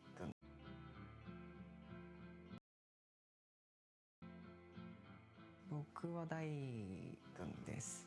本当に過ごしてて居心地良かったのが大君だったからありがたい存在というか、って感じですかね。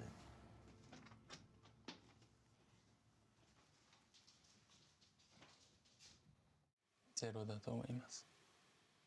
僕のことを好きな人がいないというか。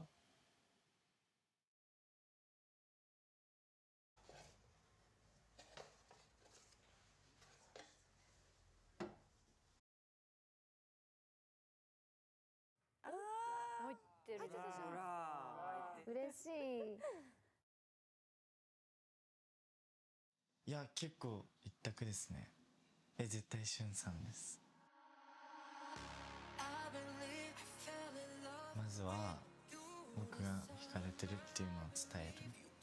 僕って名前書けないから分かんないかもしれないんですけど素敵本当に全然一緒に寝たい今日。一人で寝たくない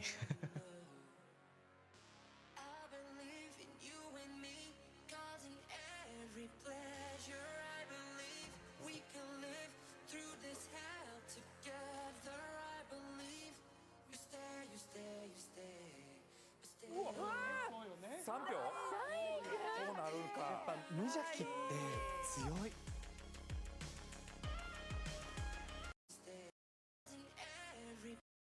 全然一緒に寝たいっていうのを伝える。絶対しゅんさんです。まずは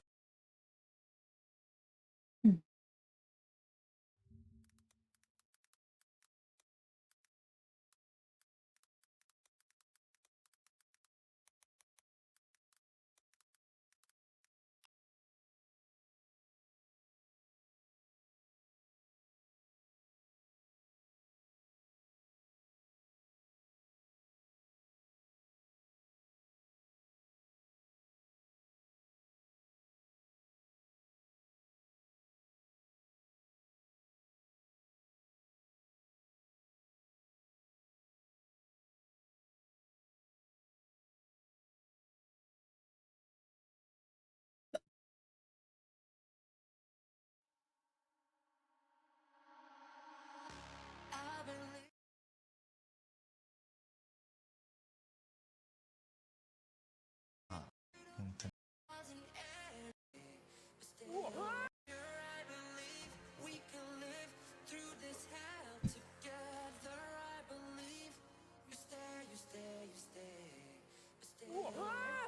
3票そうなるか。やっぱ無邪気って強い。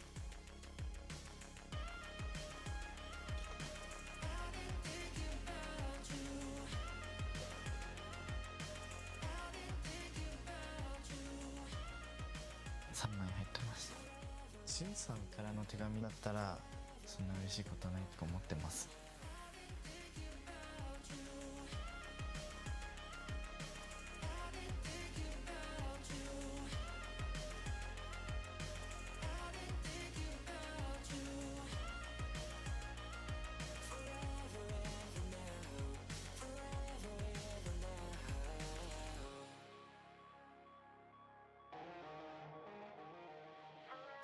シュンは台に書いてないんだ。タイプの人みたいなのもいなかったです。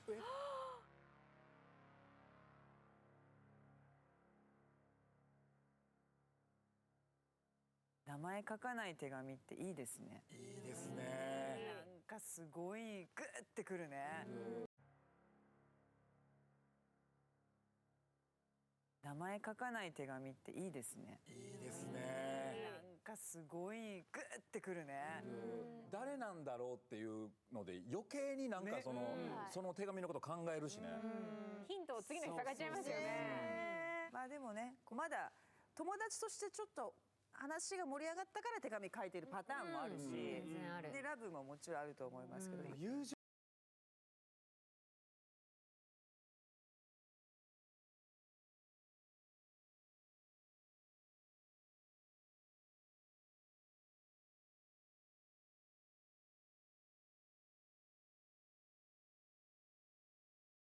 から恋愛に行くかどうかみたいな難しいところですよね。確かに一回友達モードになっちゃうと。そうなんです。私結構5秒でその恋人か友達か分けちゃうんですよ。第一印象で。わかります？友達になりすぎちゃうとそこからまた恋愛にこうグーっていくのってすごい難しくないですか？むずい。照れる、確かに。特にこの友情と恋愛がやっぱ同じ対象であるからこそ、それがなんか結構シビアに今後どうなっていくんだろうって。旬のネガティブさがちょっと気になるよね。結婚とか子供とかっていうそれだけすごい未来のことを考えてるから、より気軽に踏み出せない感はあるかもしれないですよね。そうか。過去に恋愛のことでいろいろちょっと辛い思いもしたりとかもあったのかもわからへんし。みんなすごい素直なんだよね。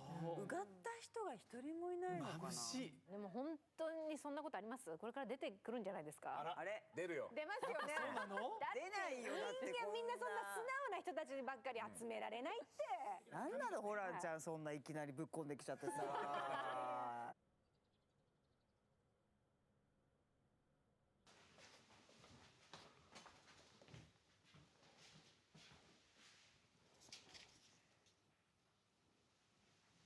おお。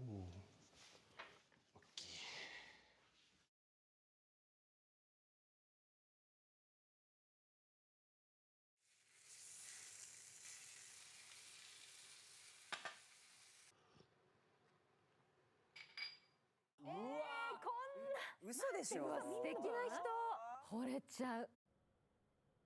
すごい、こんなちゃんとした朝ごはん。結構早く起きたのか朝。確かに。早そうだった。何も聞こえてなかったんですよ。うん。味噌汁めっちゃ美味しいですよね。足やばくない？そう。僕今日夕方にここを離れて、でまた明日の一日が始まる時にまた皆さんと合流する感じで一瞬だけ抜けます。はい。ごちそうさまです。ごちそうさまでした。ありがとう、勝さん。ありがとうございました。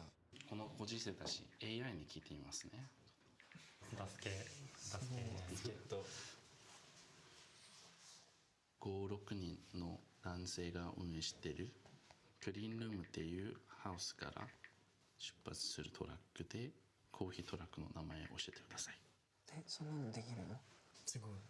そう、こう伝えて。そうです。っていうハウスから出発するトラックでコーヒートラックの名前を教えてください。そんなのできるの？すごい。そう、こう伝えて。そうです。マジ？やばくないですか？あ、ここにブリューティフルってなんかあった。ブリューコーヒーを入れてビューティフルになる。ちょっとダサい。全然めっちゃいい。TIFUL。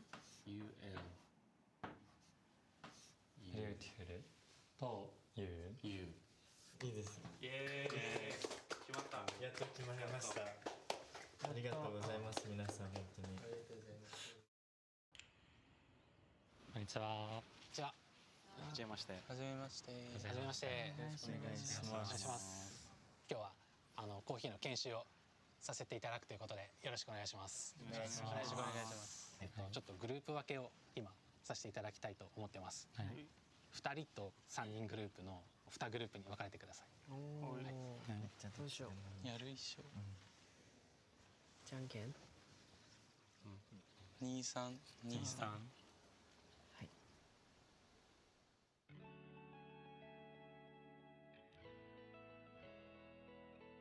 ちょっとこっちではコーヒーの実際にこうドリップのやり方を解説させていただければと思ってます。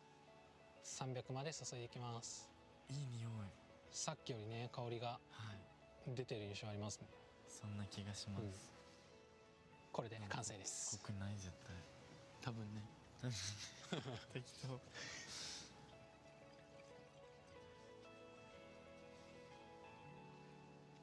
練習しましょう。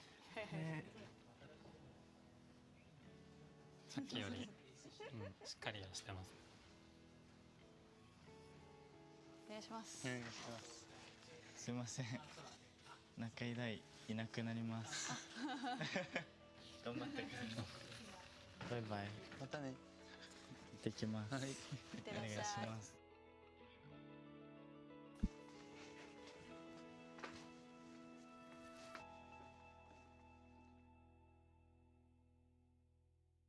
その去る時の大君のこうまたねっていう。お見事ね。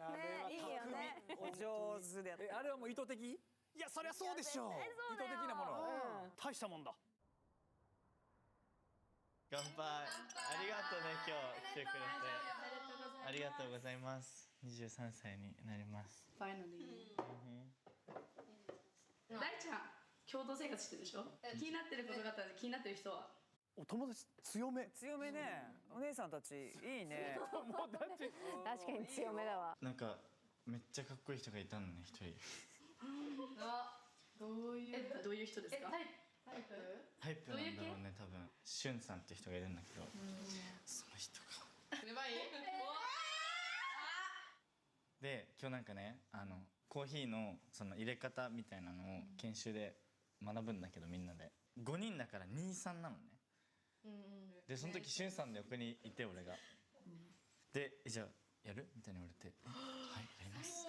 そっか2人じゃん。そう2人だと思って。うまい。ちょっとだけ。うまいね。うまいね。慣れて。なんかそういう感じじゃないんだよね別に多分わかんないけどまだ何にも。てかナチュラルにするのがうまい。でもそういうのでやっぱこっちはさ踊らされるわけじゃないですか。はい踊らされてます今。ギャンギャンに踊らされてます。揺れますよ。揺れるね。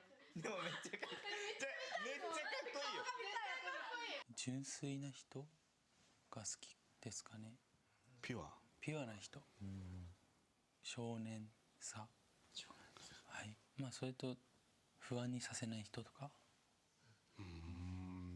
しゅんさん。しゅんさんの思いが強い。だいぶしゅんさん。でも大さんならもう狙った人はいけるけど。いややめろ本当に。それは思う。みんな結構かっこいいぞマジで。大ちゃんが一番かっこいいよ。しゅんさんゆっくりいけそうな気がする。いや落ち着いてるのはマジロマン。めっちゃ落ち着いてる本当に。相手にいろいろ求めすぎたりしちゃうので受け止めてくれる人というかが大事かな。いい人がと結ばれたらなとは思ってますけど。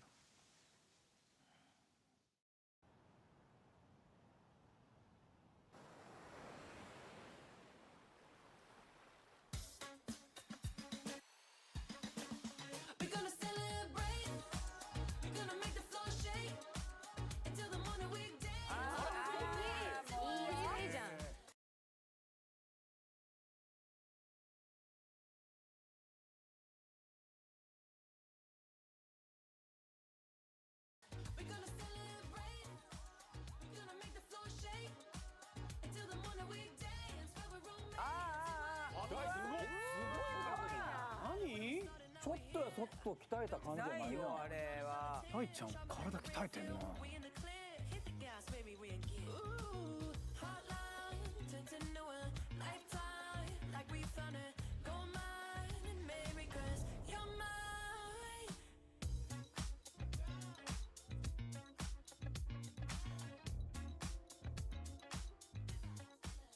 型は、大君は理想でしたね。やっぱり痩せてて顔に脂肪がなくて腹筋がめちゃくちゃあるという。全然テホンさんの体、いやでもすっごいエロい体ですよね。びっくりした俺。シュンさんも意外とあった。でもなんとなく僕予想してたシャツから見える胸筋とか食べ物気にしてるとか、何も気にしてない人じゃないんだろうなっていうのは分かってたから。俺はあんまりバキバキな人ってよりかはちょっとゆるっとしてる人がなんだろう、癒される。全然鼻とか出てても別に気にならないですね。でもカズとのなんか優しさとか素直さがだんだんちょっと嘘に見えてきた。当たり障りがなさすぎるっつうか。その当たり障りなさすぎて誰とも距離がみんなと距離近いけどそれ以上には絶対近づかないみたいな。27歳だからいろんなことがあって逆にそれが自分のなんかこうバリアみたいな感じにもなってるかもしれない。恋愛において爽やかさがどっちに働くか。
Onwards.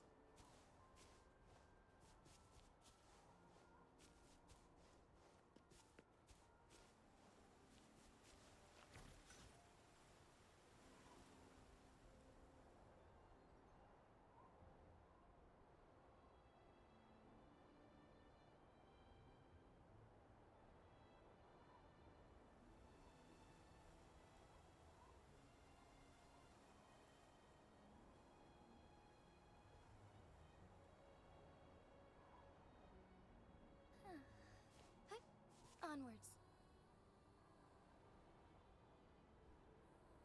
Forgive me.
Why?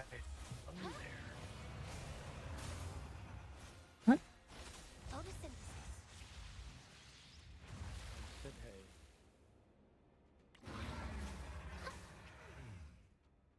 Oh, hey, dude. I was like in, in the middle of the combat. I was like, this monster sounds honestly like Derek. Wait,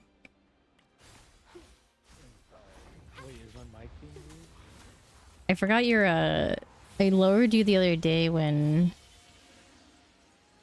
you guys were playing Unchained. Ah, yeah. So it literally just sounded like there was a demon just talking here. Renaissance wind. Grow for me. Joint operation. Maximum voltage.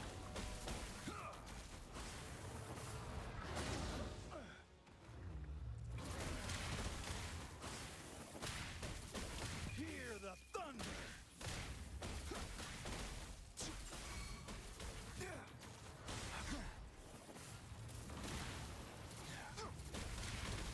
Together we fight. Take form.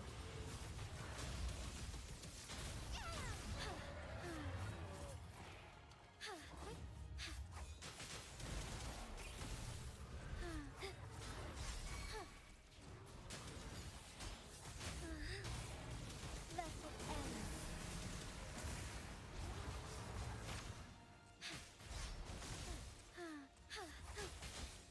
Joint operation. Shock and all.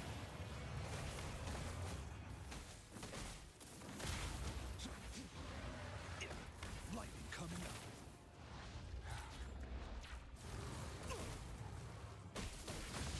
A minor setback.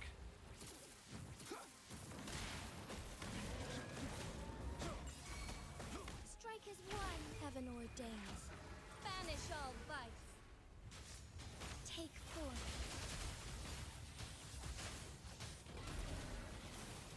Sacred light.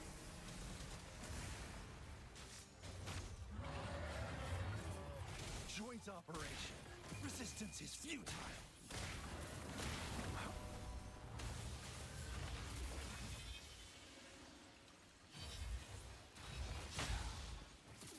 Be alone in all directions.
My God, why do I suck with this dude?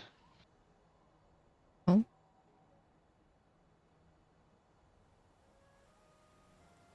I'm playing another roguelike, and it's like a card game roguelike. Very interesting. And yeah, I'm getting my teeth kicked in.